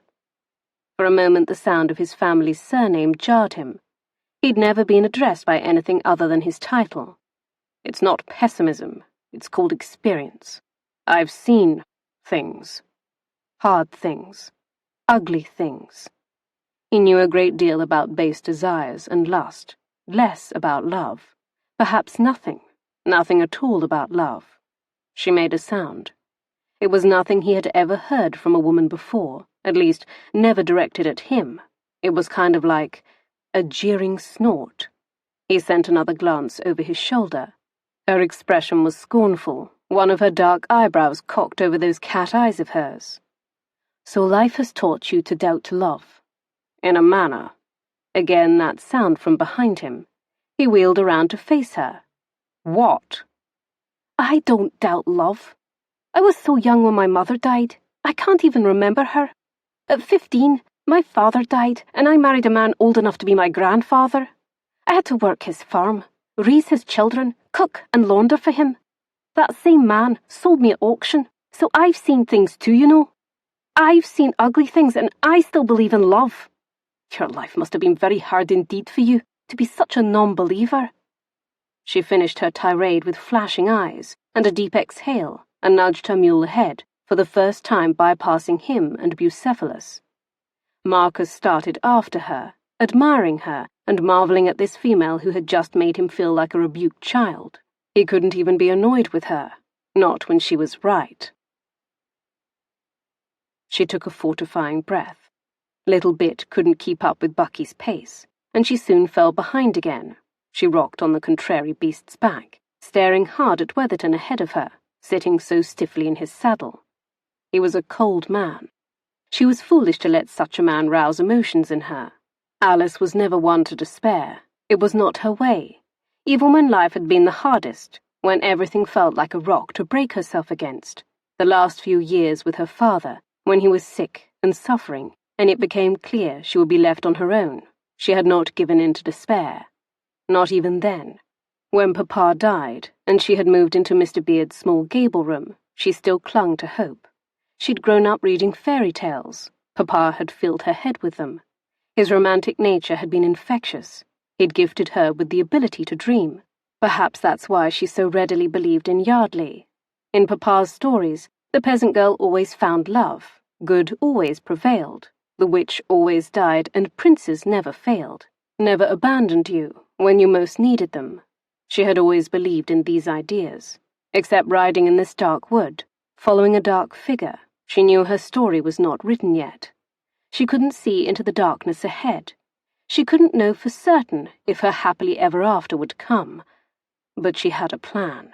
She would make the best of her time at Kilmarchy House, even if she hadn't counted on these confusing feelings for the man who held a deed declaring her his property. She wouldn't get too comfortable. She wouldn't grow to like him. That would be foolish. Her future was elsewhere. The wind blew, and her teeth chattered in response. The hills above the tree line were growing more craggy, turning into steep, snow-blanketed shapes against the greying sky. It was getting darker. They'd have to stop soon.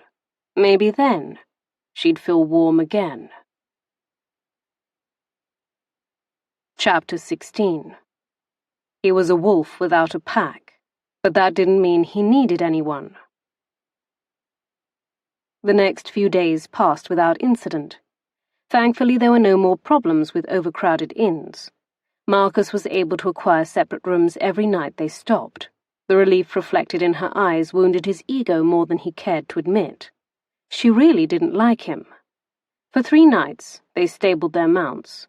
For 3 nights, he walked her to her door, seeing her safely to her chamber. He ordered their meals to be delivered each to their separate rooms. They did not have to endure one another's company once the sun went down, and that seemed for the best.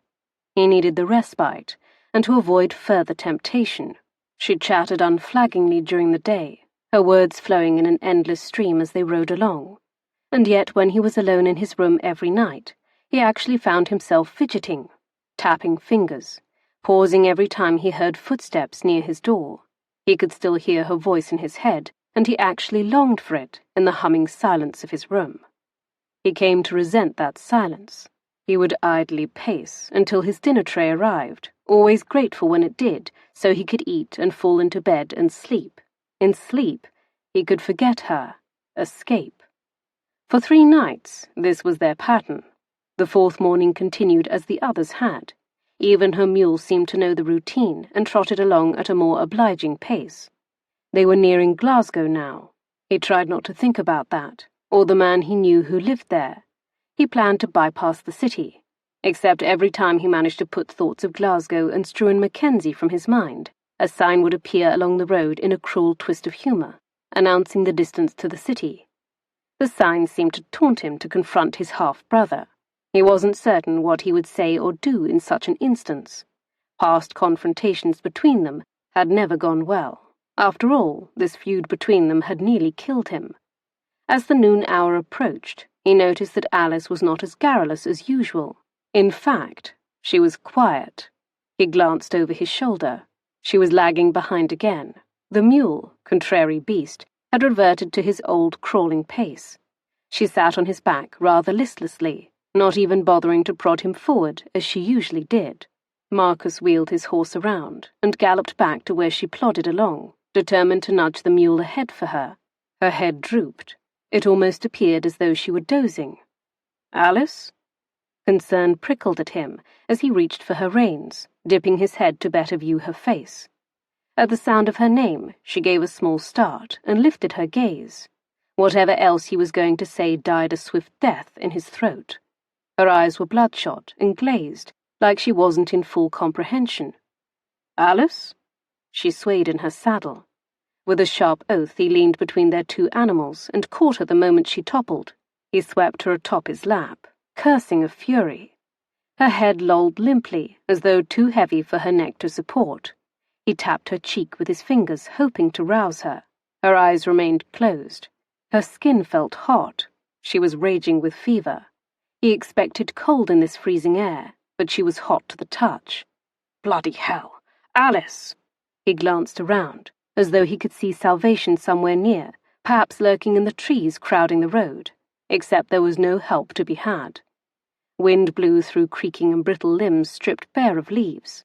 Never had the world felt so desolate. Never had he felt so helpless. There was no one and nothing about. It was just the two of them on this wild stretch of road, separating one village from the next.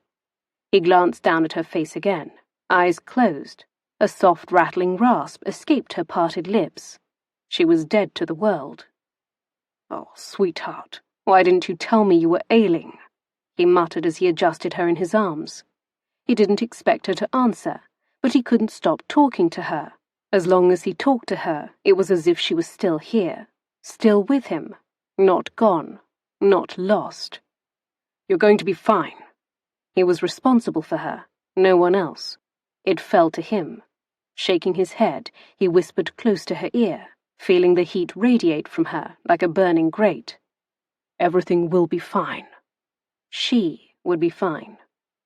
He looked away from her and sent one last desperate look around. He knew what he had to do. There was only one hope for her. She needed the very best of care, and she had one chance of that. She floated like a bird, her wings sailing with nary a flap on the air. There was no cage, no locked door barring her escape, but she didn't quite feel free yet. She felt every bit as trapped, as penned, as she always did.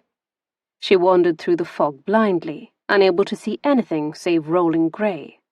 It was hot, then cold, then hot again. Time suspended as she drifted, floated, aimless wandering. She whimpered and called out, for anyone, for someone, for him, Marcus. At one point she felt him there, knew it was him before she felt his hand on her, gentle as wind on her skin, soothing her ruffled feathers, touching her almost tenderly, as though careful not to crush her feathers. His voice eased over her, deep, dark, luxurious satin closing over her, promising her that everything was going to be fine. She knew that voice. She felt it deep in her soul, and she believed it. She believed him. Everything was going to be fine. She was going to be fine. Somehow these words had the power to make her muscles soften and relax. His voice made the fog seem less dense, less suffocating, and it pushed her to keep going, keep searching for a way out, a way back to him. One look at the mammoth structure, and he felt confident it belonged to Struan Mackenzie. The man wouldn't live in a home any less grand than this. He'd clawed his way out of the gutters of Glasgow, and was now rich as Croesus. Such a man wouldn't have anything short of a palace for himself and his wife, a wife with whom he was profoundly besotted. If Marcus was wrong, and at the incorrect house, he didn't give a bloody damn either. He had reached their final destination. He couldn't continue dragging her through the city in her condition. He would not lose her. She needed care, and this place would be it. If he had to reveal himself as the Duke of Autenberry to gain entrance, then so be it. Experience had taught him that people generally gave way once they knew that. He lowered himself from his mount, careful not to lose his hold on her. He didn't bother to wait for a groom to approach and tend to their mounts. Standing, he adjusted the weight of her in his arms and rushed toward the front door, his boots biting into the frozen ground. He left their mounts behind, letting them wander aimlessly in the courtyard, expecting a footman would see to them. He pounded on the great double doors with his boot. No response. Cursing, he kicked at the door again, glancing down at her ashen face as he did so. His chest squeezed tighter at the glimpse of her face. She was still so pale. After what felt like an eternity, the door swung open. A ginger-haired man in full livery stared back at him, his expression already fixed in annoyance, no doubt from Marcus's demanding boot-knocking. He looked Marcus up and down before pinning his gaze on Alyse, and asking drolly, "Is she dead?" "No, and she's not going to be." He swept past the servant. "Send for a physician and direct me to a bedchamber. Do you have a maid that can help undress her? She's damp from the snow. She needs something warm." "Who are you?" The man blustered with a shake of his head, his composure slipping. "We haven't time for introductions," Marcus snapped. "Sir, I insist on. Is this the residence of Struan Mackenzie?" "Aye." "Then let him know the Duke of Autenberry is availing himself of his hospitality." The butler stared at him with his mouth agape, unmoving, scarcely even blinking. With a muttered curse, Marcus bit out, "Tell him Autenberry is here. His brother." That proclamation delivered, Marcus strode past the man and up the winding marble stairs leading to the second floor, not about to wait for the butler to direct him. Once on the second floor, he bypassed the double doors of a drawing room. The doors to that room were cracked, and voices floated out into the corridor, but he didn't care. At the moment, Alyse needed a bed. That was his foremost concern. He turned a corridor, dimly aware of the squawking servant trailing behind him. Holding Alyse in his arms, he managed to push the door latch down on one room, only to discover it was a music room full of instruments. With a grunt of dissatisfaction, he continued searching until he arrived at a vacant bedroom at last. He strode inside and lowered her on one side of the bed. Moving around the monstrosity, he pulled the covers down and then picked her up and tucked her inside beneath the heavy coverlet. "Stoke the fire!" he barked at the hovering servant, "and call for a maid to help undress her." He paused to glare at the unmoving man. "Has the physician been sent for yet? Why must you stand there and gawk?" The man sputtered and looked ready to object when a feminine voice spoke his name. "Marcus?" At the sound of his name, he looked toward the door where Poppy Mackenzie stood, formerly Poppy Fairchurch. "What are you doing here?" "I need your help," he answered, almost not recognizing the thick, stark quality to his voice. Her wide gaze swept over him before drifting to Alyse in the bed. Colour heightened her cheeks. "Oh!" She hurried forward in a rush of elegant skirts. "What's amiss with her?" He followed her gaze to Alyse, where she lay as still as death. "I don't know. She sickened on our journey north. She's feverish." Poppy looked to her servant. "Have you sent for the physician?" "Mrs. Mackenzie," he said in a strangled voice. "What? Who?" "At once, Givens," she said, her voice commanding for all its gentleness. "Make haste now. Can you not see our guest is ill? There's no time for explanations. Do as you're bade." With a final frustrated glance at Marcus, the man hurried from the room. "Thank you," he murmured, watching as she pressed the back of her hand to Alyse's forehead. "Of course," she tisked, glancing up at him over Alyse's alarming inert form. "We're family, after all." The proclamation startled him for a moment. He certainly hadn't embraced her or her husband as family. He stifled a wince, an odd tightness wrapping around his chest. He should be grateful that she had such an attitude, he supposed. Without his connection to Struan Mackenzie, he would not have access to this place, or access to what would unquestionably be an excellent physician. Mackenzie would settle for no less. "What are you doing here?" This time the voice to arrive in their midst was decidedly unfriendly. Marcus straightened from where he hunkered over Alyse. "Mackenzie," he greeted, eyeing the giant of the man, eating up all the space in the threshold. "Autenberry," he returned, stepping into the room, his steps thudding over the thick rug. The giant of a man stopped beside his wife and looked over Alyse where she slept in the bed. "Who is she?" "Alyse," he returned. "Alyse Bell." Mackenzie flicked him a cold stare.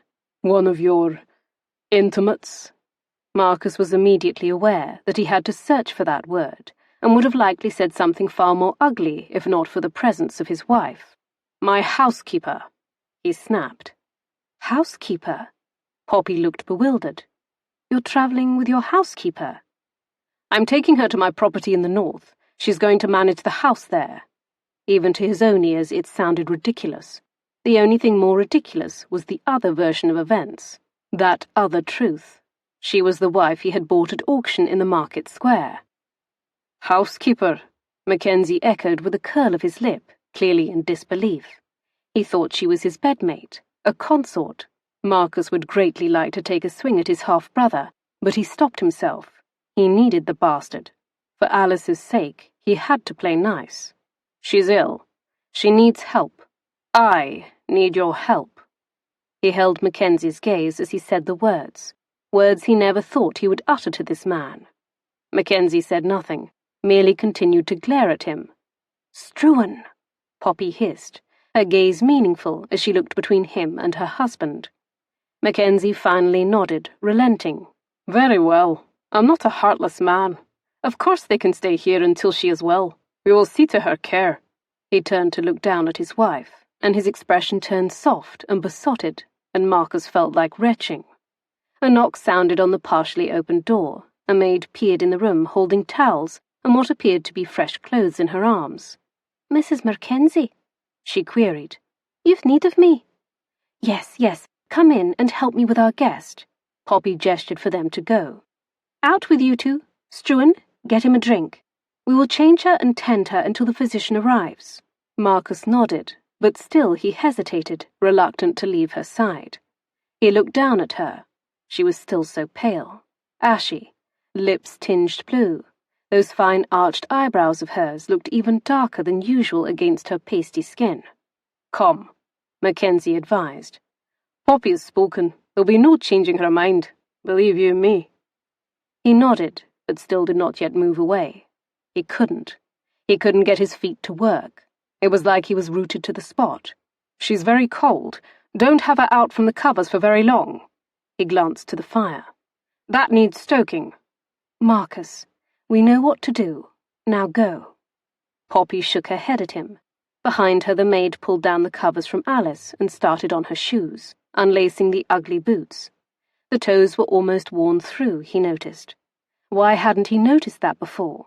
They were more than ugly. They were inadequate, hardly ideal for this weather. He cursed himself, not liking himself very much right then for his thoughtlessness. "We have this under control, Marcus." Poppy touched his sleeve, her tone softer, her eyes gentle as she scanned his face. "Now go. We will send for you." Mackenzie was waiting at the door. Poppy made shooing gestures with her hands for him to go. "Go with Struan." With a sigh, Marcus obeyed, reluctantly. He strode out of the room backward. "Come now," Mackenzie said, as they stepped out into the corridor. "I'll get you some whiskey." They walked in silence for a moment, their steps a scratching hush over the carpet. "Housekeeper, huh?" His voice was rife with amusement. Marcus bristled. "That's correct." "I never once looked at a housekeeper the way you're looking at that lass in there." "That's so?" he asked tightly. "Aye, I've only ever looked at Poppy that way." Marcus stopped in his tracks. The fair-haired giant lumbered away. Marcus glared after him, certain he didn't know what the hell he was talking about. His hands opened and shut at his sides, curling and uncurling. He'd only been in the company of Struan Mackenzie a handful of times, but every time did this to him, made him so mad he could taste it like copper in his mouth. It didn't make sense. He knew that. It was an irrational anger. "I'm not you," he tossed out. Indeed not. They were nothing alike. Not even in appearance. Well, not too much alike in appearance. Mackenzie chuckled lightly. "That much is clear. You were the golden one, our father's pride and joy. I was the dirty secret." "Only not so secret," he reminded. Mackenzie shrugged.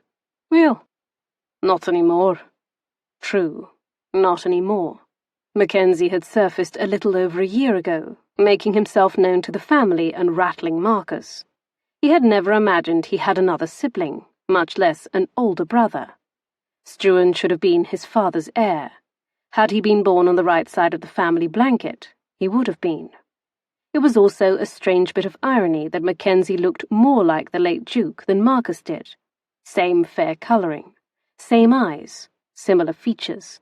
Stranger still that Marcus was the heir, the legitimate one, the one that counted among the ton, the one that mattered to the old Duke himself. Only a twist of fate determined that Mackenzie was the byblow, the bastard. Shaking his head, Marcus followed the man down the hall. None of it mattered now. His father was dead.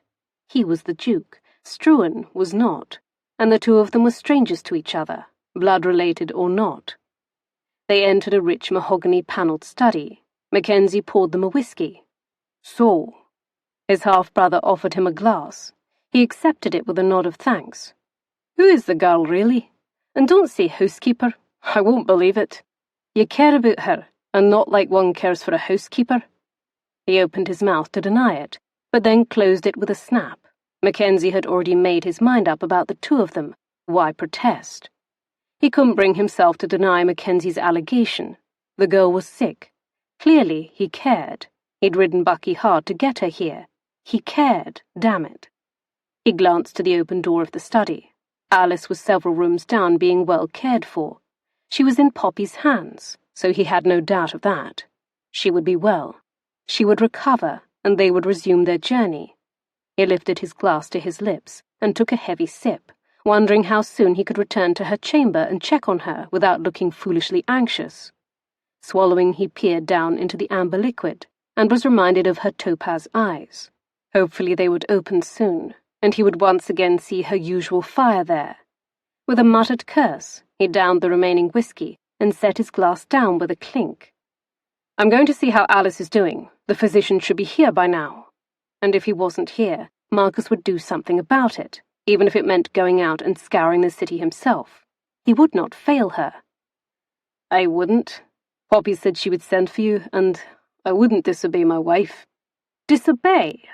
He looked his giant of a half-brother over coolly. I'm not afraid of your wife. You should be. She's tenacious and fearful when thwarted. He lifted up from his chair. I don't think it's unreasonable that I'm concerned for my employee. Poppy will understand. Mackenzie chuckled. Employee, right. Ignoring that jibe, Marcus exited the room and proceeded down the hall, determined to claim his place in that bedchamber and oversee Alyse's care, making certain everything was done for her, everything within his power. He'd taken responsibility for her the moment he opened his mouth in that village square. He wouldn't shirk his duty now. They'd come this far together. She fell ill on his watch. He felt to blame. He saw a flash of those shoddy shoes, the pale face, the feverish skin and glazed eyes. He should have done better for her. He'd do better in the future. Chapter 17. The dove had never fallen ill before. She always told herself the bars of her cage kept sickness out. She told herself this because she needed to believe there was something good about being in a cage. She'd been wrong. Searing pain lanced her skull as she first opened her eyes. Immediately she closed them again and took several shallow breaths. After a moment, she tried again, opening her eyes to a shadowy room and, thankfully, less pain. Without moving her head, she swung her gaze left and right. A big room. No, this wasn't a room. It was a chamber. A chamber fit for a king, not for the likes of Alyse Bell. She swallowed and cringed at the dryness of her mouth. She must have made a sound because suddenly someone was there. Here. A hand slipped under her neck, lifting her. A cup pressed to her mouth, and water met her lips. She gasped, and then drank, greedily, sloppily. Water dribbled down her chin. Whoa, easy there. Oh, she murmured, feeling a little embarrassed. Her gaze followed up the arm, to the person being so very kind to her, so very... Mr. Weatherton? She managed to get out. She didn't know who she expected it to be, but she didn't expect him. Not that she had been traveling in the company of anyone else, but he was her employer. He shouldn't be caring for her as though she were a child. His lips twitched. I think we are beyond surnames now. Don't you, Alyse? She swallowed, and this time it didn't hurt quite so much. That wouldn't be appropriate. We should cling to some manner of propriety. We've been traveling together, alone together. I think we've left appropriate far behind. His smile slipped, and his eyes took on a somber gleam. I was worried about you. Her chest tightened at the look in his eyes, at his words. She did another quick glance around. He seemed sincere. She didn't know what to do with that. She didn't know what to do with his sincerity or her reaction to it. Pleasure suffused her. Contentment to know he had been worried. He cared that much. Clearing her dry throat, she asked, "Where are we? This chamber is impressive." He seemed to search her face before arriving at words. "People I know live here." People he knew? Well, that sounded mysteriously vague. "Well, that's good to know. At least we've not made ourselves comfortable in a stranger's home." He didn't even crack a smile at her joke. "How are you feeling?" His gaze crawled over her face, as though he would find evidence of her health status in the lines of her features. "My head aches a bit, and I'm thirsty." She paused, assessing herself. Arriving at a new conclusion, she added, "Hungry. I'm hungry too." "I'll ring for some broth." "Broth. Sounds appetizing." He hopped from the chair beside the bed, behaving as anxiously as a child released to play. "Just start with that, and then we will see." Her gaze followed him as he made his way across the room and pulled a bell. In a blink, he was back. He reclaimed his seat and picked up her hand and chafed it between his. And that was strange and confusing. She told herself the action wasn't affection-based. He was trying to warm her hands, that was all. There was nothing intimate about it. Her heart shouldn't beat a little faster at the act. She sat up a little higher in the bed. How long was I sick?" She brushed back a lock of hair and then winced at how grimy the strands felt between her fingers. She must look a mess. Not that she was ever any great beauty, but she had a feeling this was a personal low, even for her. "We arrived here 3 days ago." 3 days? She shook her head in wonder. 3 days in this bed. She didn't just look a mess, she probably looked frightening. She wouldn't even consider how she must smell. 3 days. I never get sick. For years it has been me taking care of everyone in the Beard household. She was the strong one, the one everyone could rely upon. I thought I was immune. She choked out a laugh. First time I leave Collie Ben, and I fall sick. You must think me terribly weak. He shook his head, his expression somber. No, I should have taken better care of you. No, she was quick to say, bristling. She didn't want to think she required anyone to take care of her. She wanted to think she was stronger than that. Even broken in this bed, she wanted to believe she was dependent on no one. She didn't want to be a constant duty for him. Alyse. He said her name quietly. Everyone needs help now and then. There is nothing wrong with that. Could he read her thoughts? A lump formed in her throat that she fought to swallow down. You've done a great deal for me. I have been nothing but a burden on you. She looked him over, taking in his handsome face and the shadowy growth of his beard coming in.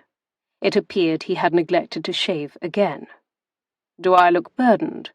She choked out a laugh. Actually, yes. You look tired and haggard. He simply held her gaze, his thumb stroking a small circle on the back of her hand. A knock sounded at the door, and a servant poked her head in. A tray, please, Weatherton instructed. She is awake. With a quick glance to Alyse, the girl nodded and ducked back outside the room. But they weren't alone for much longer. Apparently that bell had roused more than a servant to the room.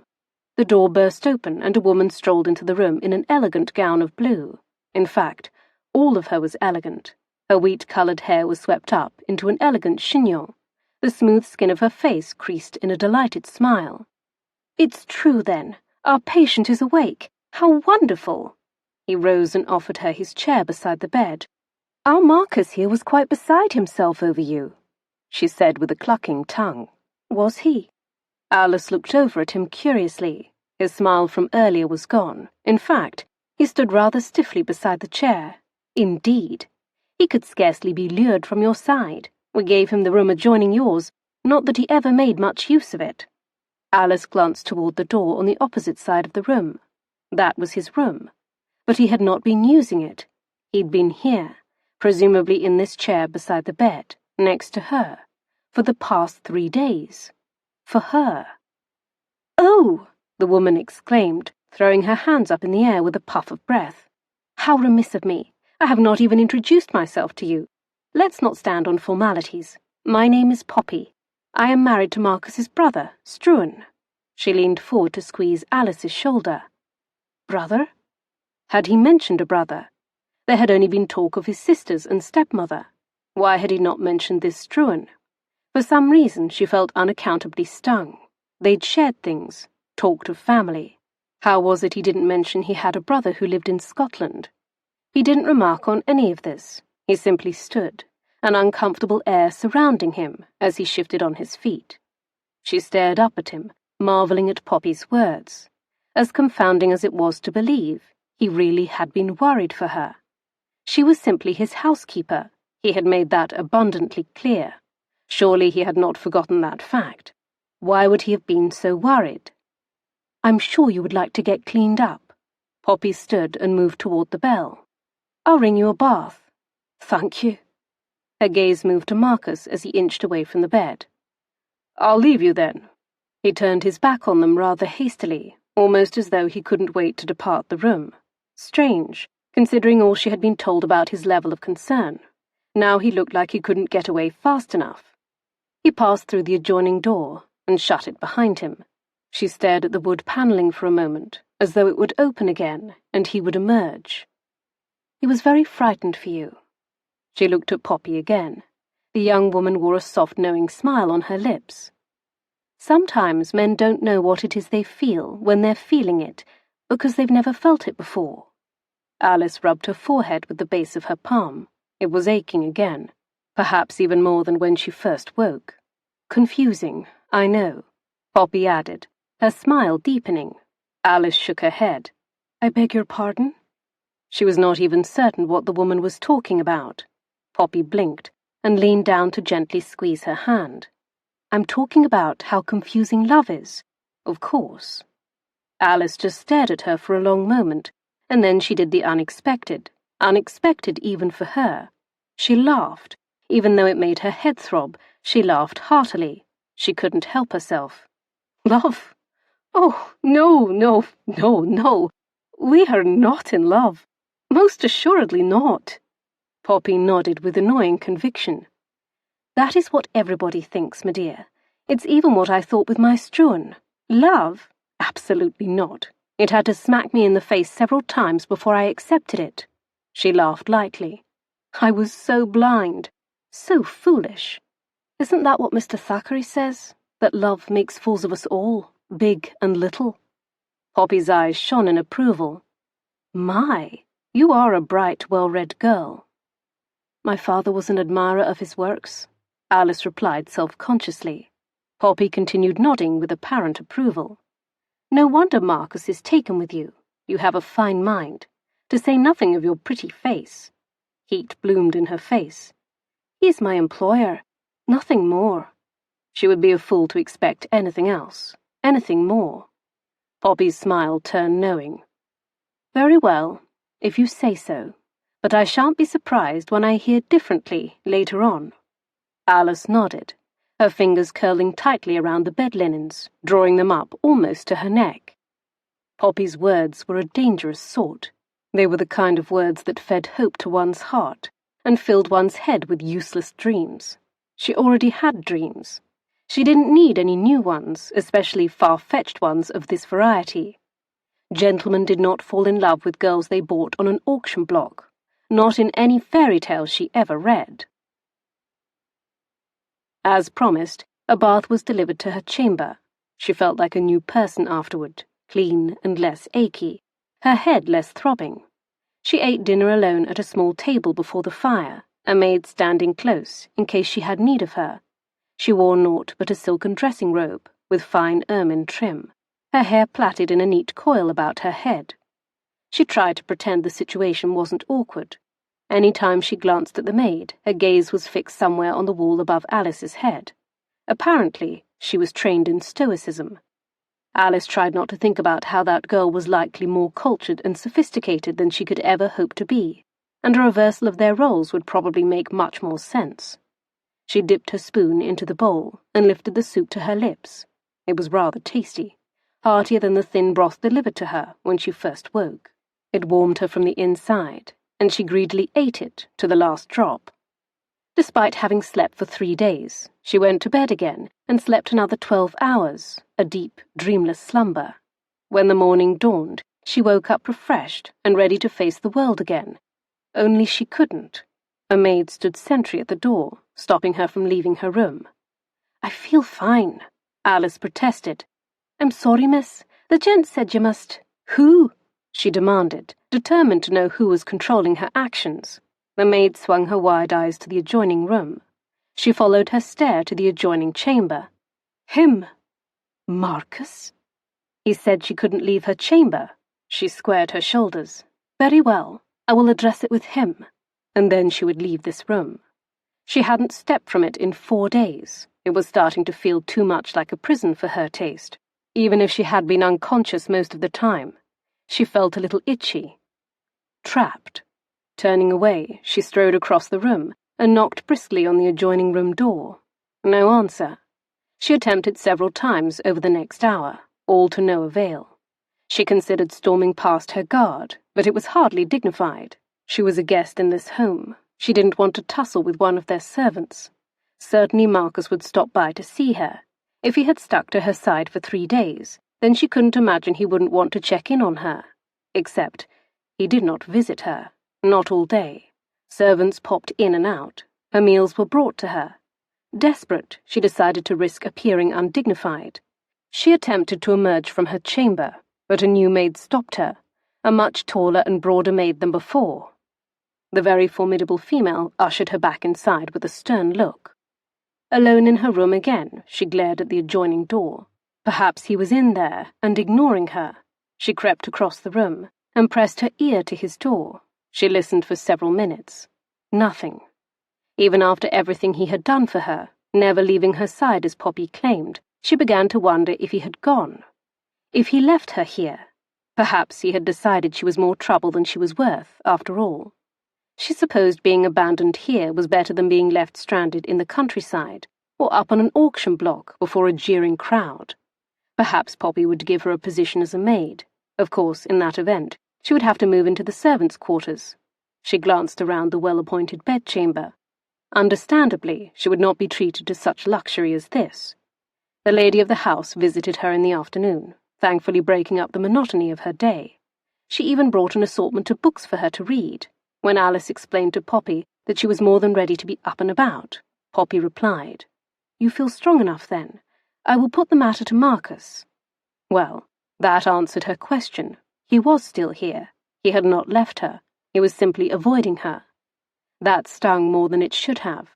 She bit back the impulse to demand why he was in charge of her. He was her employer. Technically he was in charge, and she might look like an ungrateful shrew for objecting. He'd brought her here, an action that likely saved her life. If he wanted her to recuperate in an unhurried fashion, who was she to object? She availed herself of the books Poppy brought her. It helped pass the time until dinner. Dinner was a lonely affair yet again. The food was delicious, of course, but she ate alone at the small table before the crackling fire, a maid nearby staring at a fixed spot on the wall as before. After dinner, she took another fragrant bath. This life was not hers. It was beyond extravagant, but she could not resist reveling in it. She did not know when she would ever receive such pampering again. She was determined to enjoy it and not feel guilty about it. Curled up in a great oversized armchair, she brushed her hair out before the fire and sighed in contentment. As the mass dried, she read again from a book Poppy had been kind enough to bring her from the library. She tucked her feet under her and snuggled deeper into the fine lawn of her nightgown. A tartan was draped over her lap. The only thing missing to make it truly idyllic was a dog, a furry little mongrel to nestle in her lap or at her slippered feet. Perhaps, as the housekeeper at Kilmarky House, she could have a pet of her own, and then take it with her when she left. It would be a lovely companion in whatever humble dwelling she occupied, a constant in her life. The hour was late. She should go to bed, especially if they were leaving on the morrow. She would need her rest, and yet she could not drag herself away.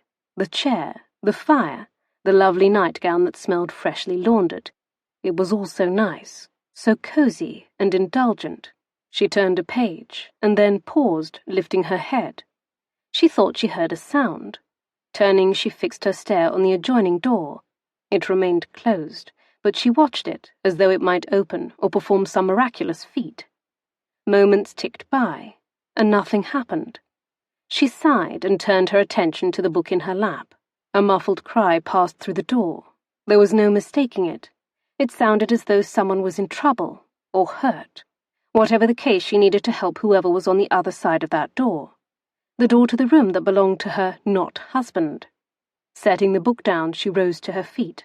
She had to do something. She had to check on him. It was the least she could do. He would do the same for her. She rubbed her palms at her sides. Taking a breath, she knocked lightly. Nothing. No response. She knocked a little bit harder, stinging her knuckles a bit. This time, almost as though in response, she heard it again. Him. Marcus. Was that his muffled voice? Was he bidding her enter? Closing her hand around the latch, she pushed the door open and stepped inside the dark room. Chapter 18. The dove pecked at the twine holding her cage door closed, ready to fly. She was growing impatient and tired of watching the wolf prowling on the other side. Marcus lurched upright in bed, his chest heaving, sheets pulled around his waist. Something clattered to the floor beside the bed. What the? He sat up, peering into the gloom, trying to place his location. He wasn't at his home in London. The room dimensions were all wrong to be his bedchamber. The dimly lit fireplace was on the wrong wall, as was the large balcony window. The back of his hand mildly stung, as though it had collided into something. Rubbing at his knuckles, he glanced down to the floor. Darkness swam there. He could see nothing. He stretched out his arm and gingerly felt around the rug until his fingers brushed against something hard. His hand closed around it, assessing, measuring. It was a vase. Several sharp-edged porcelain flowers decorated the outside of it. That must be why the back of his hand stung. It scraped his knuckles when he knocked it off the nightstand in his sleep. He recalled it held actual flowers, too. His hand continued its search over the rug until he met dampness and flowers and stems. Marcus? The side door to his room eased open with a slight creak. He tensed at the sound of the soft voice and peered into the shadowy dark, almost expecting to see Nancy there, coming into his room to sneak him a biscuit as she often did when he was a child. The young maid had been so kind to him, checking in on him at night, always ready with a story of her childhood in Kent. But it wasn't Nancy from his childhood. He wasn't a boy at his townhouse in London. This was now. This was reality, and that soft voice belonged to Alyse. Her voice came again. Marcus. Alyse, he whispered, dread filling him. He'd been avoiding her since she woke up for a reason. He really didn't want her here in his room in the middle of the night. It wasn't advisable. I heard you. Is everything all right? He evened his breathing. It's nothing. I warned you. I talk in my sleep. She approached, her bare feet whispering over the carpet. Is the rug wet? She was near the bed now. Yes. I knocked over a vase of flowers. My apologies for waking you. He sat up, resting his back against the headboard. Bending a knee, he propped his elbow on it, rubbing his face with a hand. I don't mind. I've slept enough lately. You're the one that needs some sleep. Hoppy said you spent a lot of time in the chair by my bed. It doesn't look to be a very comfortable chair. Hoppy in her big mouth. I'll be fine. She stood there, unmoving, a shadow looking down at him. Her hair flowed in a nimbus around her. The dim firelight set the brown strands aflame. A few feet separated them, but he could smell the clean scent of her, and something else. Something that was inherently woman, and her. He needed to tell her to go, but his body pulsed with different words, words he dared not utter. She took a step forward, sliding closer hesitantly. Thoughts whirred within him, silent commands. Please, come closer. Go away. He held his breath, watching as she lifted an arm, stretching it toward him. Her hand brushed his face, palm down. Cool fingers curled against his forehead. her thumb grazing the bridge of his nose. "You're warm." "Don't touch me," he said under his breath. "You may be feverish." Her hand shifted against him as though assessing. He heard the concern in her voice. He knew what she was thinking, what worried her. "I'm not sick."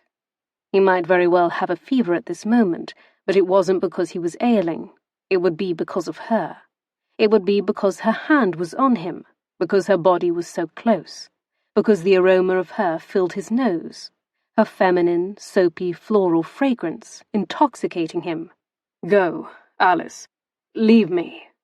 "How can you be certain you're not sickening? Perhaps I was contagious, and you picked up what afflicted me." She shifted even closer, and it was misery. He closed his eyes in a tight, pained blink. "Perhaps we should send for the physician, to be certain." He was definitely in need, but not for a bloody physician. He needed her.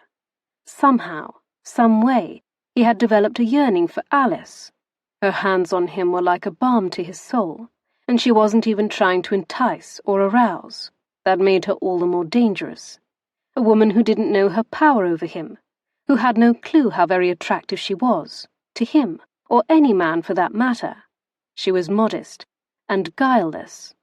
He snatched hold of her wrist, circling it with his fingers, stalling her exploration of his face. She hissed sharply. He wasn't certain if the sound was from surprise or pain, but he quickly loosened his grip. "I asked you to go." Now it was too late. Now he couldn't let her leave. Still gripping her by the wrist, he tugged and rocked her off balance. The move brought her sprawling down on top of him. He was awash in the scent of her. A cloud of soft, sweet-smelling hair fell over him, curtaining them. He let go of her wrist and took her face in both hands, spearing his fingers through the wild fall of her hair and pulling her face to his. She released a gaspy breath the moment before he covered her mouth with his own. Her lips melted against him. All of her did. The delicious weight of her sank over him, into him. He settled her over him more snugly, fitting her against him like a warm, well-loved blanket. Her thighs parted and slipped over either side of his hips, straddling him. Her body was pliable and warm, but her hands felt so cool, almost chilled against his skin. Only the sheet pulling around his waist served as any barrier to his nudity. She wore her nightgown of sheer lawn. It slid against his flesh like the most sinuous of material. The two fabrics were insubstantial. A tug to the side, a yank, a rip. He could be directly against that silken core of her, against her slick heat. A thrust, and he'd be inside. He gripped the curve of her hips in both hands, fingers digging through her nightgown as he rubbed his cock into the cleft between her legs. She moaned and lowered both her hands on either side of his head for leverage, his hands curled into fists, strangling handfuls of nightgown. She moaned and tossed back her head, slapping one hand on the headboard. She ground down on his cock until they both groaned. Moisture rushed between her legs as she started rocking against him, working her hips and sliding up and down the hard length of his erection. One thing was certain, there was too much damn fabric between them. He dove his hand into her hair, fingers sinking and tangling in the mass, the strands soft as silk against his palm. "You should go," he growled, fingers delving deeper, cupping her skull. She released a soft whimper. I don't think I can." Just like that, something snapped in him, the last invisible thread that had been holding him together. "Your choice," he growled, thrusting his hips, letting her feel him rock hard against her, letting her know exactly what was going to happen if she didn't leave. He tugged lightly on her hair, and another one of those little sounds escaped her as she arched her throat. He pressed his open mouth to the flushed skin at the side of her neck, directly beneath her ear. She moaned in response, rocking into his hardness. She might come to regret it, but she was still here, and his restraint was gone. She started to shake. "It's happening. Like before." The material between them was damp with both their desire, slicking all their movements. They slid and rocked desperately together. His balls swelled tight. He slid his hands up her back to grip her shoulders and bring her harder down on him. "What are you doing to me?" he growled, loving how she quivered, How she was so responsive, so close. She shook her head. I don't know. This isn't... I don't know. What is... He felt her trembling against him as she moved on him like an animal, desperate for her own pleasure, seeking her release. He spoke into her ear as his own release twisted up and rose in him. I said I wouldn't do this. But here he was, lost in her, drowning. A shudder racked her and vibrated into the length of him. Her hair fell into her face, and he swiped it back so he could see her in the shadows, her contorting expression as she shattered over him. It was enough. The sight of her undone, knowing she did this because of him, because of what he did for her. He kissed her, swallowing her shriek, even as he moved under her, grinding into her yielding heat, until he joined her in release, shattering as completely as she did. She lowered her face until their foreheads were pressed together. Their ragged breaths merged, mingling. He relaxed his grip, his hands smoothing over the nightgown covering her hips. She pulled back slightly, blinking wide, glittering eyes at him. He stared back, his chest tightening. Her breath fell hard on his lips, and he had to resist another taste. He'd thought her artless, unworldly. Now he wasn't so certain. She'd had a lover, the man who abandoned her. Perhaps she knew precisely what she was doing, snaring herself a husband. He tightened his hands and moved her off him, seating her at the edge of the bed. Her gaze turned wary as she hastily tugged her nightgown down over her legs. You're looking at me that way again, she murmured. What way is that? Like I might pounce on you. Then I suppose I've already done that. No? Her voice broke a little, shook between them like a wobbly drifting feather. He flung back the covers and rose from the bed, walking naked across the room to the washstand. He heard her suck in a breath, but he didn't bother to cover himself. It seemed a little late to adopt an air of modesty. He used the linen and washed himself off, his back to her. He felt her stare boring into him, thorough, scouring as a heated blade. He looked over his shoulder at her. We've done nothing irreparable here. Irreparable? The eyes that gazed at him looked rather haunted. What does that even mean? He turned to face her. Again, she sucked in a breath. You're a clever girl. He braced a hand on the table behind him. I'm not saying you manipulated this into happening. He waved between them. She made a choking sound. Oh, that's generous of you to allow, seeing as I only came in here because I heard you cry out, because I thought you might have fallen ill and be in need. He lifted a shoulder in a shrug. Perhaps. But put a bed near us, and this is where we always end up. Is it so wrong? If we both want each other? If we both... I warned you not to want more from me. Don't expect more than an offer of employment. She laughed bitterly. Don't flatter yourself. This was only a tryst. It happens between people from time to time. I'm not so naive I don't know that. I did not mistake it for more. He studied her profile, the clean line of her nose, the slightly pouty push of her bottom lip. They really were luscious lips. Her mouth brought forth all manner of carnal ideas. Staring at her sitting on the edge of his bed, he wanted to cross the distance and claim that mouth again. He wanted to spend hours on it, tasting and exploring and committing it to memory. You should return to your room and get some rest. We resume our journey in the morning. This won't happen again, Miss Bell.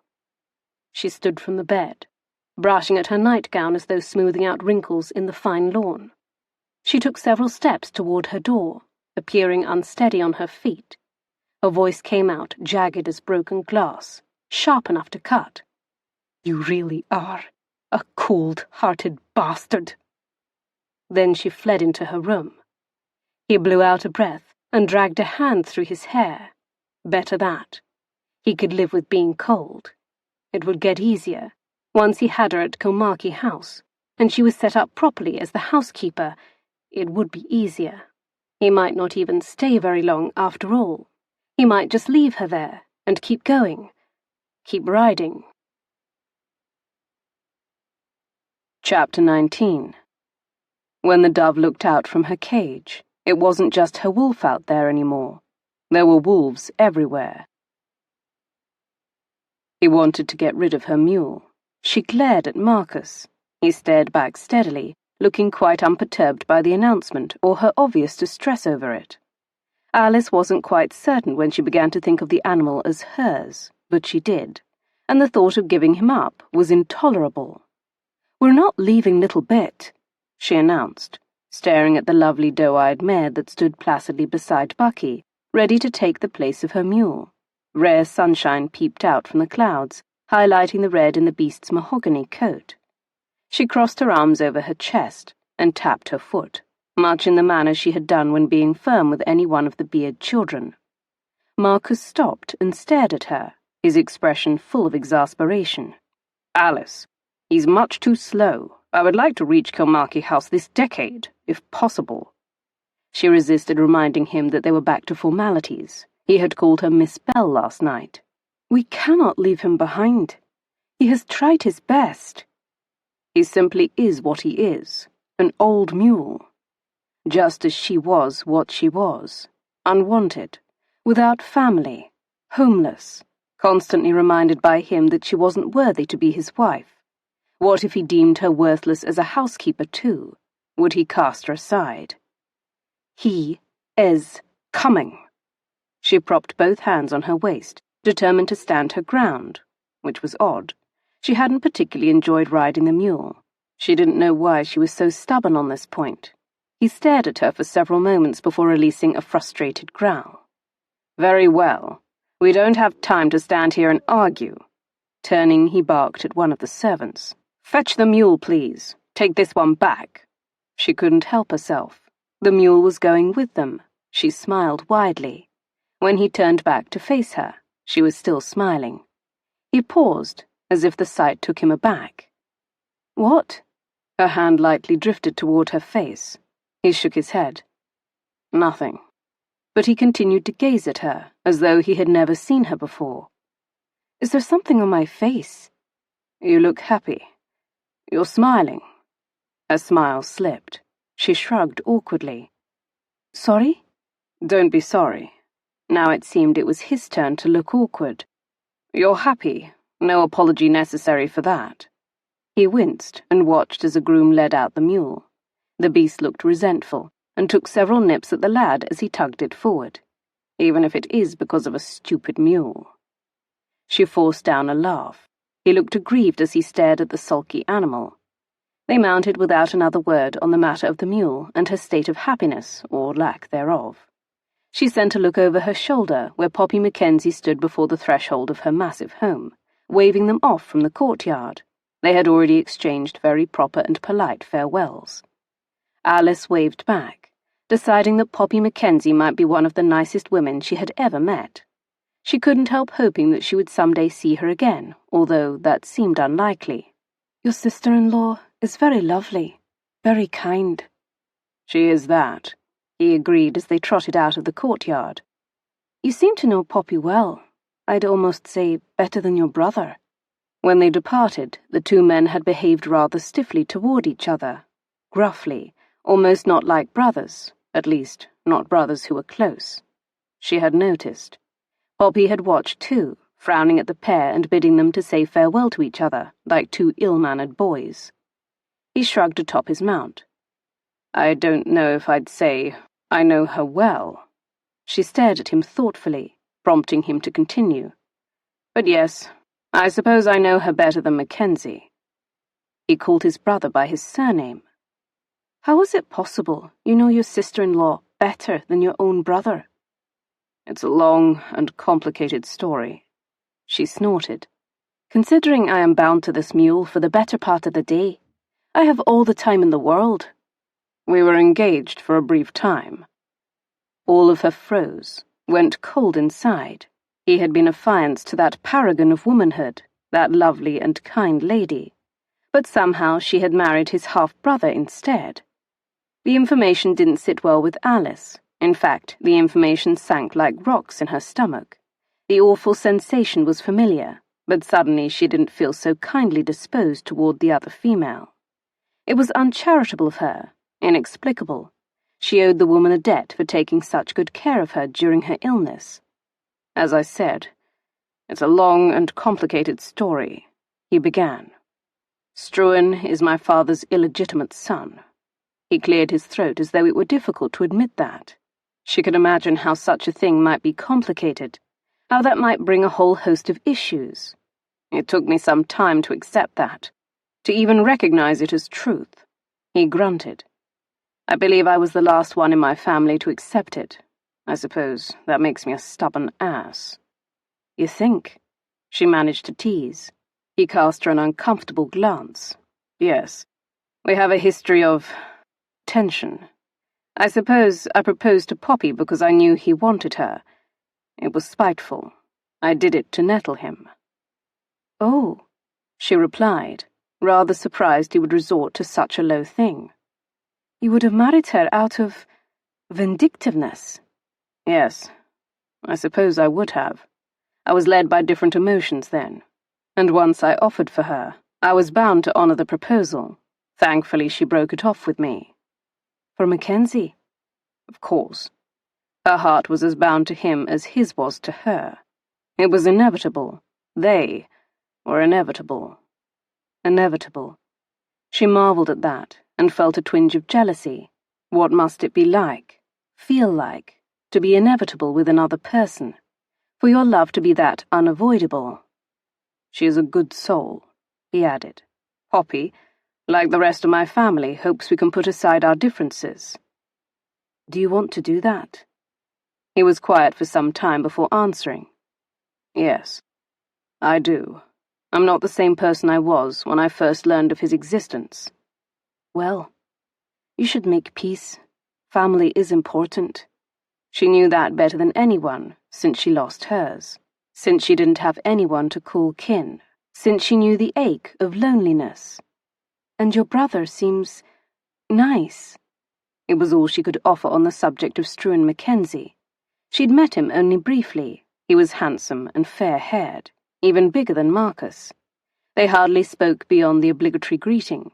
The brief exchange was hardly enough to pass any kind of judgment, but she felt compelled to say something positive about Marcus's brother to encourage the solidifying of their relationship.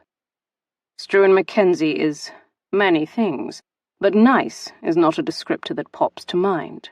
He didn't say anything more beyond that as they left the Mackenzies' lavish neighborhood behind and clattered down the cobbled streets between shops and buildings. It was quite the largest city she had ever been in, considering she had been insentient the first time she passed through it. She took it all in with avid interest. She thought about Struan and his brother as they rode through the streets of Glasgow. She always wished for siblings, and here he had a brother, along with the sisters back in London. A brother he didn't like, and yet he brought her to his home for tending. Struan Mackenzie had been there for Marcus, for her, as a brother ought to be. She was still thinking about that as they left the city behind and continued north. I suppose it is lucky your brother lived in Glasgow, so that you could prevail upon him during my illness. He was ahead of her on the road as usual, thanks to Little Bit's plodding pace. He stopped and turned sideways, staring at her. Aye, lucky indeed. His home was near, and despite the shakiness of our relationship, it seemed the obvious thing to do at the time. The only recourse, really. Perhaps not that obvious. He had characterized the relationship with his brother as complicated, but he had put that aside and ignored their differences. For her sake. For her. You could have taken me somewhere else, found lodgings, and sent for a physician. First, I don't hate Struan. Perhaps once I did, but this was good for us. His voice faded. Regardless of what I felt for him before I carried you into his house, you needed saving, she finished. It seems you were always saving me. Yes, it was a good thing, of course. She was glad to have him. Of all the men who could have bought her in that market, she was fortunate to have ended up with him. And yet she just wanted to be somewhere in life where she didn't need rescuing, or at least in a place where she could save herself, or even better yet, be with someone she didn't feel so beholden to for every gesture, every act of kindness. He stared at her across the distance, so strong and solemn atop his gelding, because he was that, noble and strong atop a beautiful fairy-tale horse, whilst she was a peasant girl on a mule. She willed him to say something, to say he cared about her even a little, That helping her wasn't about pity, or simply because he was a good man, and it was the honourable thing to do. Honourable. Like both times now that he had stopped himself from consummating their sham of a union, stopping himself, just as he compelled her into wanting him with desperate fervour. Again and again he had proved himself honourable, and she was sick of it. She wanted him to be a little bad. With her. Staring at her. He didn't say anything. He simply turned his horse around, and continued on. They continued north, and managed to avoid any proximity to beds, although she felt the strain of it, not avoiding beds, but avoiding his touch, avoiding his gaze for any significant length of time. His rejection stung, and she vowed not to endure it again. The villages became smaller, the lodgings less like inns and more like boarding houses, with only a few rooms, but fortunately there was no risk of not securing 2 rooms. Travellers this far north this time of year were not in abundance. For the next few days, she stared at the back of him, wondering at the unfeelingness of him. How could he have touched her, done those things with her, and now he scarcely looked or talked to her? Was that the way of all men? Was it so easy to go from hot to cold? Admittedly, her experience was limited. The one man she thought she could rely upon, the man that had said all the right things, had let her down when she needed him the most, whereas Marcus Weatherton had been there for her every single time. So what if she longed for his touch, his kiss, his body to take her over that precipice they'd toyed upon? He was not obligated to give her those things. On their 4th day out of Glasgow, they stopped midday to eat and stretch their legs. They moved off the road into a small copse. A stream burbled nearby as he removed food out of a pack. Poppy had sent some fresh bread, cheese, and apple pasties. They'd finished the cheese days ago, but the bread was still tasty, as were the apple pasties. Their fingers brushed as he handed her a portion of crusty bread and some dried meat. She tried not to notice. They were both wearing gloves. It shouldn't have produced a spark, but heat travelled up her arm and spread throughout her chest, contrary to that. Locating a rock, she brushed the snow off it with a gloved hand and sank down, trying to pretend the ice cold was not a shock to her derriere. The warmth triggered by his hand brushing hers quickly dissipated. What she wouldn't do for that comfortable bedchamber in the Mackenzie household. Warm beds, warm baths, warm sofa chairs before the fireplace. She lifted her face to the sunlight as she ate, imagining it helped warm her up a little. Her gaze drifted to where he sat. He took a swig from a bottle. "What are you drinking?" He pulled back the flask and squinted at it. "My dear brother was good enough to pack this as a parting gift. Care for a draw? It might warm you until we stop for the night." She thought about it for a moment, and then said, "All right, then."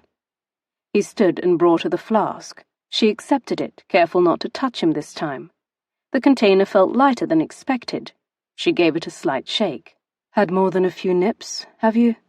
He shrugged. "It's cold out, in case you did not notice." She took a small sip and hissed out a breath at the potent drink. Goodness! It tasted awful. She held it out for him to reclaim. "So you thought you'd pickle yourself? Is that it?" He chuckled as he took it and leaned back against a nearby tree, crossing his boots at the ankles. "Not much of a drinker, I take it." "My father never drank, and Mr. Beard only imbibed at the tavern, once a week or so." He always returned home intoxicated on those nights, stumbling about through the house until he found his bed. The following morning, she would have to rise extra early and do his chores before her own. The cows couldn't wait to be milked until he managed to drag himself from bed.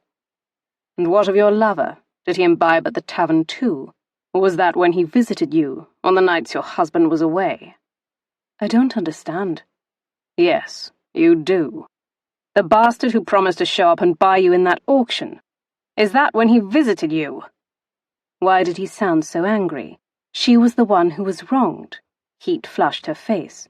Suddenly the food she'd just ate felt like rocks in her stomach. "I never dishonoured my vows."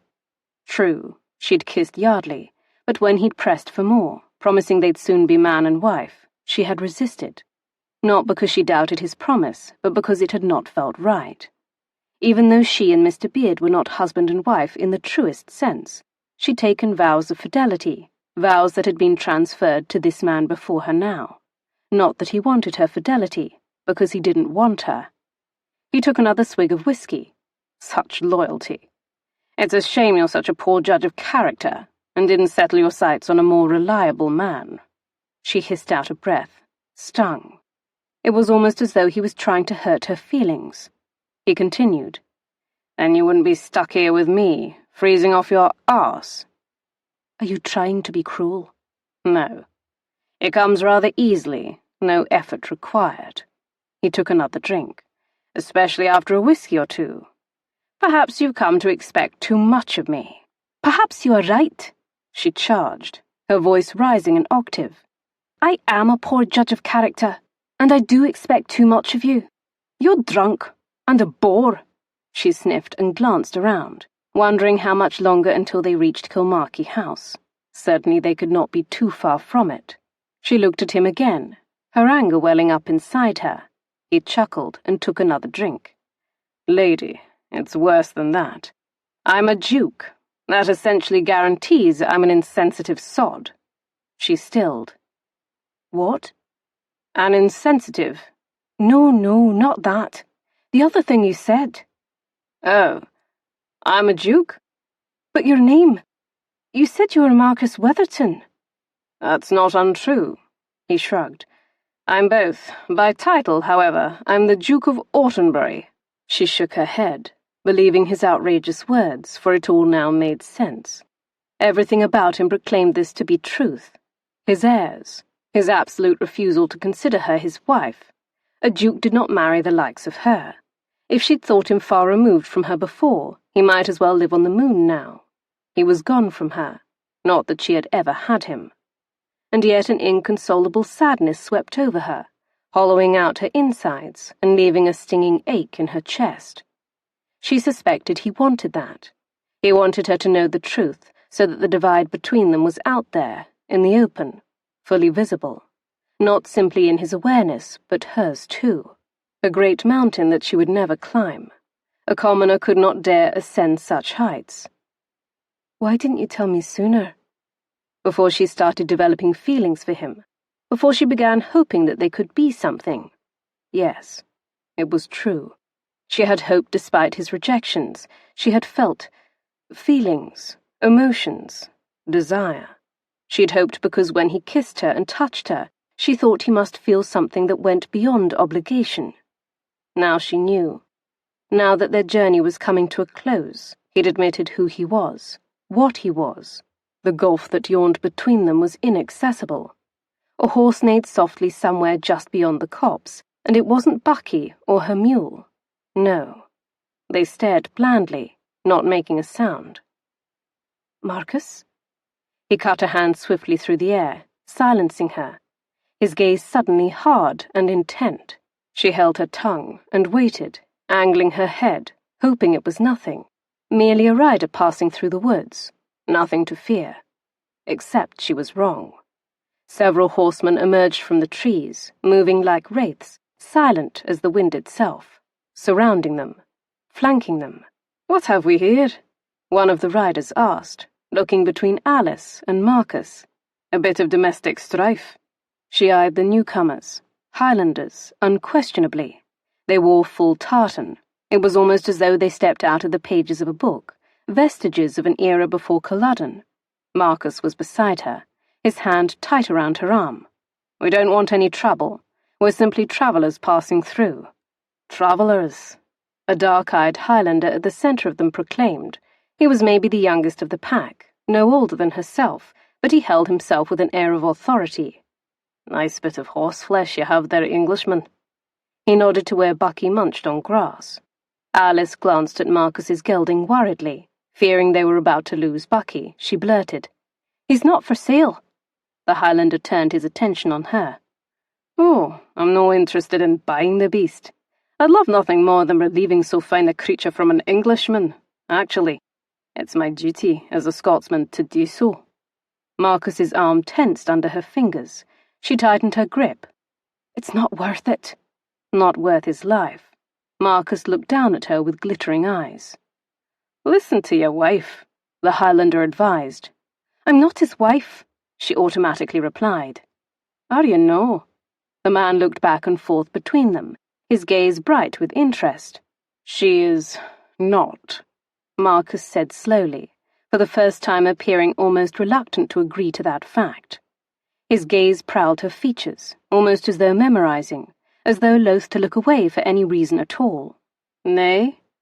Then what is she to you? Alyse held her breath, and forced herself not to look at Marcus, even as she wondered what the answer to that question would be. She told herself it shouldn't matter. His answer didn't amount to anything, not when they were nothing to each other. He could say anything, however marginalizing of their relationship, and it shouldn't matter. Marcus didn't answer immediately, and as the silence stretched, she felt compelled to fill it, to answer for him. I'm his housekeeper. Housekeeper? Oh, is that what they're calling it these days? All the men laughed at the younger man's quip. Her face caught fire. Marcus cursed and surged against her grip, ready to lunge at the other man. She clung tight at him and snapped at the Scotsman. Mind your tongue. The group of Scotsmen oohed at her harsh reprimand. The dark-eyed Scot stared at her as though she was suddenly something fascinating. A trickle of unease ran down her spine. You're right. My apologies. I was very rude. The leader grinned then, appearing as mischievous as a lad, a handsome one at that. The fact that you're no married to this Sassenach is something to recommend you, lass. Marcus growled and attempted to step forward again. She struggled to pull him back before he clashed with the Highlander. That couldn't end well. They were outnumbered and the group of Scots was armed to the teeth. Lass, the Highlander tisked, you keep very poor company. I heard you two squabbling through the trees. In fact, that's what caught our notice, and we decided to investigate. You see, these are my woods, and I canna have any lass being mistreated in my domain. She fidgeted. She is fine, Marcus said tightly and took her hand, his fingers lacing through hers. We are both fine. You need not be concerned. Allow me to disagree. She sounded very unhappy, and as lord of these lands, I'm honour bound to assist any lass in need. He snapped his fingers then, and a man dismounted, moving forward to fetch Marcus's gelding. Alyse pressed a hand against Marcus's chest, and felt his growl rumble against the flat of her palm through their garments. I'm a great admirer of fine horseflesh. We'll leave you with the nag. You cannot do that, she protested, looking uneasily between Marcus and the men surrounding them. Tension crackled in the air. Her nerves pulled tight, waiting. Something was coming. She knew it as much as she feared it, something that made her stomach knot and clench. The black-eyed Highlander assessed her a moment longer before snapping his fingers yet again. You ken, I'm going to do my good deed for the day, and relieve you of the last two. What? No, she cried, as men descended on her. Marcus shouted, but she couldn't make sense of the words. She only saw the men, the hands coming at her, seizing her and pulling her away. That's right, the leader continued. You won't have to suffer this lofty bastard any more, lass. Marcus surged for her, fighting like a wild animal, but men descended on him as well, pulling him back. He turned on them, fighting, swinging his fists. It was hopeless, 3-to-1 odds. They pummeled him, awful bone-smacking blows. His body jerked beneath the impact. It was a terrible sight. She felt each blow as though it were inflicted upon herself. Please, stop. You're hurting him. Marcus, stop fighting. Stop fighting. Let me go. Let them have me. He went down, and suddenly the group of men stepped back. She pushed forward. You killed him! She lunged to where Marcus had fallen. His eyes were still open, his gaze wild and unfocused. Marcus! She reached out to touch him, but was pulled away. One of the Highlanders moved to crouch beside him. He's not dead, just grazed his head on a rock when he fell. Head wounds always bleed like the devil. He'll be fine. Not dead. Not dead. The words rushed through her, and she grabbed at them like marbles rolling past, curling them in her palm and holding them tightly, letting them fill her with hope. She expelled a sobbing breath. Fetch her bag. The leader gestured to her floral valise on the back of the mule. The man crouching beside Marcus stood and claimed her bag. The devil-dark eyes landed on her then. She shook her head. No. No. She attempted to back away, but she didn't get very far before her arm was seized in a vice. She was tossed up on the horse in front of the leader. She had one last glimpse of Marcus, and he didn't look well despite their assurances. He was flat on his back, on the ground. Only this time, his eyes were closed. He didn't move a muscle, not a flicker, not even when she called his name. Chapter 20. Finally, the wolf unleashed the predator within him. Their tracks were easy to follow. He scarcely felt his injuries. He was aware of them distantly, as one might be aware of the weather outside. Remotely, and indifferently, he pushed Little Bit hard. The beast had likely never moved with such haste in all his life. Fortunately, it did not snow during the time he was unconscious, and he was able to follow the deep ruts left by their horses in the snow. Even more fortunate, he did not have far to travel. The great stone castle he'd arrived at looked like something out of a medieval fairy tale. No one had to tell him this was the local laird's castle. Certainly the grey stone itself looked medieval. It was crumbling in several places, and one of the towers actually looked hazardous, as though it might topple over at any moment. The main gates were open, and he rode right through them, earning more than a few stairs. He was a big man riding a mule after all, with the soles of his boots skimming the ground. He read the mirth in their eyes. He hardly posed a threat to them. He dismounted and let the mule idle in the crowded courtyard. He didn't bother to think about how he was going to get out of here once he had reclaimed Alyse. He couldn't worry about that now. He could only worry about locating her and making certain she was safe, making certain they hadn't harmed or molested her in any fashion. He continued to ignore the throbbing in his skull and the crusted blood matted in his hair where he'd struck his head. His mind worked feverishly with one goal as he walked inside the castle. Find Alyse. The hall was full. They were in the midst of dinner. A long dining table was positioned at the far side of the room, resembling something from the feudal age. It felt like a forgotten era. There were men and women all about, garbed in the tartan colours he'd seen on the men from earlier, the men who'd taken Alyse. At the head table sat the man who took her, the young leader. Marcus walked down the open space between the tables, stopping once he was a few feet from the table's edge. "I've come for the girl," he addressed the lad. He was cold and wet and furious. And worst of all, he was terrified. Terrified for her. Wherever she was in this castle, his mind conjured up all manner of horrific things. Alyse chained in a dungeon somewhere. His stomach knotted as he thought of all the things that could happen to her, that could have already have happened to her. This was worse than the day he'd seen her standing on that auction block in the middle of the square, men haggling over her like she was some bit of horseflesh. It was worse because he knew her now. She was no longer a stranger. She was more than some hapless, nameless female. As annoying as she could be with her prying and chatter, she meant something to him. She had come to be something to him. She mattered. He couldn't imagine a day without her in it. Alarming as the thought was, he couldn't take the time to examine it right now. He had more pressing concerns, like getting her back and keeping her. His gaze skimmed the hall, searching for a glimpse of her among the revellers. There was no sight of her, but his presence before the head table was finally noticed. His declaration had seen to that. The smug bastard at the head table stood up, still holding a goblet. "And who might you be looking for, you fine sir? A girl, you say?" He took a long leisurely sip, behaving as though he didn't remember Marcus. The hall fell silent, everyone looking back and forth between the young laird and Marcus. "You know damn well who I'm here for." Marcus's hand went inside his coat to pull out his pistol.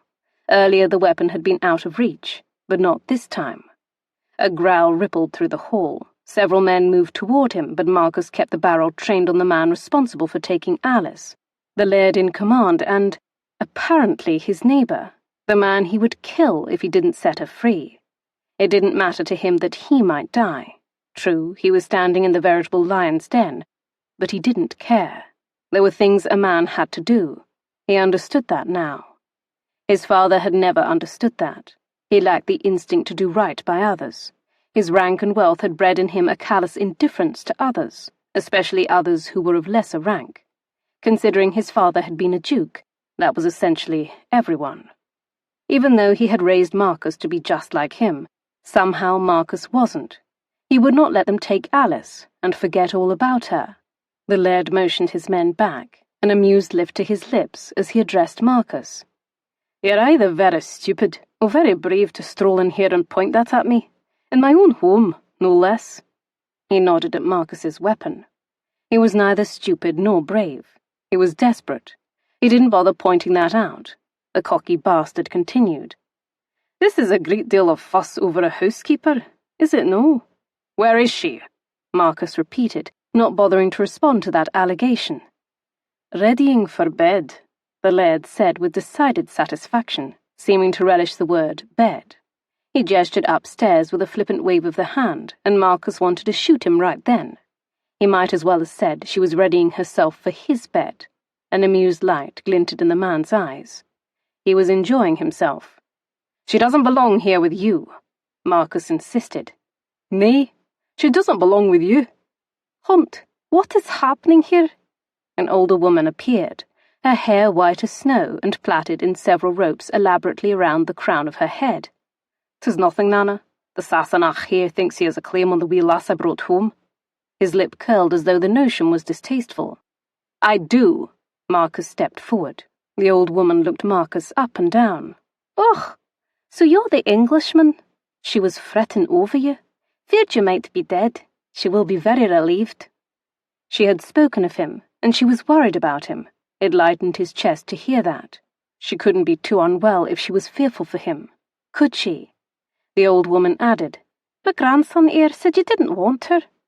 She shot the young man an accusing look. Rather than address the untruth of that, Marcus flung out, "He abducted her." The laird shrugged. "They were bickering. Seemed like they would be happy to part ways. Your men beat me." "Lower that weapon, would you?" the old woman asked, waving at his pistol. "Before you hurt someone. You stand in the hall of Clan MacLaren. Show some respect and put that thing away." Sighing, he lowered his pistol. She looked with fond reproach to her grandson. "The lad here always had a soft spot for damsels in distress, and she is a bonny lass." She shrugged one bony shoulder. "For a lowlander." Marcus gnashed his teeth. Alyse was no damsel in distress, not since he freed her from that auction block. She was more, so much more. An infuriating magpie, to be sure, but somewhere along the way he had begun to think of her as his infuriating magpie.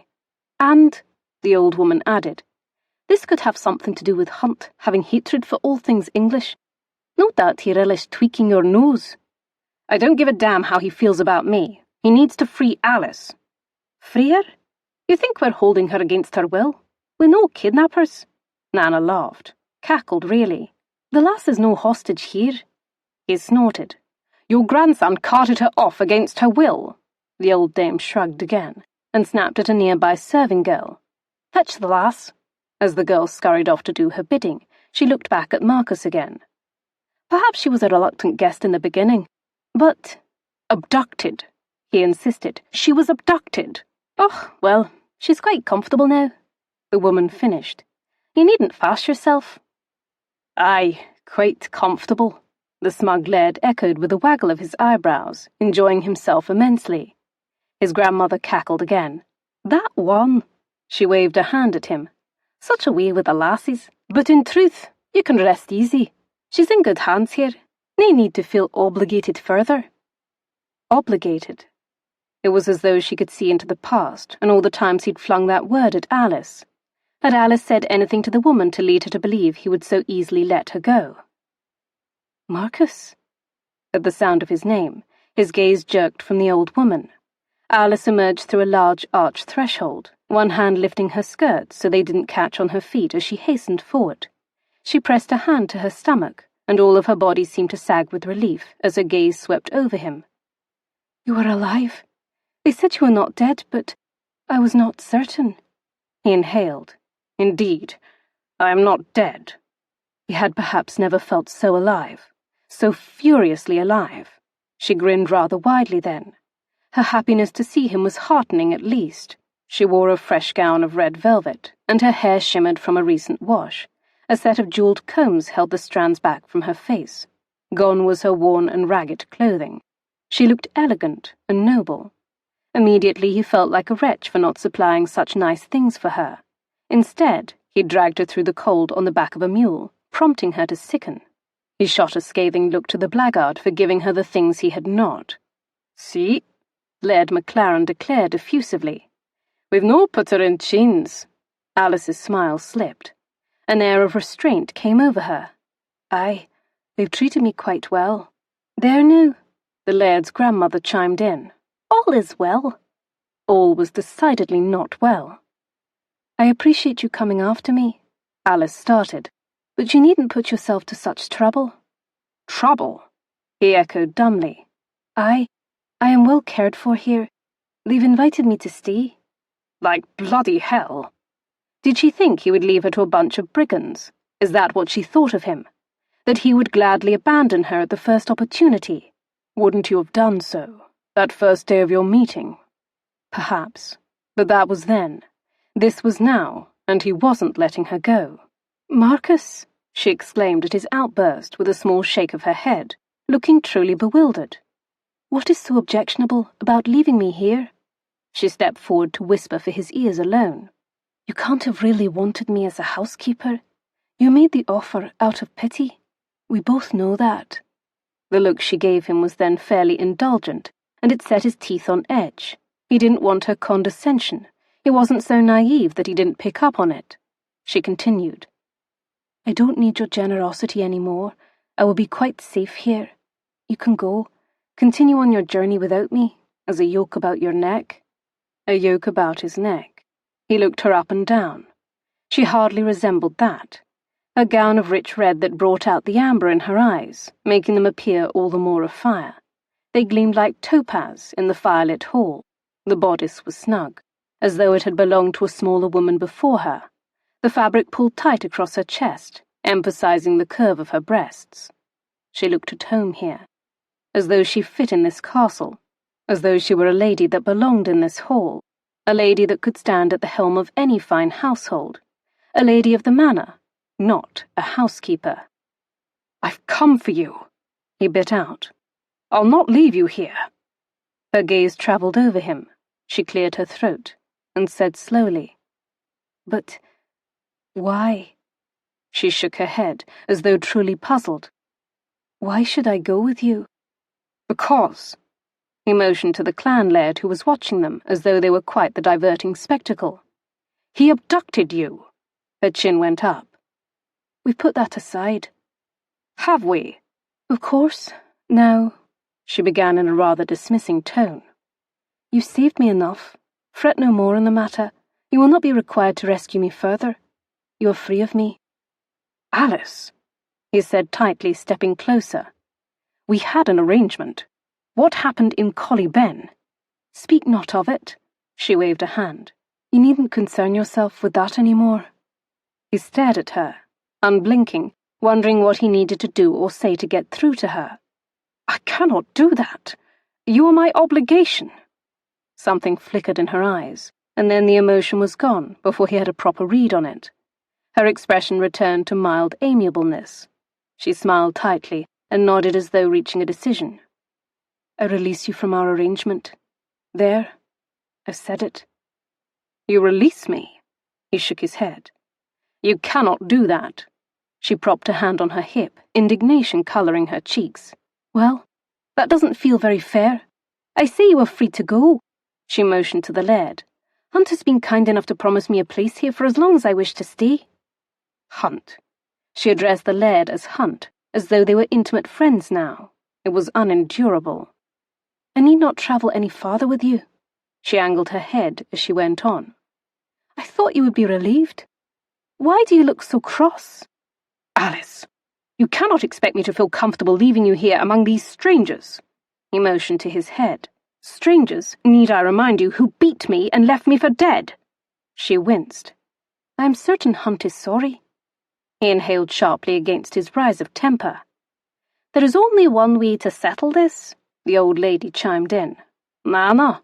The laird looked slightly bewildered at her interjection. You both want her. Clan law dictates you fight for her. Fight for me? Alyse looked perplexed. I'm not property. Haven't I any say? And Laird McLaren doesn't want me. Nana waved her to silence. Hush, lass. Marcus nodded. Very well. Given his present mood, he would be happy to resolve this with his fists. Alyce's slight nostrils flared, and she once again leaned in to whisper for his ears alone. Why don't you just leave, Your Grace? His title dripped like poison from her lips. Ah, she was still angry about that, was she? Was that the root of this, then? Her contention with him? She shook her head at him. You don't belong here, Lord Autenberry, and I don't belong with you. Rip up that bill of sale and forget all about me. He stiffened. I can't do that. He didn't know why. She wanted him gone. She was giving him every opportunity to be rid of her without feeling obligated. She'd said the bill of sale meant nothing. He said the same thing, so why not destroy it? Why not do precisely what she suggested? And why was he still standing here, staring at her and fighting the impulse to fling her over his shoulder like a caveman? Well then, let's have a go at it. A duke, eh? The laird clapped his hands and moved around the table to the open space where Marcus stood. I appreciate a good fight, and I've ne'er fought with a blue-blooded Sassenach before. A duke, no less. This should be very diverting. You don't have to do this, Alyse hissed, looking at him with beseeching eyes. Her voice dropped to a whisper again. You're a duke. You shouldn't have to lower yourself to fisticuffs.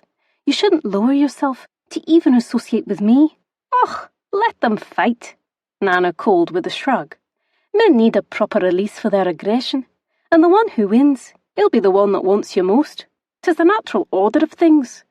Alyse sent the old woman an exasperated look before looking back to Marcus. No, he's never wanted me. She was speaking directly to him then, her eyes willing him to understand, to walk away. You know it's true, Marcus. Let go. Her voice quivered with weariness. Leave me here. She donned a wobbly smile then. Really? It's all right. I'll not leave you, Alyse. A great ball of emotion welled up from his chest and released itself, erupting from him in a hot flow of words that could be heard across the hall. You're my wife! He exploded, his voice echoing over the great hall, reverberating up the high beams of the ceiling. Silence fell, deafening as the loudest drum. He glanced around, the sudden quiet strange and unnerving. It was as though he had said or done something profound. He supposed he had. He'd just laid claim to Alyse as his wife. Oddly enough, he didn't regret the words. Alyse shook her head. Her eyes went wide at his declaration.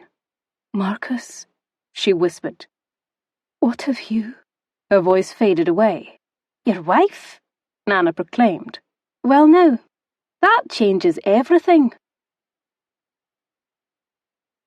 Chapter 21. Even a wolf sometimes has to face what he is. It was a mistake. His words reverberated through her head, so they knew they had come out of his mouth. But he didn't mean it. She knew he didn't mean it. He couldn't have. He had made it clear they were not man and wife, and now she knew how impossible it truly was because he was a duke. She understood his earlier resistance. She didn't even blame him. She couldn't be a duke's wife. She was a commoner, less than that, a peasant who happened to be in possession of a first-rate education, but a peasant no less. Marriage between them was impossible. She swallowed and moistened her lips. I fail to see. She paused, searching for words, for a resounding denial to his outrageous announcement. This changes nothing. Now her head was spinning in confusion. Before she had had a plan, a future that did not include him. Now she didn't know what to think. That's not true. She knew one thing for certain. More than ever they needed to go their separate ways. Marcus's hard eyes fixed on her, but he said nothing. She waited, hoping he would retract his words, but he uttered not a sound. She looked around rather helplessly at all the faces staring back at her, lingering on Nana, who had made the dramatic pronouncement that everything had changed, whatever that meant. Her gaze collided with Laird McLaren, and he shrugged, as if he didn't know what his grandmother meant either. "Is it true?" Nana asked evenly. "Are you his wife?" She pointed at Marcus. Alyse fidgeted. Marcus cocked that infernal eyebrow at her, daring her, challenging her to lie. "Well, in a manner, I suppose I am." Nana didn't let her finish. She clapped her hands. "Fetch him a plate. Are you hungry, sir? Forgive our lack of hospitality, and the abduction of your wife." She shot a glare at her grandson. He held his hands up in the air. "How was I to ken? The Sassenachs said she was his housekeeper," he blustered in defense, even though his dark eyes glinted in humor. "Scamp," Nana chastised without any heat. "You're lucky you be my favourite grandson." "I'm your only," he returned. "Thank you for the offer, but I think I should just like to retire for the night," Marcus spoke up, gesturing to his dishevelled person. "It's been a long day." "Course." Nana swerved her gaze pointedly on Alyse. "Perhaps you can show him to your chamber and treat his wounds." She felt herself scowl. Her chamber. She knew this monstrously large castle boasted more than enough bedchambers. "I am certain it would be more appropriate to show him to another room." "Come now, lass," Nana clucked her tongue. "Dinna be an ill-tempered wife. No man wants that." Releasing a gust of frustrated breath, Alyse lifted her skirts and turned, walking back the way she had come. It would do no good to argue. He'd announced them husband and wife, and that was that, as far as everyone here was concerned. She heard him behind her, but she didn't look back. Her blood simmered. Soon they'd be alone. Then she could unleash everything that was burning inside her. Her hands opened and closed at her sides as she fought for composure. She located her chamber in the shadowy halls of the castle. The large fire still crackled in the hearth. It wasn't as big or as lavish as the room she'd slept in when they stayed with his brother, but it was still far finer than anything she had before. The four-post bed was a monstrosity and looked like something out of the Middle Ages, with its ornate wood posts and headboard. A four-step stool was required to gain access to the bed. She heard him close the door behind her. Crossing her arms, she whirled around to face him. He moved across the chamber and dropped in a wing-back chair before the fireplace with a heavy groan, as though nothing untoward had happened. He lifted a hand to his face, lightly probing his swollen jaw. She felt a twinge of pity that she quickly squashed. He would not have her sympathy, not now, when she was angry with him. She stalked toward him, arms still crossed tightly over her chest. He dragged a hand through his hair, wincing. That softened her somewhat, slightly. Evidence of him in pain deflated some of her ire. She was glad he wasn't dead after all. Sighing, she dropped her arms and inched closer, closer to him. "Why are you doing this?" she asked, her voice so low it was practically a whisper. "Did you think I'd leave you here?" "Why not? They wouldn't harm me." "You don't know that." "That's right," she snorted. "Trust no one." He pointed at himself. "Have you seen me? They left me for dead." "Aye, you for dead. Not me," she retorted.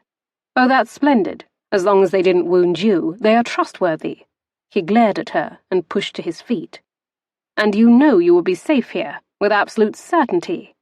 "Nothing is certain in life. I don't know my fate with you, as your... whatever I am." She stared at him, waiting, hoping he would fill in that silence so she could at least know what he was thinking, and then she would have some indication as to what was happening here. This was when he would explain that he did not really consider them married, that he had just said that to appease the crowd downstairs. Except he didn't do that. "There's no point arguing about this. You're my wife. You heard me say it. They know that now." He shrugged. "And apparently they respect it." "Stop saying that," she hissed. "What?" "That I'm your wife," she exploded. "You know I am not." He pushed to his feet. "You are my wife." His claim sparked something inside her. Fear. Hope. And that hope only made the fear twist tighter because she had no business feeling such a way. There was nothing to hope for with this man. They had no future. "I've got the bill of sale to prove it." His words dropped like heavy rocks inside her, settling in the pit of her stomach. Fury spiked through her, fury at this world that deemed her property, fury at he who would remind her of that and make her feel suddenly lower than she did when the auctioneer was shouting her attributes to a frothing crowd. No!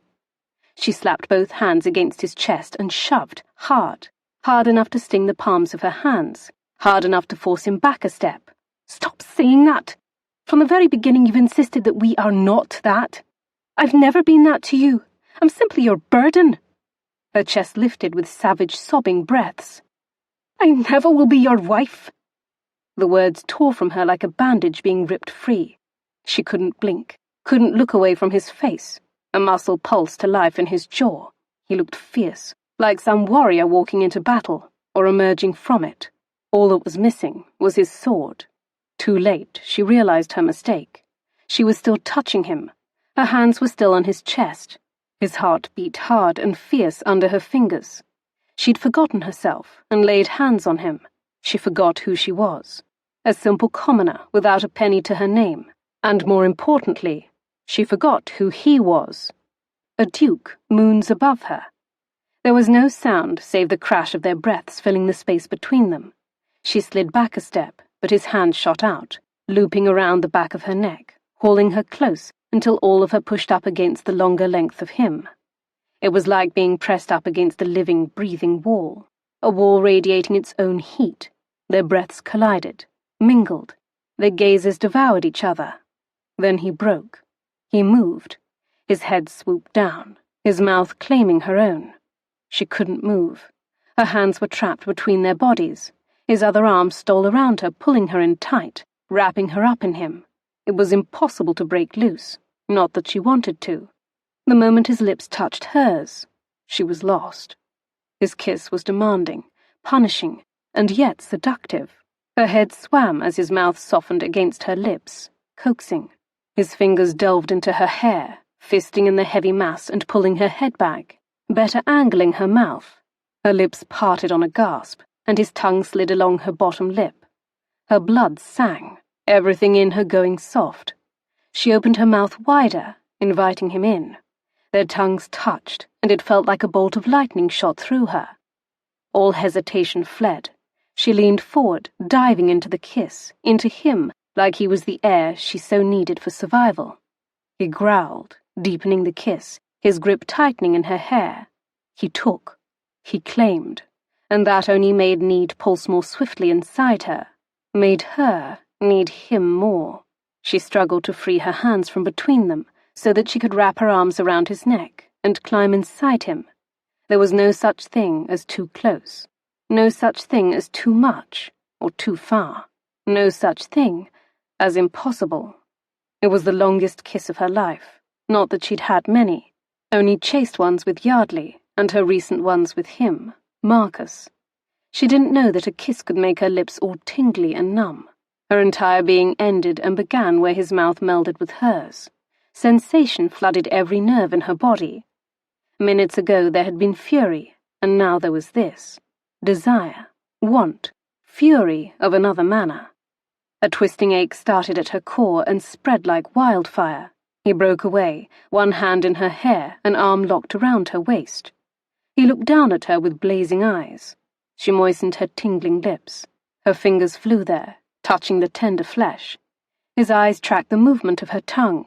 The dark blue of his eyes went darker, almost black. She waited expectantly. She knew what would come next. He would pull away and put a stop to this. That's what he did the previous times. Only that didn't happen. His dark head swooped in and kissed her again. He picked her up in a sudden move and brought her body flush against his. He carried her somewhere. She couldn't see, and she didn't care.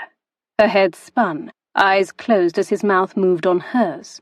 She opened her mouth wider and increased the fervency of their kiss, her tongue stroking and tasting his. A growl rumbled up from his chest, vibrating into her. The sound made her feel desired, wanted by this man with his too beautiful face and piercing dark eyes. A duke. She shoved that thought away. She didn't want to think about that right now. He lowered her on the bed, following her down. He came over her, pushing the red material of her dress up to her hips so that her legs were bared and freed. He sat back and eyed her as he peeled her stockings off her legs, slow inch by slow inch, tossing each one aside.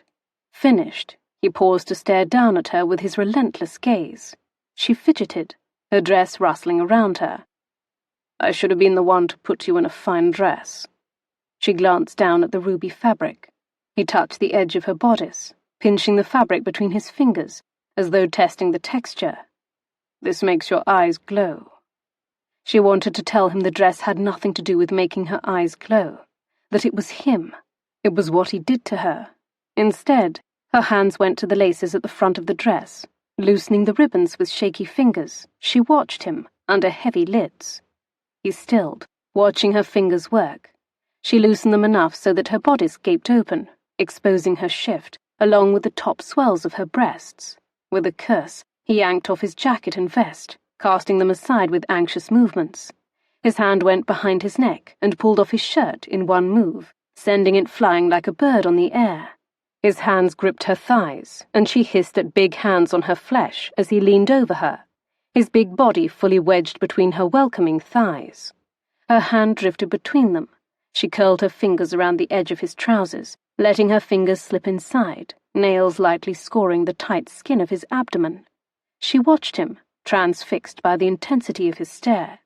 He made her feel like she was at the center of his universe. This moment, she was everything. This castle could crumble down around them, and he would still be looking at her like this, and she would still be wanting him. She tugged him toward her. He fell forward, his hand falling beside her head on the bed, bracing himself. She didn't even care that she was acting the wanton. He sucked in a breath as she slid her hand deeper inside his trousers, led by some impulse, some instinct that lived inside her. He was easy to locate. She wrapped her fingers around him. He felt her hand overflowing. She gave his member a slight squeeze, and he pulsed, grew in her hand. A throb answered between her legs. "Alyse!" He panted, his own hand delving between her thighs, finding the slit in her drawers to touch her, stroke her, slide along her opening. He touched that little nub, nestled at her center, and she cried out, arching under him, his hands set to work, fingers rubbing in fierce circles, bringing her to a frenzy. Moaning, she ran her fingers into his hair, learning the shape of his skull beneath her palm. His head lowered, his breath moist and warm on her neck, and it was all too much, overwhelming. Her release welled back up inside her again. She couldn't stop it. She didn't want to. She rode the wave arching under him. He pushed, touched, stroked. "God, you're so bloody responsive," he grunted against her mouth before claiming her lips in another scorching kiss, full of their mingled pants and moans. And then suddenly, he pushed one finger deep inside her, curling up and touching her so deeply that she shattered, crying out loudly, wildly, unashamed. His hand stayed between her legs. It was like he wasn't going to give up until he wrung out every last drop of joyful release from her.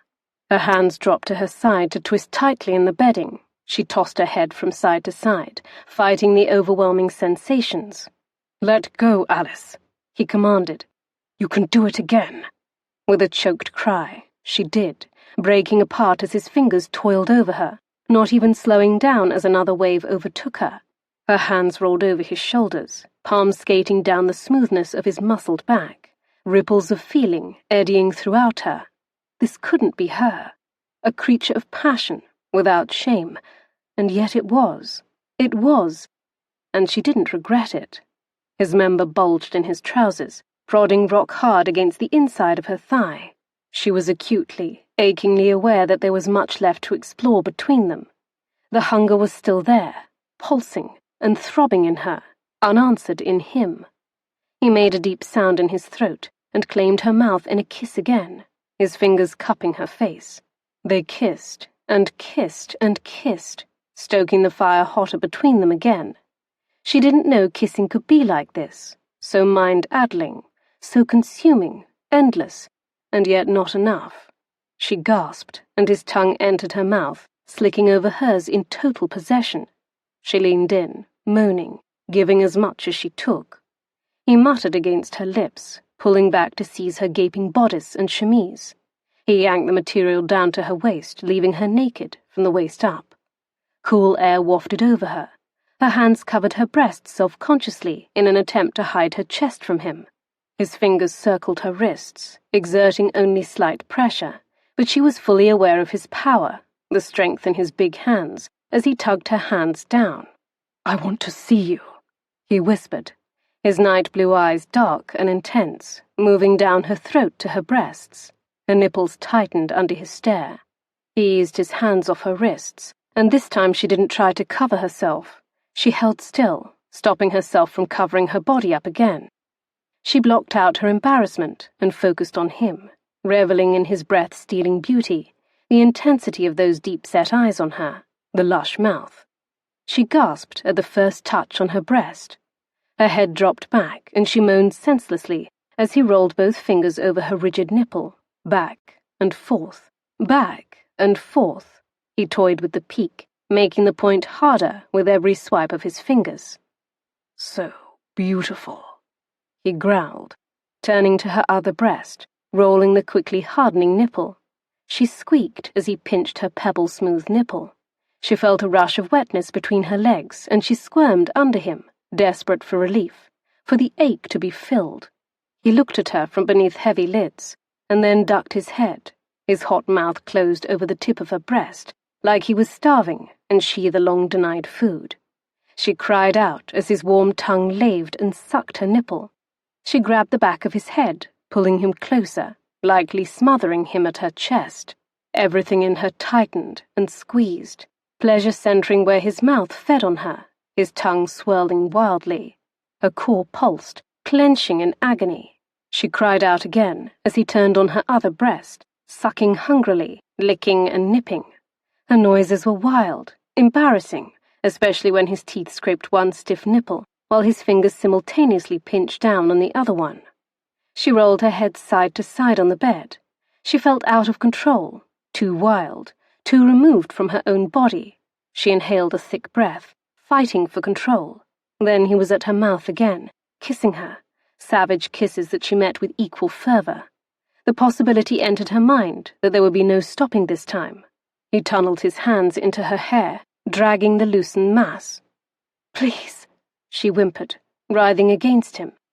He hopped off the bed. She watched as he shed his trousers until he was naked beside the bed. "Oh my," she breathed, allowing herself to have a good look at him. All of him. All of him. All of him. Her face caught fire, and a trickle of unease ran through her. How was that going to fit inside her? As nervous as the sight of him made her, her core throbbed, almost hurting in her need to be filled.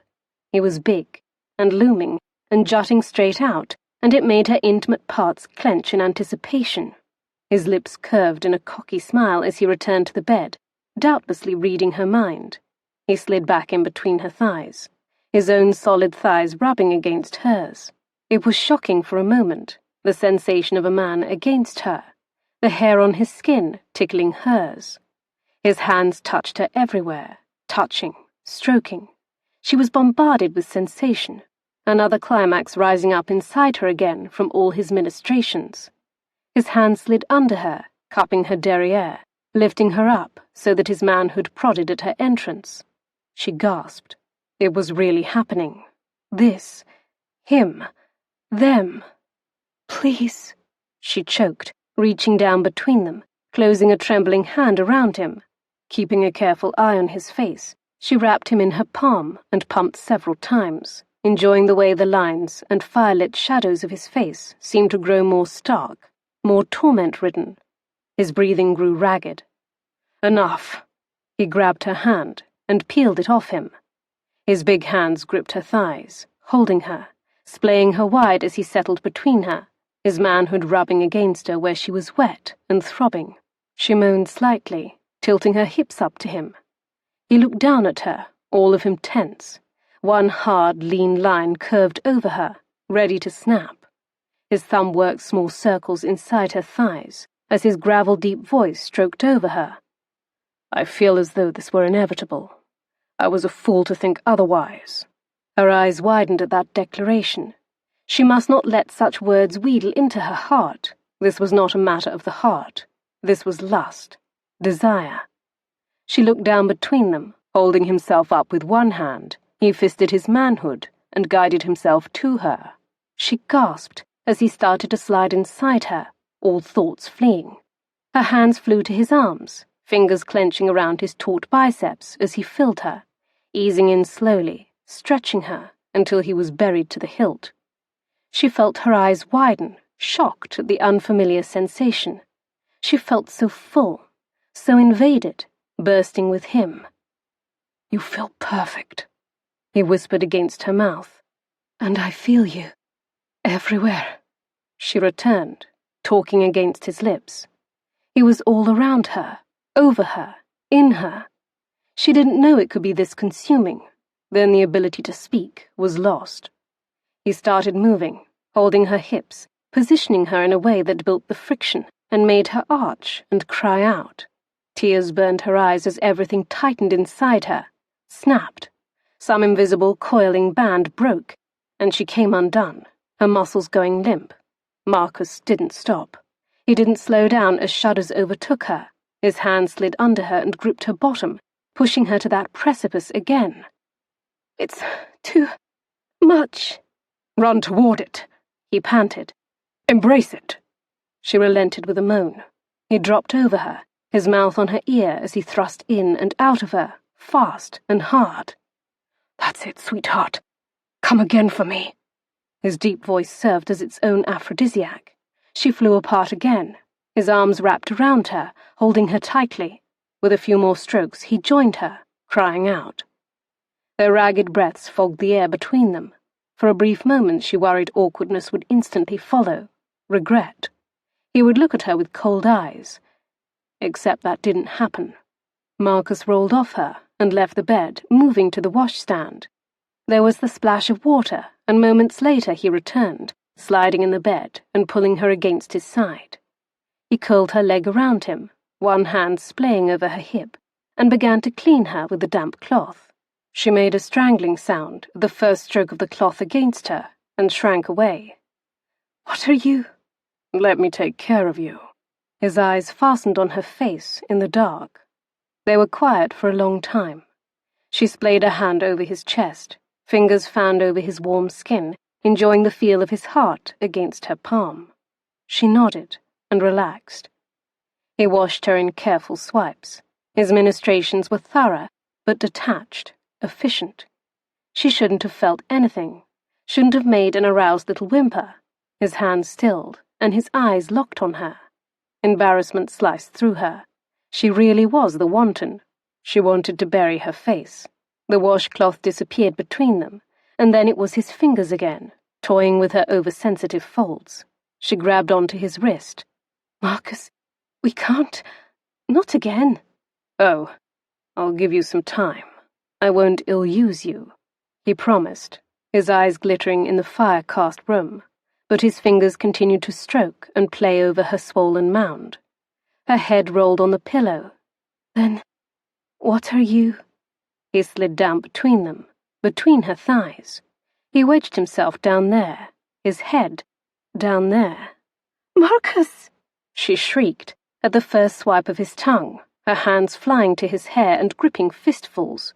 What was he doing? She didn't know it was done. It had to be wrong, wicked. "I've dreamed of tasting you." His voice rumbled against her most intimate flesh. Her shriek faded into a moan as his tongue loved her thoroughly, latching on to that tiny nub that made her quake and weep. He sucked, and she bucked under him, instantly flying, bursting, shattering. His lips continued to pull, and his tongue rolled over the little button of pleasure.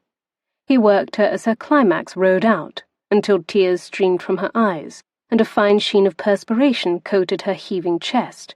Sated and thoroughly ruined, she went limp.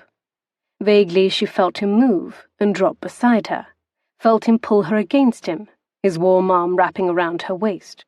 She opened her mouth to say something. She felt like she should. After something as profound as that, she certainly should say something. but her eyelids drifted shut, heavy as twin stones. No words passed between them. Chapter 22.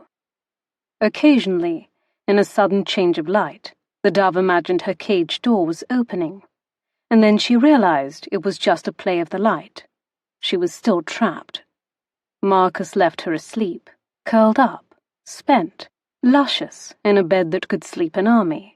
He didn't imagine he could sleep, so he went in search of a drink and found one in a room set off from the great hall. He poured a glass and sank down in a chair, grateful for the warmth of the fire in the hearth. "Stealing my whiskey, are you?" The voice startled him.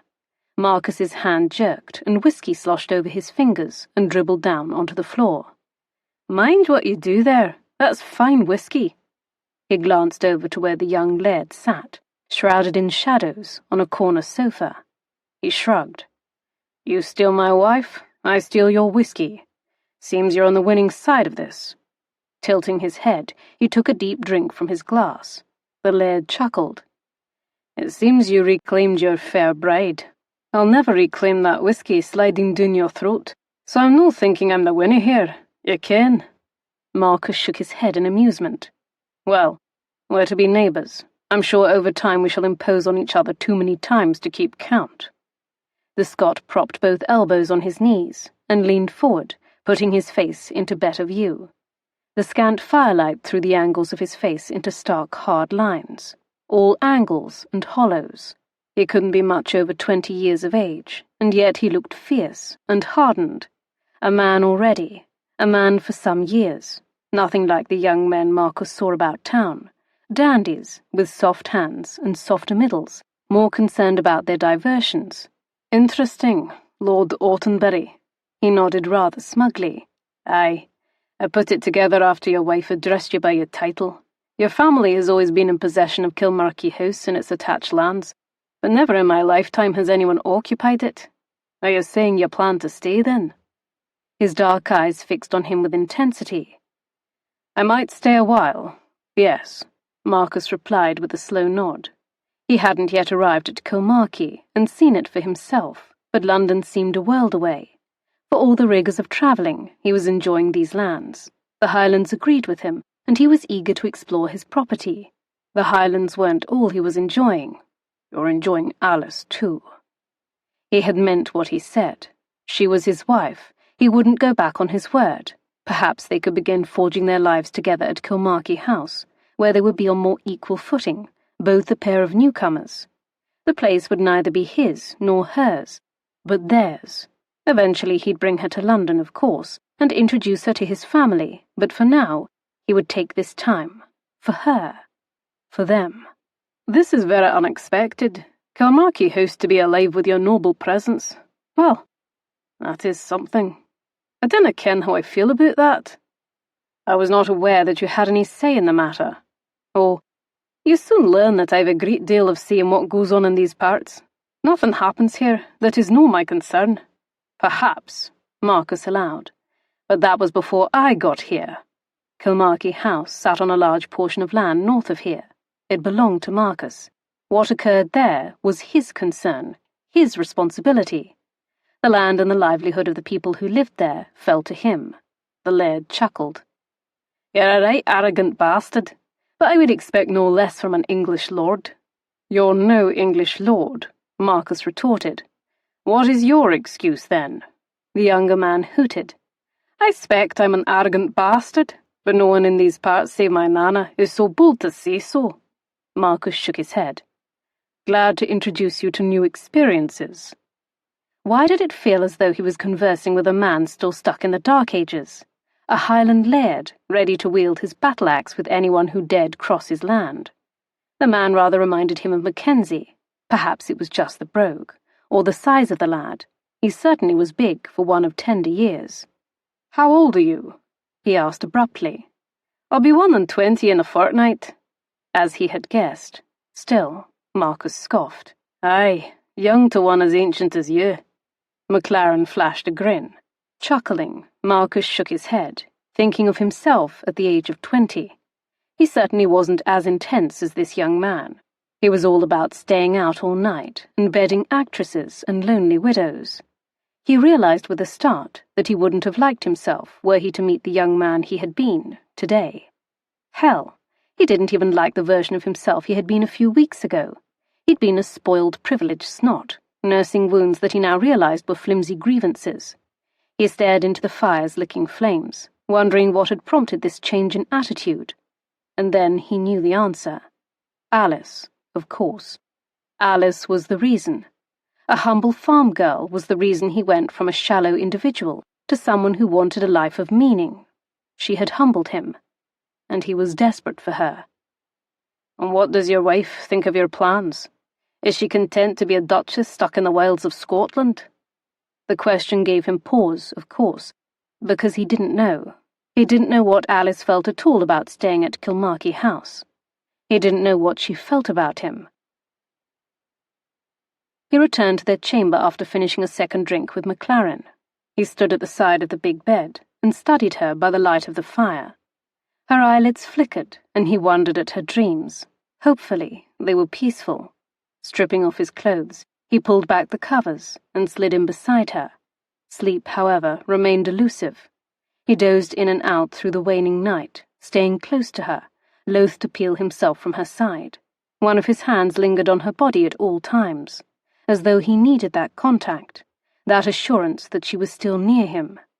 Watching her curled up on her side, the bedding wrapped enticingly around her naked body, his mind skirted around tricky thoughts, such as, were they really married?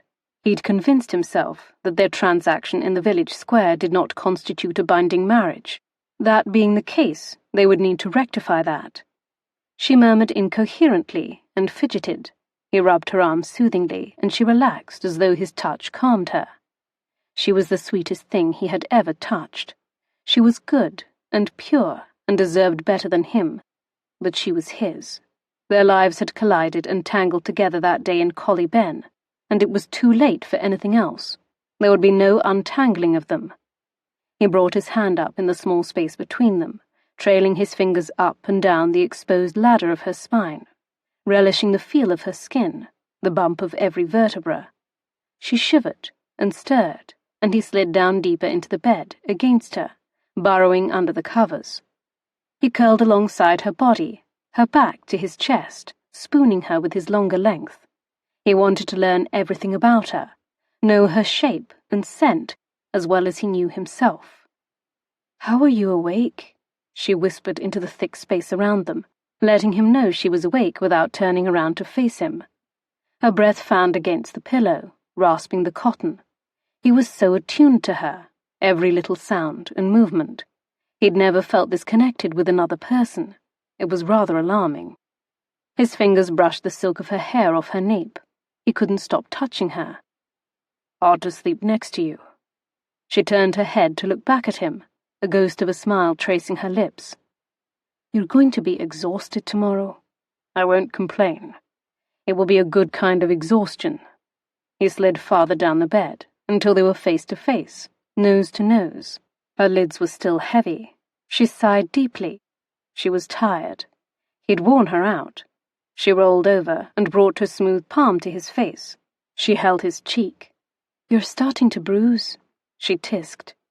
"Does your face hurt?" "No." He slipped his arm around her waist and pulled her lush curves more firmly against him. She was deliciously warm wrapped around him. His hand slid down her back and cupped the swell of one cheek, using his grip to haul her even more firmly against him. He gave it a firm squeeze, and her breath caught on a whimper. She was so soft with her sweet-smelling hair and rounded ass. His body knew her now, wanted her. His desire for her hadn't even been whetted. It wasn't even close to being quenched. Without calculation, he rolled her so that her back was flush against his chest. He curled a hand around her hip and dipped down her navel to her beckoning quim.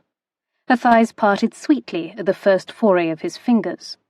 He eased inside her clenching heat. She was wet, soaking for him. He thrust his fingers, pumping into her contracting channel. She cried out and moaned his name, rubbing her backside against his cock. With a growl he removed his hand from inside her and seized hold of her hips, lifting her to her knees on the bed so that she was on all fours before him. He admired the swells of her ass, smoothing both hands over the firm cheeks. She trembled and sent him a heavy-lidded glance over her shoulder. Hot want gleamed in her eyes, along with a fair amount of uncertainty. She wasn't sure about this position. His lips curved in a knowing smile. "You're going to like this," he promised. He parted her thighs for him and touched her again, stroking the entrance to her core. He eased a finger inside her again, reveling at her low, keening moan. He couldn't wait. He removed his hand and slid inside her, pushing his cock deep. Tight heat surrounded him, and he ground down against her, pumping faster, sliding through her slick wetness. Nothing had ever felt this good, so perfect. "Marcus!" she cried, her hands fisting the bedding, her knuckles whitening. "I told you," he panted, "you would like it." "I love it," she gasped, and he felt a flood of wetness come over his cock. Her core tightened and pulsed all around him. Oh, my, what's happening?" Her sharp cries filled his ears, and his hand slid around her ribcage, found her breasts, moulding the plump mounds as he rolled her over, pinning her under him and working in and out of her body in a fast frenzy. "Lord help me, Marcus! Yes, yes, yes!" The sound of his name drove him into a frenzy, as her quim grew ever tighter around him, closing and squeezing him like a fist. He pumped in and out of her, crashing into her. He pushed and pulled and erupted with a groan, spilling himself deep inside her sweet, milking heat. He collapsed on the pliant body under him, feeling as warm and satiated as he had ever felt. It had never before been like this with a woman, and the sudden thought shook him, left him desperate and as vulnerable as a newborn. That was how he felt then, newly born in this moment. She cleared her throat from under him. You're a little heavy." "My apologies." He lifted himself up into a sitting position. He fixed his eyes on her as she lifted into a sitting position beside him. She pushed her long tangle of hair from her face and looked at him rather reticently. "That was—" she began, and then a blush stole over her face. After all that, she was still capable of blushing. She was still his innocent bride. He rather suspected a part of her always would be. He reached out and brushed a finger against her cheek. "I enjoy your blushes." She ducked her head with a timorous smile. "I look forward to doing many more things that prompt the color to rise in your face." She lifted her gaze back up, arching an eyebrow in interest. "Indeed?" "I promise you that." She woke to an empty bed. Dawn tinged the room a purpling blue. Somehow he had roused himself before her, despite how little they had slept. She'd think that after the night they had, in addition to the fact that he had been trounced by a band of Highlanders, he would have slept like the dead. Her arms stretched out beside her, searching, and finding nothing. Sitting up, she clutched the bed covers to her chest and rubbed at her eyes. She couldn't have slept very long. A few hours, maybe. She had fallen back to sleep after their second bout of love-making and their talk of blushes. Her hand drifted over her stomach, sliding up to her sensitive breasts. It had been faster, frenzied, needier, if possible, than the first time. That position had been wild, primitive. She came apart in a way that she could never have dreamed. She stretched her body, wincing at her aching muscles. She was an early riser, but she was convinced she could sleep until afternoon. It wasn't even light out yet. The purpling blue was turning into the barest grey of dawn now, pressing against the mullion pane of the chamber's single-arched window. A rustling sound captured her attention, and she turned, tracking the source. Marcus sat before the fire, already dressed, sliding on his boots.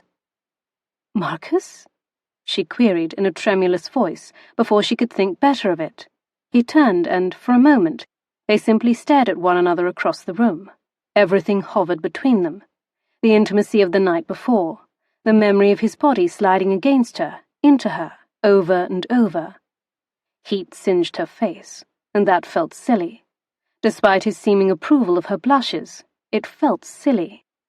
After everything, Her face shouldn't be so quick to catch fire. She should be more composed than this. He was undoubtedly accustomed to taking much more sophisticated women to his bed, and then she flinched at the thought of him with other women. Why did she have to think of that? "I wanted us to get an early start," he said. "We're close, and I'm becoming anxious to finally see Kilmarky." She nodded jerkily. "Oh, yes, of course." Coward. It wasn't what she was thinking. She couldn't find the nerve to say any of the things she was thinking, all of the many things she was thinking. So many questions whirled around her mind. What were they to each other? Had things in fact changed like Nana proclaimed? Did he mean what he said last night, now in the light of day? Did he consider her his wife? And yet, despite all those questions running through her mind, something else blurted from her lips, something she had not anticipated even asking. "What are you running from?" He stopped, stared. "I'm not running from anything." "It's just you have never been to Kilmarky House before, and yet you've been so very determined to reach there." "I'm not running from anything, Alyse," he repeated. The warmth had bled from his eyes. He looked stern, distant, cold even. It was a hard thing to reconcile after the inferno that had raged between them last night. "I'll leave you to get dressed and go ready our mounts," he added, clearly finished with the subject. "I'll ask a servant to fetch us a breakfast too." She nodded, still clutching the covers over her nudity. He snatched up his coat and left the chamber. The door clicked shut behind him. She dropped her head back down on the bed with a sigh. She needed to get up and get dressed so they could resume their journey. She supposed there was no question of her staying here, not after last night. She would be leaving with him. And yet she still had other nagging questions. She didn't know what she was to him. She no longer felt like his employee. They were much too familiar now. She had never been a housekeeper before, but she was certain a soon-to-be housekeeper didn't interact with the master of the house the way they did. Not a proper housekeeper, at least. Nor did she feel like his wife, though. That would make her a duchess, and that could never be. Awkward or not, she would still be his employee. That would be less awkward than becoming his wife. With a groan, she flung back the covers and stood, determined to get dressed before he returned. She knew about persevering, about squaring her shoulders and moving ahead despite everything, despite all disappointments and pain. This was just more of the same. It should feel quite customary by now. When he returned, she'd be ready to depart. Marcus left their bedchamber shaken. He paused outside the room and leaned his back against the cold stone wall of the corridor, letting the chill seep through his garments and into his skin. Her voice echoed through his head. "What are you running from?" Her eyes told him she did not believe his denial. Hell, even he didn't believe himself. How did she see into him so clearly? It was hard enough to cope with the fact that he felt such a deep and growing attachment to Alyse. Must the girl now peer with such ease into his very soul? The truth of the matter, the thing he had not admitted to her, was that he had been running from himself when he left London. At least, in the beginning, it had been that way. Now, strangely, he felt as though he were running to himself on this journey. Somewhere along the road north, he had reached a level of peace with life that he had never known. With her at his side, he had found himself. He had found the man he wanted to be. They were words he was not ready to admit to her, but they were there nonetheless. A truth he was only now seeing and accepting, a truth he would reveal to her, in good time. They reached Kilmarky House the following afternoon, which only hammered home the fact that the laird who abducted her was Marcus's closest neighbour. That might make for awkward relations if the laird seemed inclined to harbour any ill will toward him. Somehow, she thought his bark greater than his bite, though. He may have thrashed Marcus and abducted her, but McLaren behaved as though that was all water under the bridge. They moved along a narrow path and crested a great hill. She could taste the sea wind. It was funny how you knew what something was without having to be told, or without having ever experienced it before. The briny air sat thick on her skin as they cleared the hill. They both stopped and looked down the grassy slope. It dawned on her that she wasn't the only one seeing Kilmarky for the first time. He was too. This place was all his to do with as he wished. Whether it prospered or fell to great disrepair was all on him. She slid a look at him. The wind ruffled his dark hair as he stared out at the view. "It's beautiful," she remarked of the sprawling stone structure. The broad manor house was constructed of varying shades of grey stone and dark wood beams. The dark sea glinted a distance behind it. The shore was riddled with rocks of pale pink. She'd never seen anything like it. "It is beautiful," he agreed. Squinting, she noticed rippling pockets out on the bay. "Are those—" Her voice faded breathlessly as a sleek dark body arced out of the water. "Dolphins," he finished. "Incredible!" Excitement bubbled in her chest. She might just love this place. That would certainly help her endure her time here, however long that may be. She'd have that view, that shoreline to walk whenever the fancy struck. Gazing out at the water, she felt lighter, buoyed. That sentiment only grew and solidified once she passed through the threshold and stood in the high-beamed foyer of the house. She oohed over the well-worn stone floor, rotating in a small circle as Marcus chatted with the caretaker, Mr. Shepherd, listening with half an ear. "Sorry, my missus is feeling poorly. She would have liked to greet you both," Mr. Shepherd was saying. "No need. I assume the village nearby boasts able-bodied men and women." "Yes, your grace."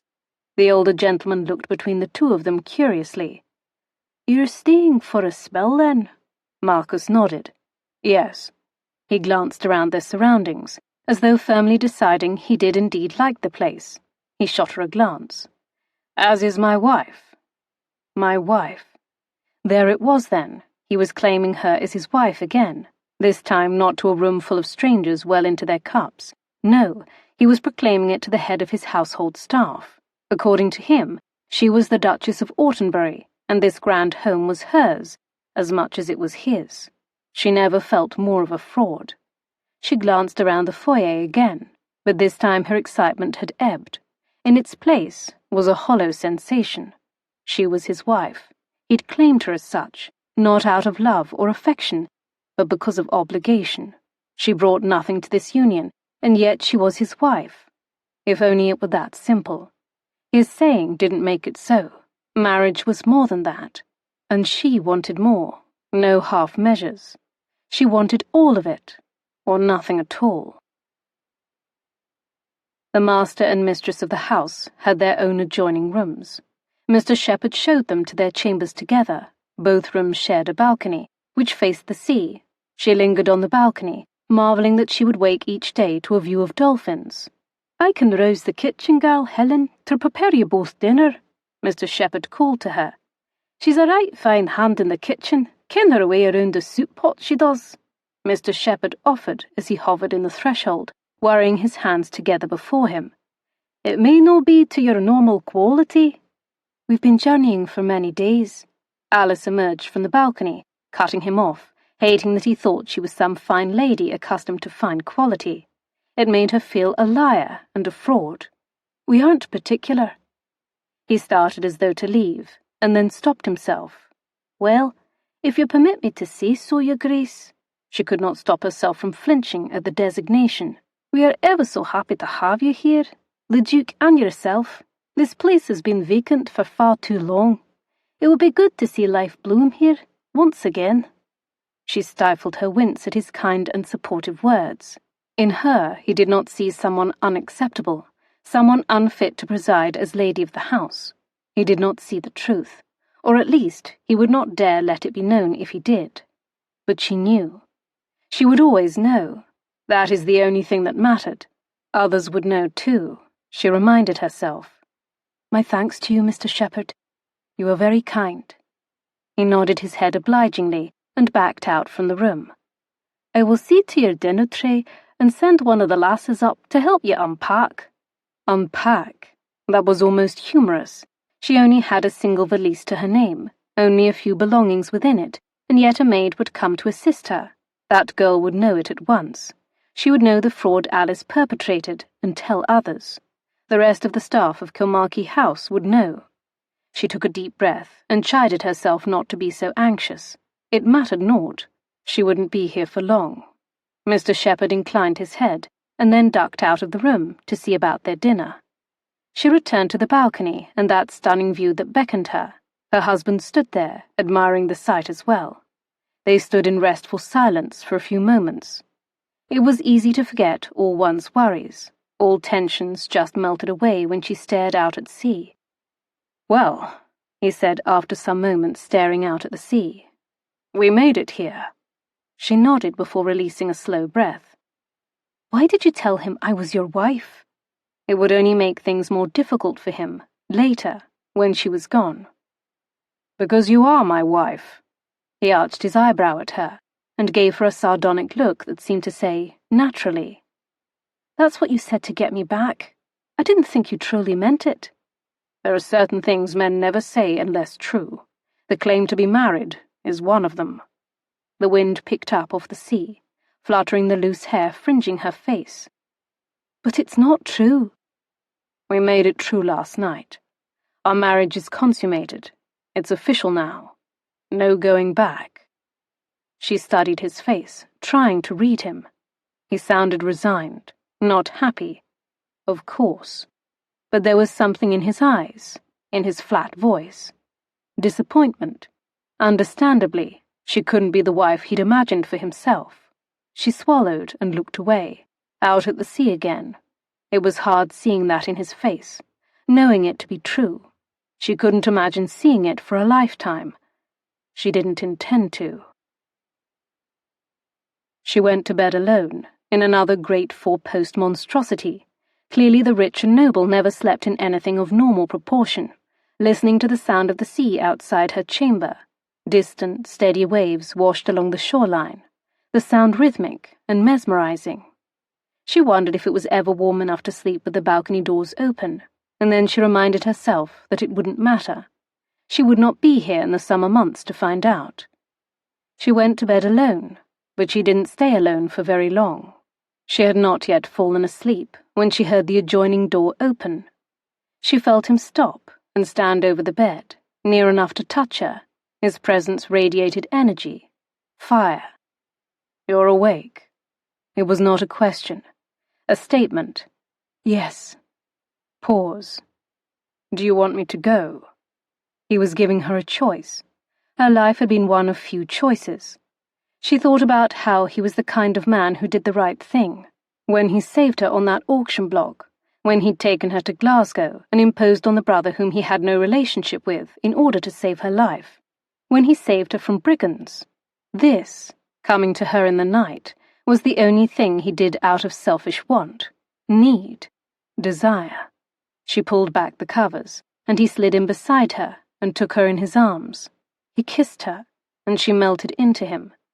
It would be so easy, so tempting, to fall into this night after night, again and again, to forget why she couldn't stay, to let it happen, to pretend she was some kind of wife in reality to him. Except she knew the truth. She was not the wife of his choosing. She would always know that. She would have that knowledge for all her days, deep down. He would know it. She couldn't do it. She couldn't live like that. This wasn't enough. Desire wasn't enough either. Coming together in the dark of night like two people trysting in secret, like what they did was shameful, to be saved for the cover of darkness. Still, she was helpless to resist him, to resist herself. Just the sensation of him over her, his big body wedged between her thighs, set her afire. He pulled back slightly, pushing the tangle of covers aside in an attempt to free them. "Damn bedding," he muttered, as his hands reached for the hem of her nightgown and pulled it up and over herself. She lifted her hips to help him, to help herself, because she couldn't deny herself this one last time. She couldn't deny her own selfish need.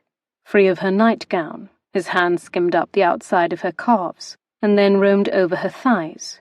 "I dreamt of these," he growled. "They're strong and sleek." He slid down between her knees, pushing her thighs wider to make room for his head and shoulders. "Marcus," she breathed, her hands reaching for his head. "Let me taste you," he murmured, seduction dripping in every word. Heavens. He was wicked, and she revelled in it.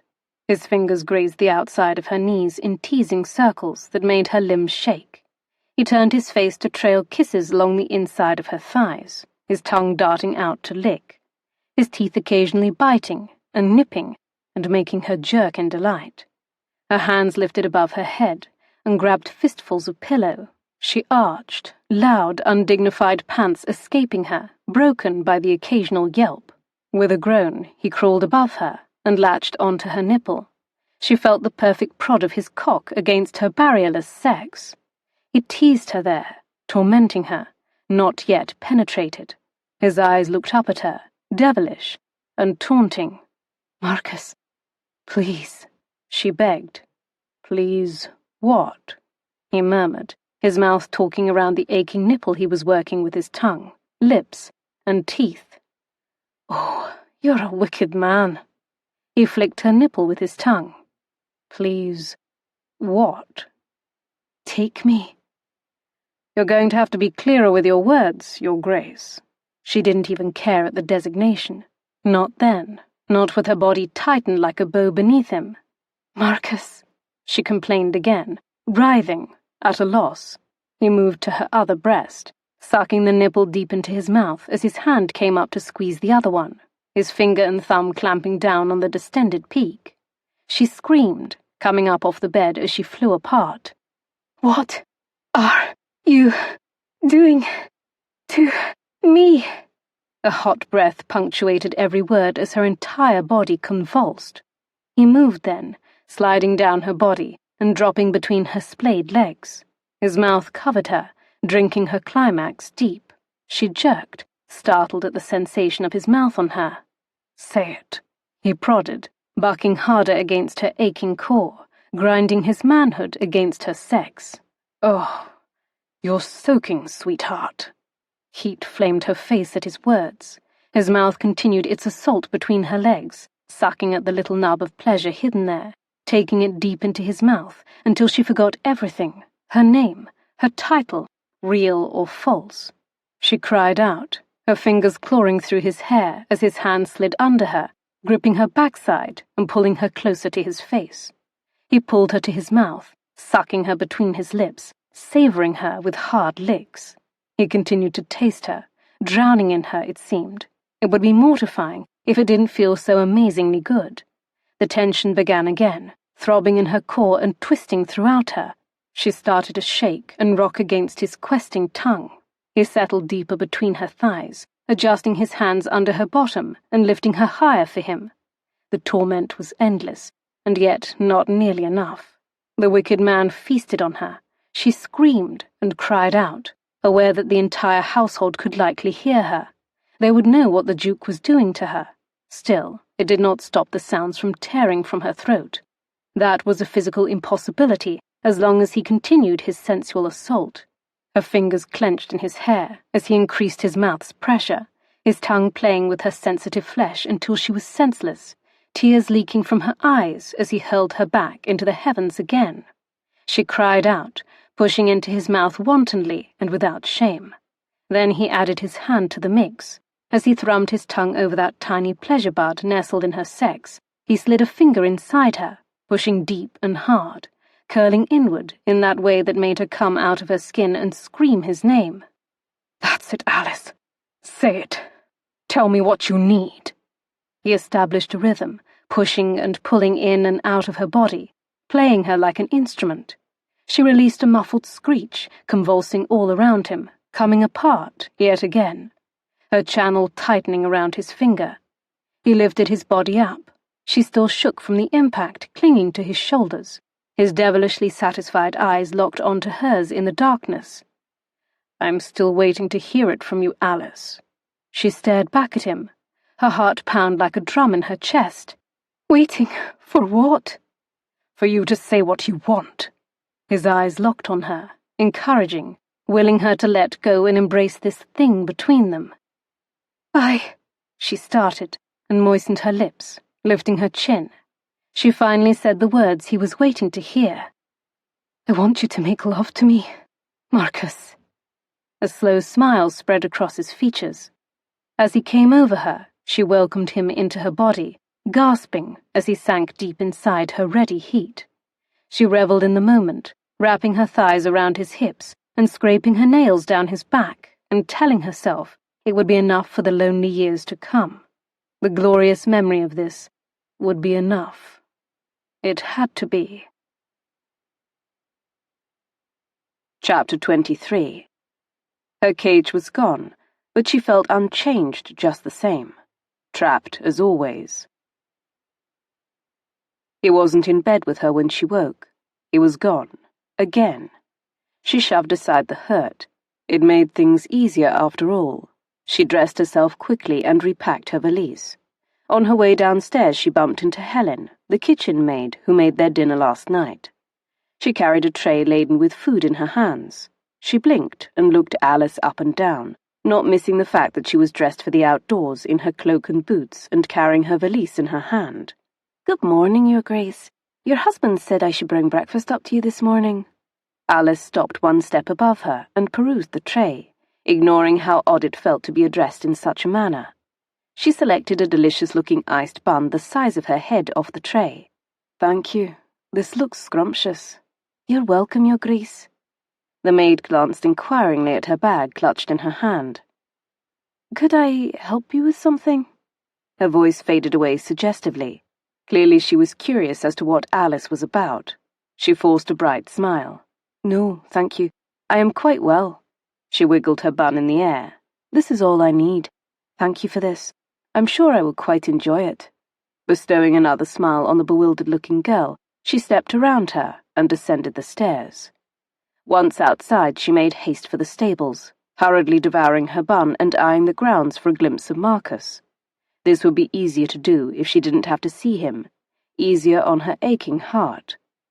In the stables, she set her bag aside and went in search of her mule. There were other horses, of course. Bucky was missing, and she assumed that Marcus had taken him to do whatever errand he was about. She knew any of the other horses would be faster than her mule, but that didn't feel right. It almost felt like a trial to pick another horse at this point. The mule was hers. She didn't feel like a thief taking it. Taking another horse would make her feel like she was sneaking off with something that didn't belong to her. She saddled the mule and secured her valise. Fortunately, he was small enough she didn't even need the mounting block. The mule felt like an old friend. After his customary greeting nip of her flesh, they settled into a familiar routine. He plodded along at a snail's pace. Only without Marcus to lead, the mule would occasionally slow to a complete stop and stare off into the tree line. She would have to do everything just to get him moving again. At this rate, it would take a year to reach London. She sighed, wondering if she should have taken one of the horses in Marcus's stables after all, whether it felt like stealing or not.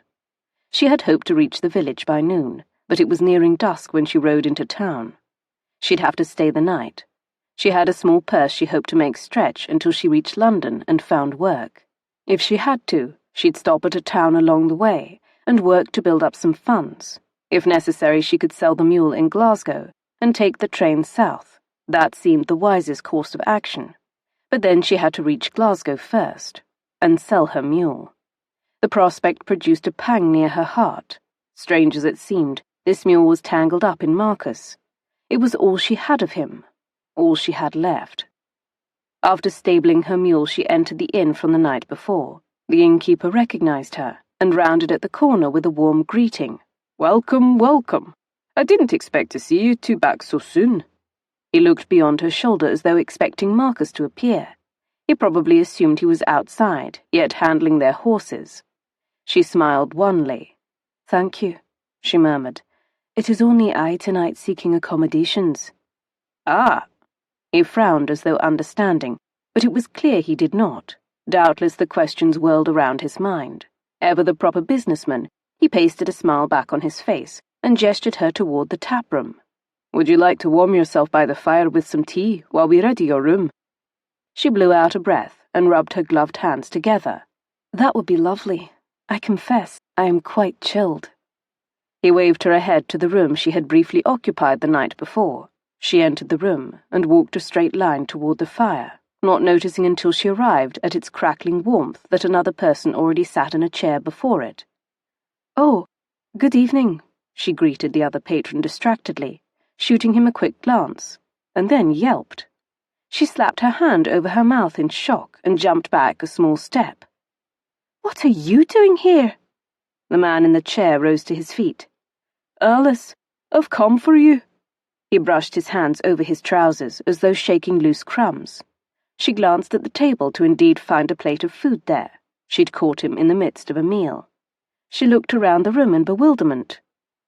"You came for me here? At the inn?" "Well, I stopped here to change clothes and freshen up. I didn't want to look a complete waster when I came to you. I came to apologise, to make everything right, to make good on my vow to you." His thin chest puffed up.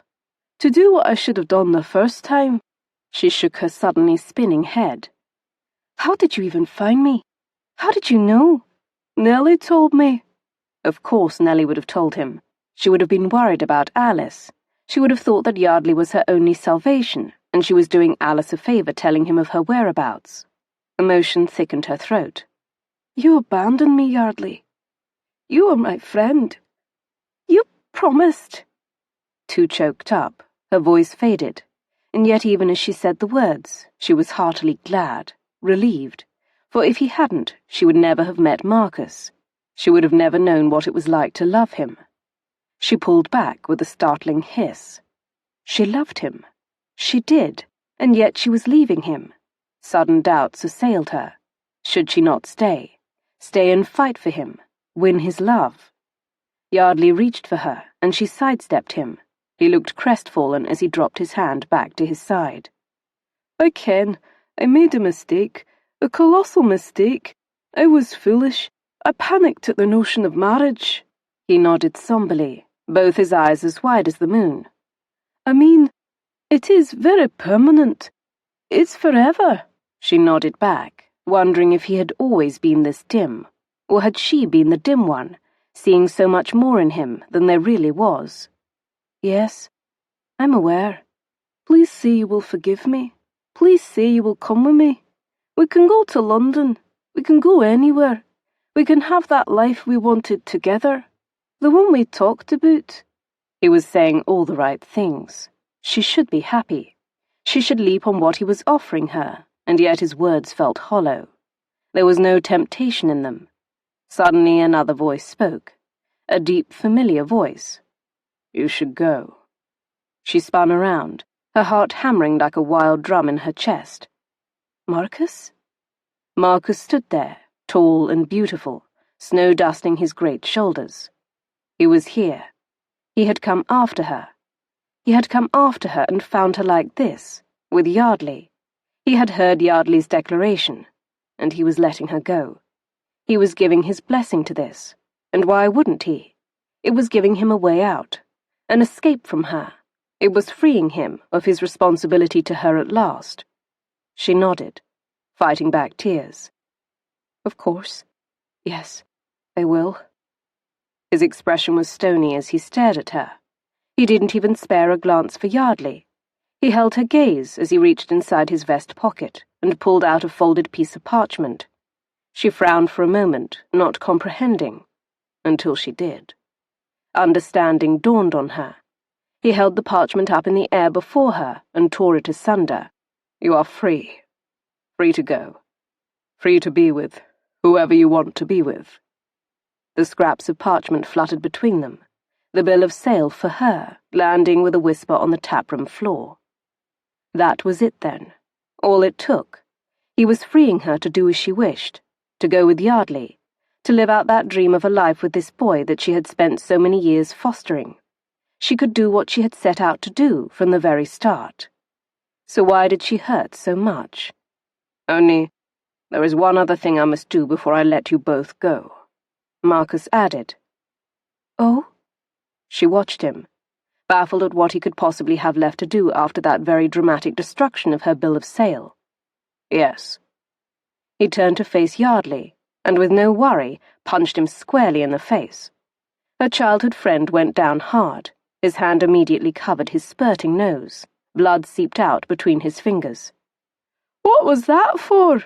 His nasally voice cried out. Alyse gawked. Marcus stabbed a finger in her direction. For abandoning her. Do you know what could have happened to her had I not been there? The abuse and misery. Marcus's face twisted with rage. You're lucky I don't haul you outside and give you the true thrashing you deserve. If you ever hurt or disappoint her again, I'll come for you. And the next time, there will only be pieces of you left. Understand me, lad? Make her happy, or I will end you. Her stomach fluttered with 1,000 butterflies at his words. Marcus turned back to face her. If you ever need.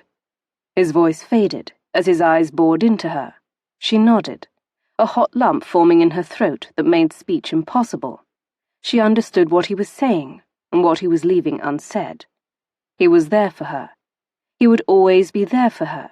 He was the person she could trust, even though he had claimed she should trust no one. With one curt final nod, he turned and left her standing in the taproom beside Yardley. And she was free. Free at last. Marcus charged a hard line through the taproom, refusing to look back. He couldn't look at her again. He couldn't see that scene. He couldn't see her with him, that bastard who had abandoned her, and thought he could now return and everything would be fine. No, Marcus couldn't look, knowing he had lost her. She was gone from him forever, and yes, that hurt more than he could ever have imagined. He was almost free of the taproom, but on the threshold the innkeeper watched him with wide and blinking eyes, clearly aware that something out of the ordinary was afoot.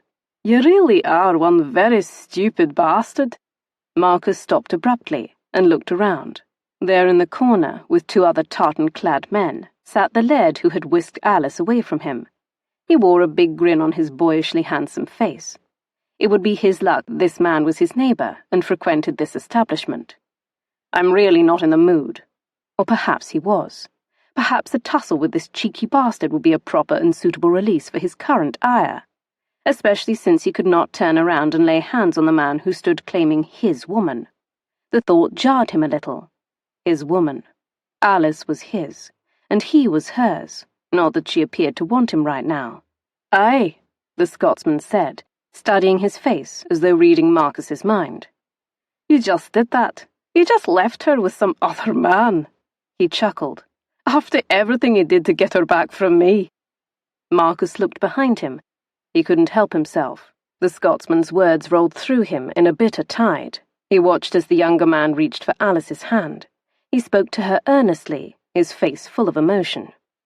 She wants him, Marcus murmured, even as those words cut through him like a knife. That pimple-faced lad. I would think I could snap him with a sneeze, he snorted. Perhaps she wants you, but doesn't think you want her. He shook his head. Gah, fools the both of you. She be your wife. Have you forgotten that? Marcus shook his head.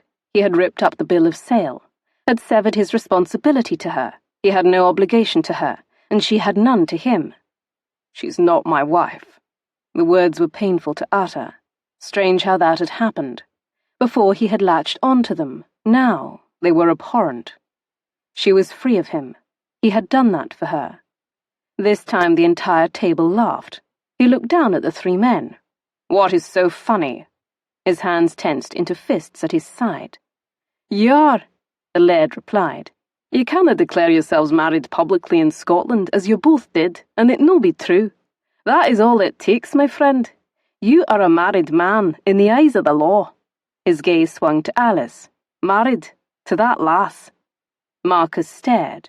He couldn't speak. Could that be true? Granted he was not familiar with Scottish law, but as he had already discovered, things were a little different here. Elation swelled inside his chest, only to be quickly followed with doubt. No, not doubt. Fear. Fear that she would not want this. Fear that she would be unhappy. Fear that she still wanted another man, rather than him. So much of his life, he realized, had been caught up in fear. Fear of his father. Fear that his father was everything wrong and evil in this world. Fear that he was cut from the same cloth and would be just like him. He was done with fear. Striding across the room, he called her name. She turned quickly, those wide topaz eyes locking on him. He wanted those eyes on him every day for the rest of his life. Stopping before her, he devoured the sight of her. He could look nowhere else. Not at the man beside her, not at the men stomping their feet and shouting encouragement several tables away. He dropped down on one knee and took her chilled hand in his. "Alyse, don't leave me. Please, be my wife, because you want to be my wife, because I want you to be my wife, because I want us together and this life." The cheering stopped. All sound disappeared. "Because I love you, and I want to spend the rest of my life loving you. I may have bought you on that auction block that day, but it is you who owns me, body and soul." She sucked in a ragged breath as though she had been struck. She didn't say anything for several moments. Finally her flushed face crumpled, and a sob broke loose. "But you're a duke. I can't be a duchess. I'm not a duchess." "You're you. Be you. That's all I want. I don't want a duchess. I want a woman to love. I want you to love. We already have a home here. You love it. I know you do. I saw it in your eyes. I love it too. We can make a good home here. A happy home here." "Yes." She nodded, tears streaming down her face. A laugh burbled from her lips. "Yes, yes, yes, yes." He hopped to his feet and hauled her into his arms. He hugged her close, tightly, as though he figured she might change her mind, as though he feared she might slip away and disappear like a wisp of smoke. He released a gust of breath. Perhaps the first breath he'd ever taken, free of fear, full of love. Epilogue. 5 years later. "She's coming," Alyse declared as she burst open the doors to Marcus's study and waddled her way toward his desk. She was fast increasing with their first child, and their joy couldn't be any greater. She had begun to accept that a child may not be in their future, no matter how very much they wanted one, when Alyse suddenly discovered she was with child. For 5 years they had focused all their love and attention on each other and Kilmarky House, building it into a home they were both proud of. They'd added staff and outbuildings, made repairs on the house and redecorated its interior. They'd planted more crops and improved commerce in the local village. When Alyse learned they had no blacksmith, she sent for her friend Nellie and her husband, a young blacksmith, although they did have to contend with the occasional reivers who had a penchant for stealing their cattle and sheep. Inviting Laird McLaren and his grandmother to dinner usually won them the return of their lost flock, for they suspected he was the one who liked to abscond with their livestock in the first place. He might be gentry, but he was little better than a criminal, and he enjoyed vexing Marcus to no end. With the impending birth of their child, their blessings only continued. They were finally having a child of their own to love, someone who could grow and carry on the legacy they were creating at Kilmarky, a little one who would walk the shoreline with them in the evenings and admire the dolphins.